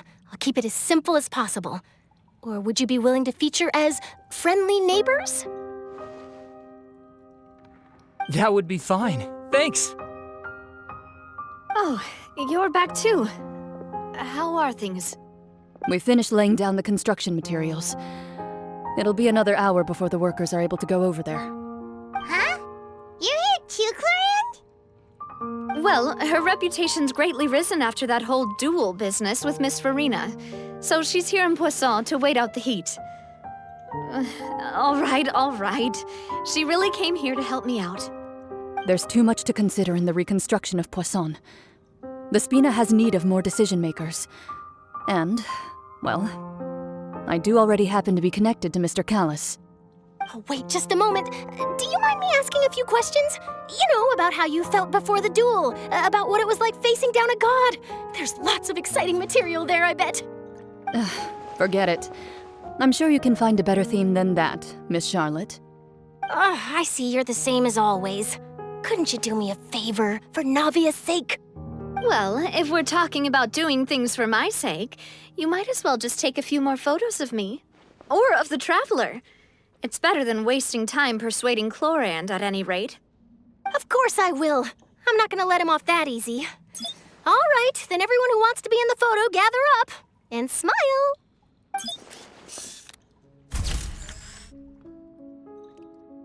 How did it go? Was it a good shot? Did Paimon look cute in it? Not bad. Your addition really helped the composition of the picture. All right, hang on a moment. Let me snap a few more shots.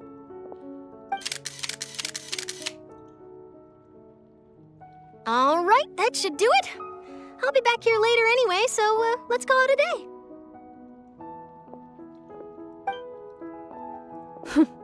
You're very quick. Speed is of the essence when it comes to the news, and freshness is the key. Also, not to brag, but I'm pretty good at building connections. Who knows? I might eventually get that interview with you after all, Miss Clorinde. Wow, you really do have that never say die spirit. I'm impressed. I'll hazard a guess that this is how you got that interview at the Fortress of Meripede. Whoa, you're well informed. Let me make a guess too. I asked Sigewinne, who told Monsieur Neuvillette, and he told you, right? That's a very complete information chain. In truth, all Monsieur Neuvillette asked me was, when did the fortress become so friendly towards the media? I told him that it was best not to speak too soon. There's no guarantee that Wriothesley will make a personal appearance. You're right. I've got to treasure every moment I have with them. In which case, I'll be making a move first. Stay safe now. And tell me if you hear anything interesting. I'll treat you to afternoon tea in exchange.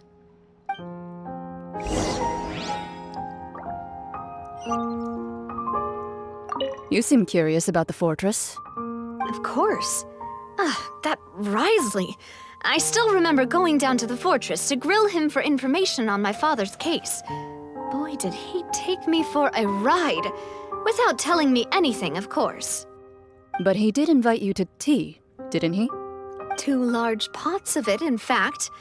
It was good tea, though. I have to agree. The tea there is very good. Speaking of that, would you like to have some today? I mean, you've got time, right? Well, I'd be partial to some shortbread. Wow, it's like we've got a menu or something. Sure. Good. What flavor of biscuits would you like, Mr. Snezhevich?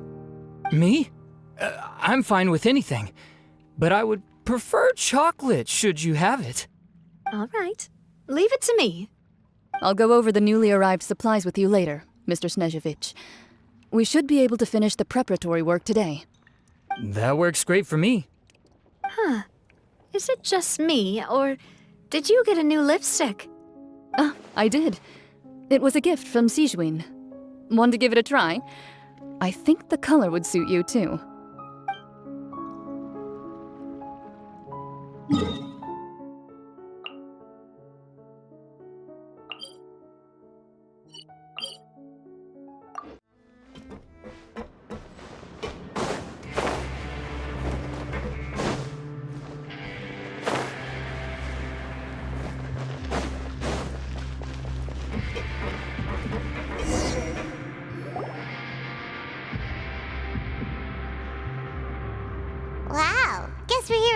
huh?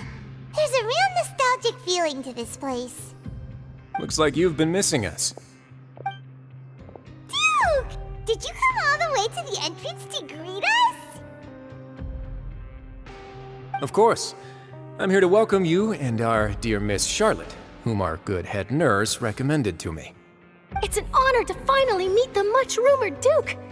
Thank you for consenting to my visit to the fortress, sir. No need to thank me. But that said, I shouldn't be the focus of your interview. I trust you recall our agreement? Of course, of course. All right then, this way.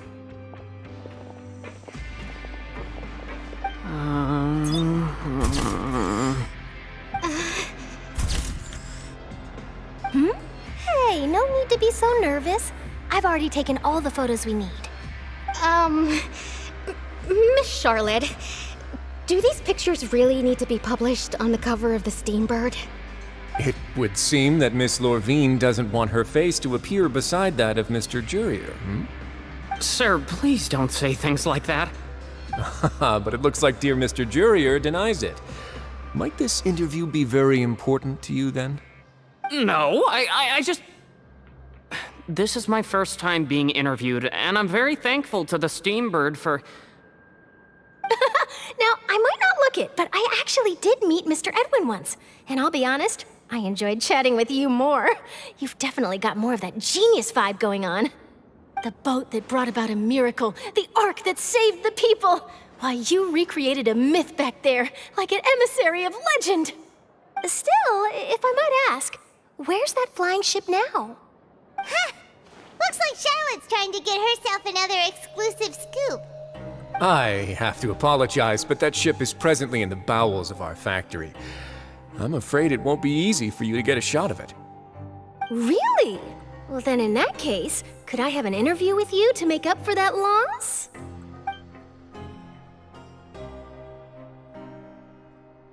You already know my answer, I'm afraid. Best you interview our head nurse instead. Or perhaps you'd like to take another photo of this couple of researchers? Did you really have to use the word couple? Well, then, 2 solo photos will do. Is my hair messed up? Please, someone help me have a look. Things sure are getting pretty lively here. We've seen this kind of thing before. Oh, seems like everyone's here. Would any of you like to try this new drink I came up with? Ah, Sigewinne. Hey, Miss Charlotte. Why don't you, take some pretty photos of our head nurse? Sure.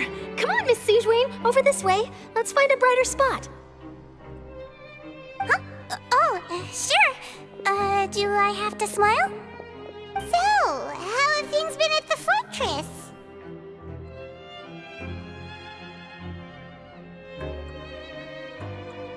Same old, as you can see. Fontaine's undergone some changes, but this place is still more or less the same. Other than that flying ship, it got a tad too much attention, I think. That's why I decided to let the interview go through. We should direct more public opinions toward the behind-the-scenes heroes. Am I right, Mr. Jurier? Miss Lorvine? You're too kind, sir. I believe that you too should have your day in the sun. Not that you would want that, which is a pity. I'll just leave the spotlight to you two.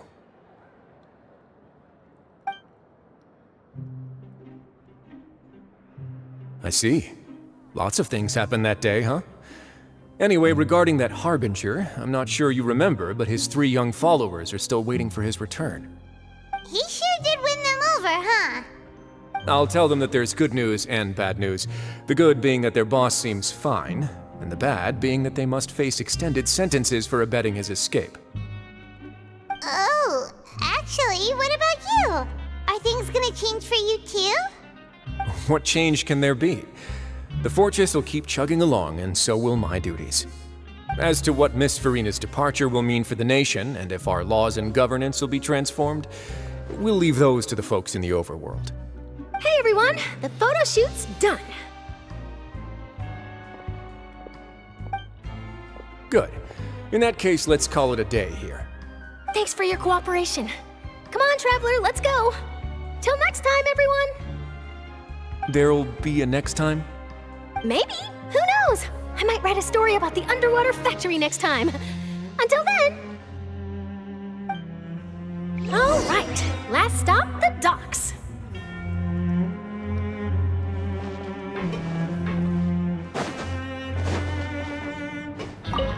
Oh, you know, I'd love to see you in one of Charlotte's photo shoots one day. Is that really necessary? Our line of work doesn't really require much photographing. It's precisely because we don't need the picture that they'll have value as keepsakes. You don't really look all that opposed to the idea, you know.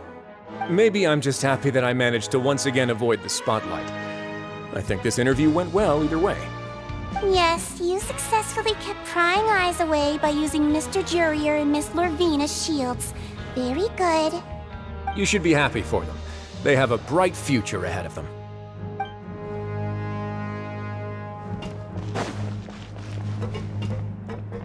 Here are the interview notes. They mentioned that the flying ship may have many uses in the future, and the journalist asked me what I thought of them. Seriously, how would I know anything about that? Flight is just flight. Whether people want to use a flying ship to broadcast good news or organize weddings is none of my beeswax. A wedding? Huh.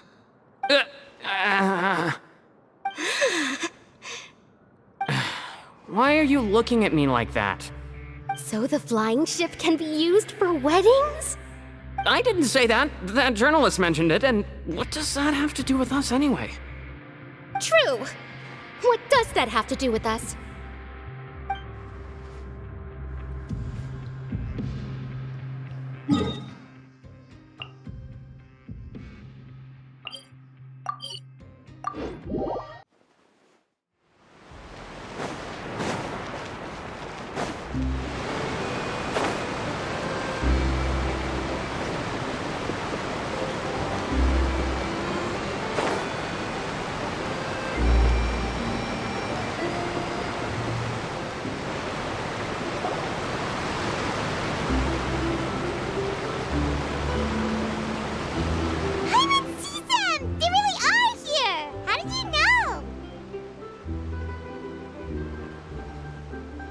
Navia mentioned that she stayed in touch with Linny and the others after working together. Apparently, they've been at the docks distributing these strange pockets the whole time since. Traveler, Paimon. Ah, and Miss Charlotte, too. Would you like a magic pocket? What sort of gadget is it? It's a wondrous bag that can be used to carry many things. The water level has returned to normal, but if you see any of your things floating around, you can use this to carry them. Or you could trick a friend into doing it for you. Trick a friend? I wonder which of my friends would fall for that.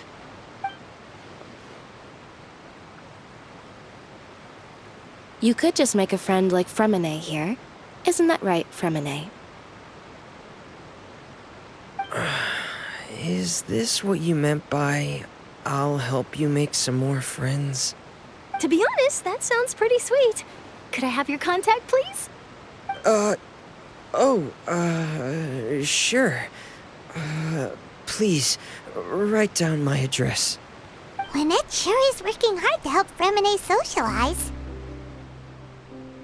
He was the one who proposed doing this. He even wants to assist in our magic shows. Yes, I was planning to first introduce Pear as an assistant, and later Fremine himself. In the future, I think we can leave underwater escape magic to him too. That said, would anyone want to see a diver escape underwater? Oh, it'll work out. Every journey begins with the first step. He'll become a part of our show eventually. Lynette, could you come over? Miss Charlotte says she wants to take a picture of us. Got it. My, that Charlotte is rather perceptive. She got rid of everyone the moment she realized I had something to say to you. So, how have things been, Traveler? Father says that you did a great deal during the latest events. She's very grateful for your contributions to Fontaine.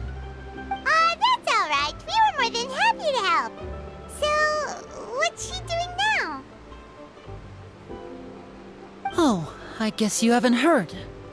Well, after Lady Farina left, Father and Monsieur Neuvillette opened negotiations, during which he gave Fontaine's gnosis to her as a diplomatic gift. A diplomatic gift? A gnosis? Yes, I was quite surprised at first myself. But when I thought it over, there were actually a number of things going for it. It could have been done as an apology for the incident with Lord Child, or as thanks for his help in tying the all-devouring narwhal down. Furthermore, Father did also lend significant aid to Fontaine and Poisson. Well, that's true, but this is a gnosis we're talking about. Doesn't this seem a bit irresponsible? I would agree, but I've also heard that it seems that Monsieur Neuvillette has had a significant change of heart regarding the matter. So there's some reason for this that only Neuvillette knows about? I suspect you'll have to ask him about that yourself. Ah, yes, speaking of which, I did see him strolling around the entrance to the Fortress of Meripede a while back. Isn't he real busy and stuff? Paimon didn't think he'd have the time for that. But back to the topic. The gnosis was given to the knave, right? What about Child? They say that he's returned to Snezhnaya to recover from his wounds. I hear that the recent disaster really did a number on his health. That's true. When you think about it, we've had loads of run-ins with the Fatui. To think we'd be allied with them this time. So shocked by such a simple switching of sides?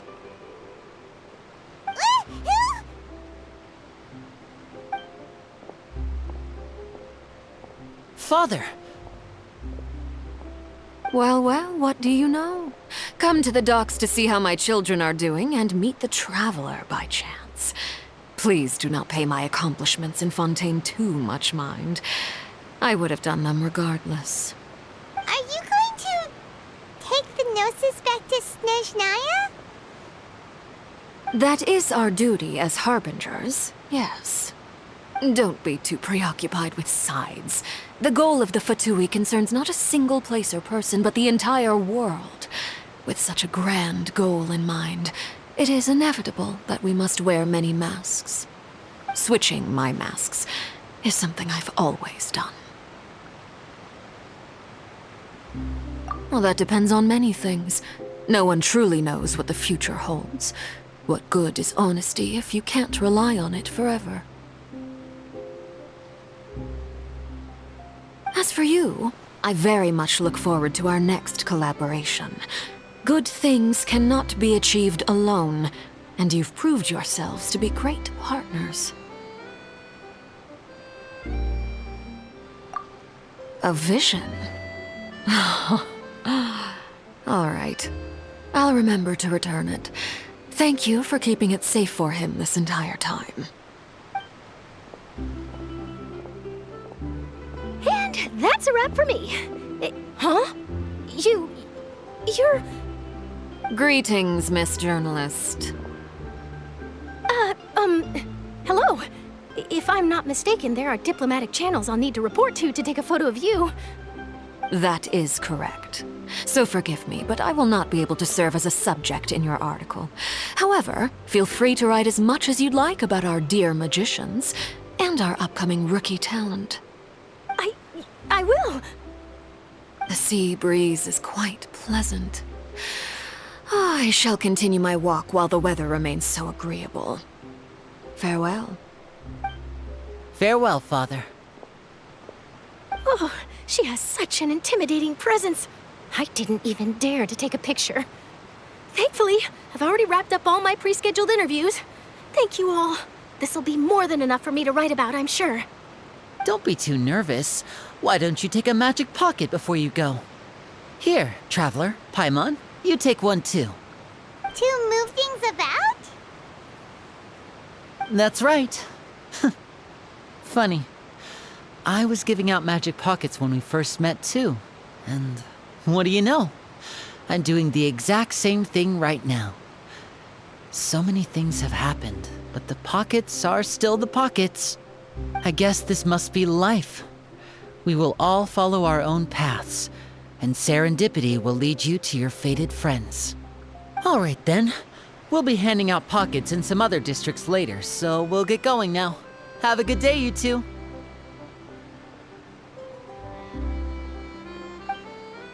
Well, guess we sent Charlotte off. Shall we go see how Neverlette's doing? As long as he's not so busy that he doesn't have time to chat anyway.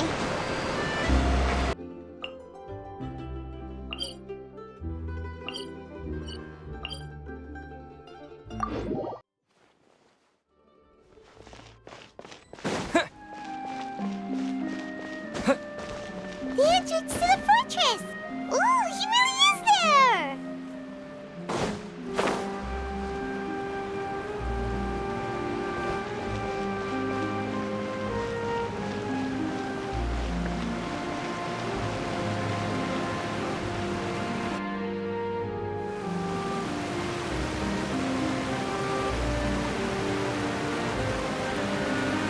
So, you really are here, Neverlette!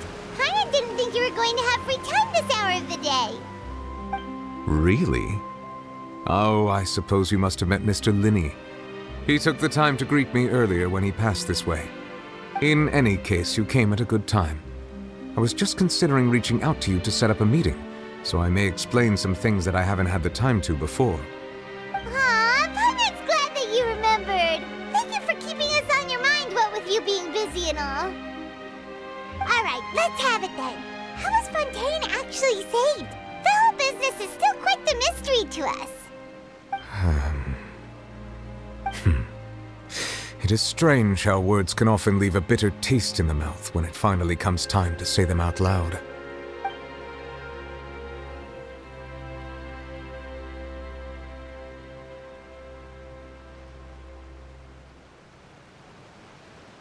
Whoa. So that's what happened? Focalor destroyed the divine throne of the Hydro Archon and restored your power to you, transforming you into a fully fledged elemental dragon sovereign. But Paimon still doesn't quite get what you did to save the Fontainians from dissolving. For me, the authority of the ancient dragons refers to absolute control over the hydro element. Fontainians were incomplete humans born of Egeria's use of the power of the primordial sea, with constitutions similar to that of mimics. But so long as those primordial energies remain within them, I could use the ancient dragon's authority to grant them true blood, after the fashion in which life was first brought into being on this planet.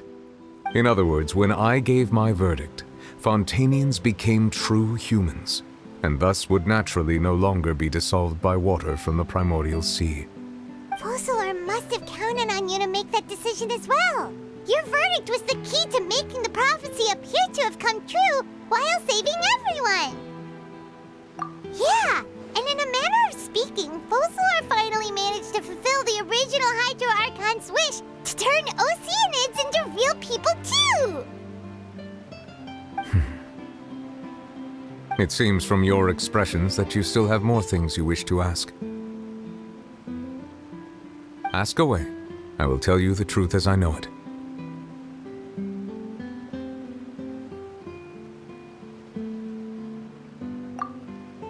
I have investigated his case along many avenues, and I have learned that he once fell into an unknown chasm when he was young. There, by chance, he awakened the all-devouring narwhal. But whether it be by sentiment or reason, that should not have been enough to consider him the root cause of the disaster. At most, he would have had tangential liability. As for the judgment passed by the Oratrice during the trial, whether it was due to that liability by association, or Focalor deliberately using him to buy time for us on the assumption that he would be able to hold the creature off, I cannot say. Guess Focalor had Fontainians in mind the whole time. In the end, it was thanks to her that they finally became real humans. Hang on a second. Paimon suddenly got another question.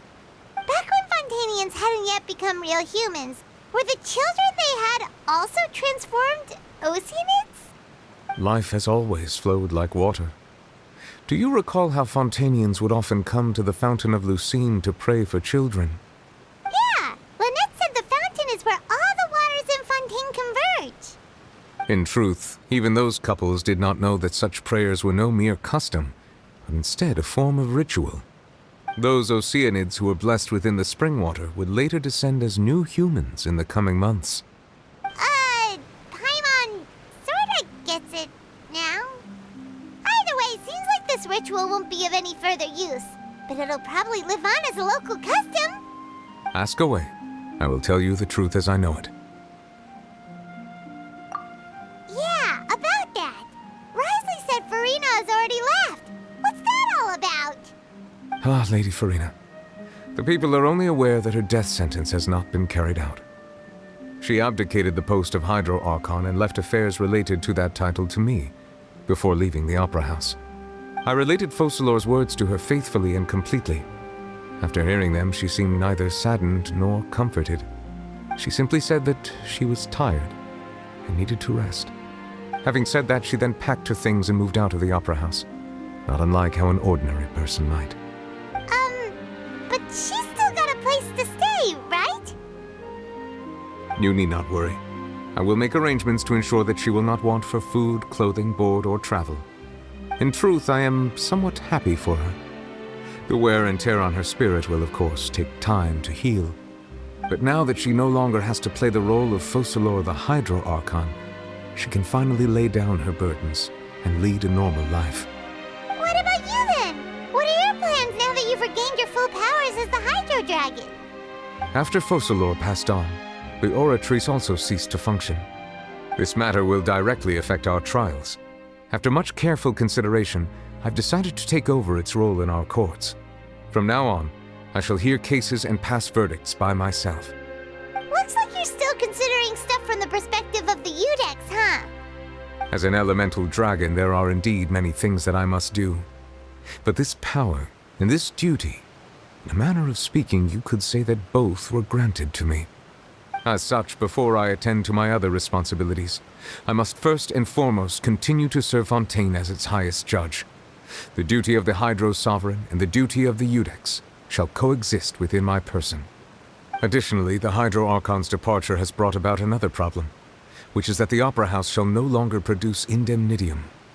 That's true. That power was derived from the people's faith in the Hydro Archon, wasn't it? Wait, but the various mechs and machines in the city are all still okay. Where are they getting their energy from? As I am now, I have full command over New Musia, and it can serve as a complete substitute. Another reason why I cannot quite leave Fontaine immediately. Wow. This ancient dragon's authority stuff is really quite useful, huh? Ask away. I will tell you the truth as I know it.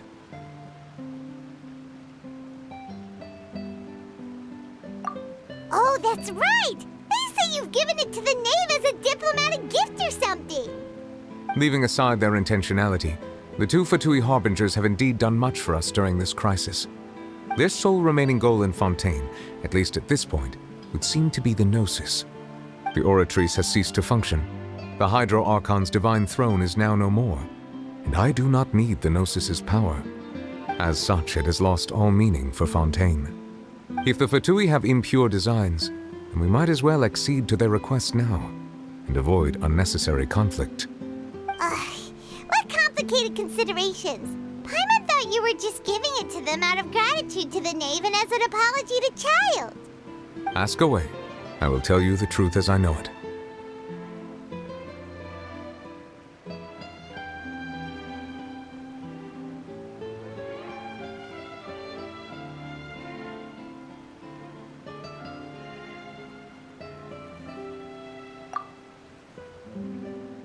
You will soon be heading to Natlan, I presume? I'm afraid that I have little talent as a travel guide, so all I can do is tell you what I know about that land. As far as I'm aware, Natlan can be said to be a nation of dragons. A nation of dragons? You mean like you? No, I suspect that I would not find myself welcome there. Unlike ancient dragons such as myself, the dragons of Natlan have undergone long years of development and evolution. Large numbers of them have entered a form of coexistence with humanity. Natlan is also the nation of war.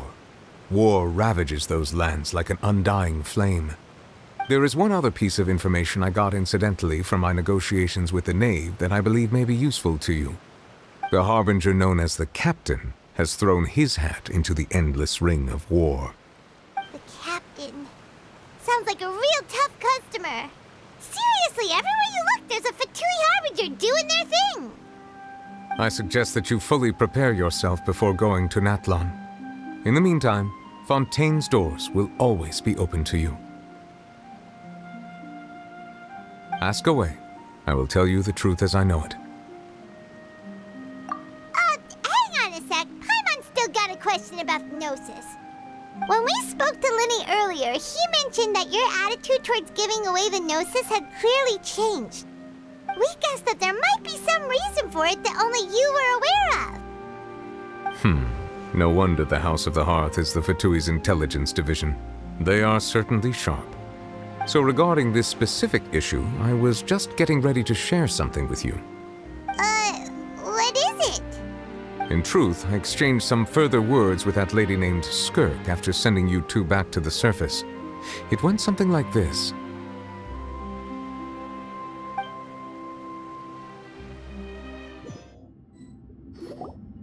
Well, we're going to head topside to see what's going on. You hurry over soon as well, all right, Nervalet? What next? The all-devouring narwhal isn't here, so I'm no longer getting any interference. I can finally catch the scent of your power, what it's made of. It is the authority of the planet's primordial dragons, but with something very similar to a god's curse mixed in. It's quite a novel blend. I'm sure I've encountered something like this before. What was it again? I do not know what you speak of. Of course. How could I forget? You should have the remains of the third descender on your person, yes? Remains? I've never heard of any such thing. According to your parlance, I believe it may be called a gnosis. Well, that much is true. After Focalor's divinity faded, she handed her gnosis to me. But I fear I have never heard of it described in the manner that you just did. I've been training with my master, the Foul, ever since I was young, and I have never returned to the surface since. So most of the information I possess, I got from him. It is only natural for those who are greater than humanity to possess a different sort of common sense, which is why there are so many problems in our attempts to communicate with humans. Regardless, you should probably get rid of objects of misfortune to prevent any disasters from befalling you. To live in itself is a blessing. But once a person dies, the bonds he once had with this world shall all turn to curses. What do you mean by that? No need to fret. These are just my personal thoughts, and my reason for no longer wishing to return to the surface. This third descender you refer to, who are they? And when did they die? Master never mentioned them to me. Perhaps it just wasn't that important for me to know. If you're interested, though, I could ask him. I'll be sure to pass the answer on to you next time. Next time? You believe we will meet again? I do. Wait. I have a disciple of my own, don't I? He can be the messenger then? That's what she told me. Whether it would prove useful or not, I wanted to pass that information on to you. The remains of the third descender? So that's what the Gnosis actually are. Paimon just thought they looked like chess pieces. How could they be a person's remains? All the same, assuming that there was no misunderstanding or special metaphor at play, that is what she meant to say. And she said that it would bring misfortune and that you should check it, which is why you gave it to the Fatui. If she speaks the truth, then I would simply be putting Fontaine at unnecessary risk by keeping it here.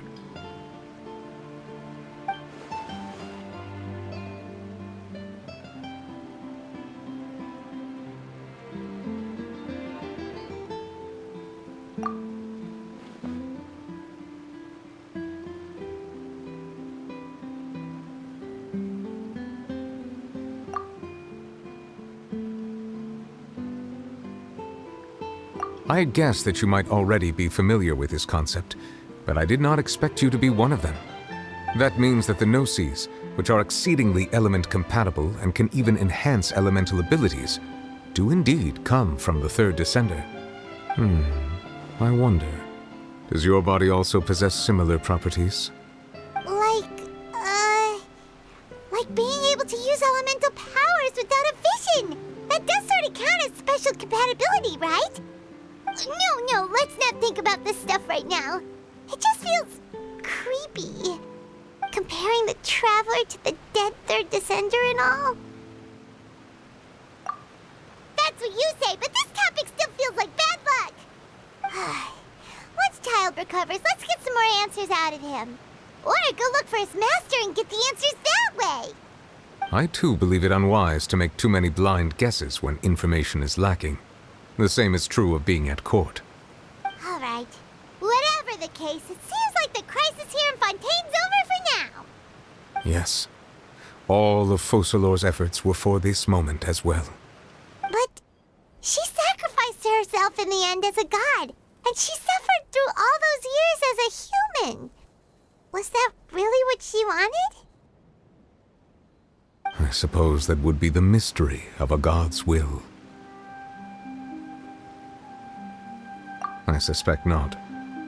But once in a while I too would guess that if wishes were like the clouds in the sky, they will one day return to the earth as raindrops. Life flows like water, and rain is the final answer. The water levels may sometimes tilt one way or another, but the rain falls fairly upon all. And what, ultimately, is the difference between the rains that fall upon all of us?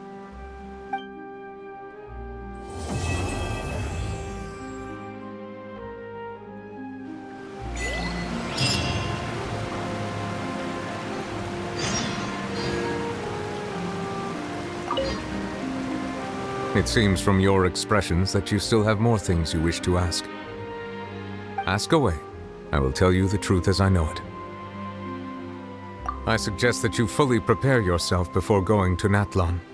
In the meantime,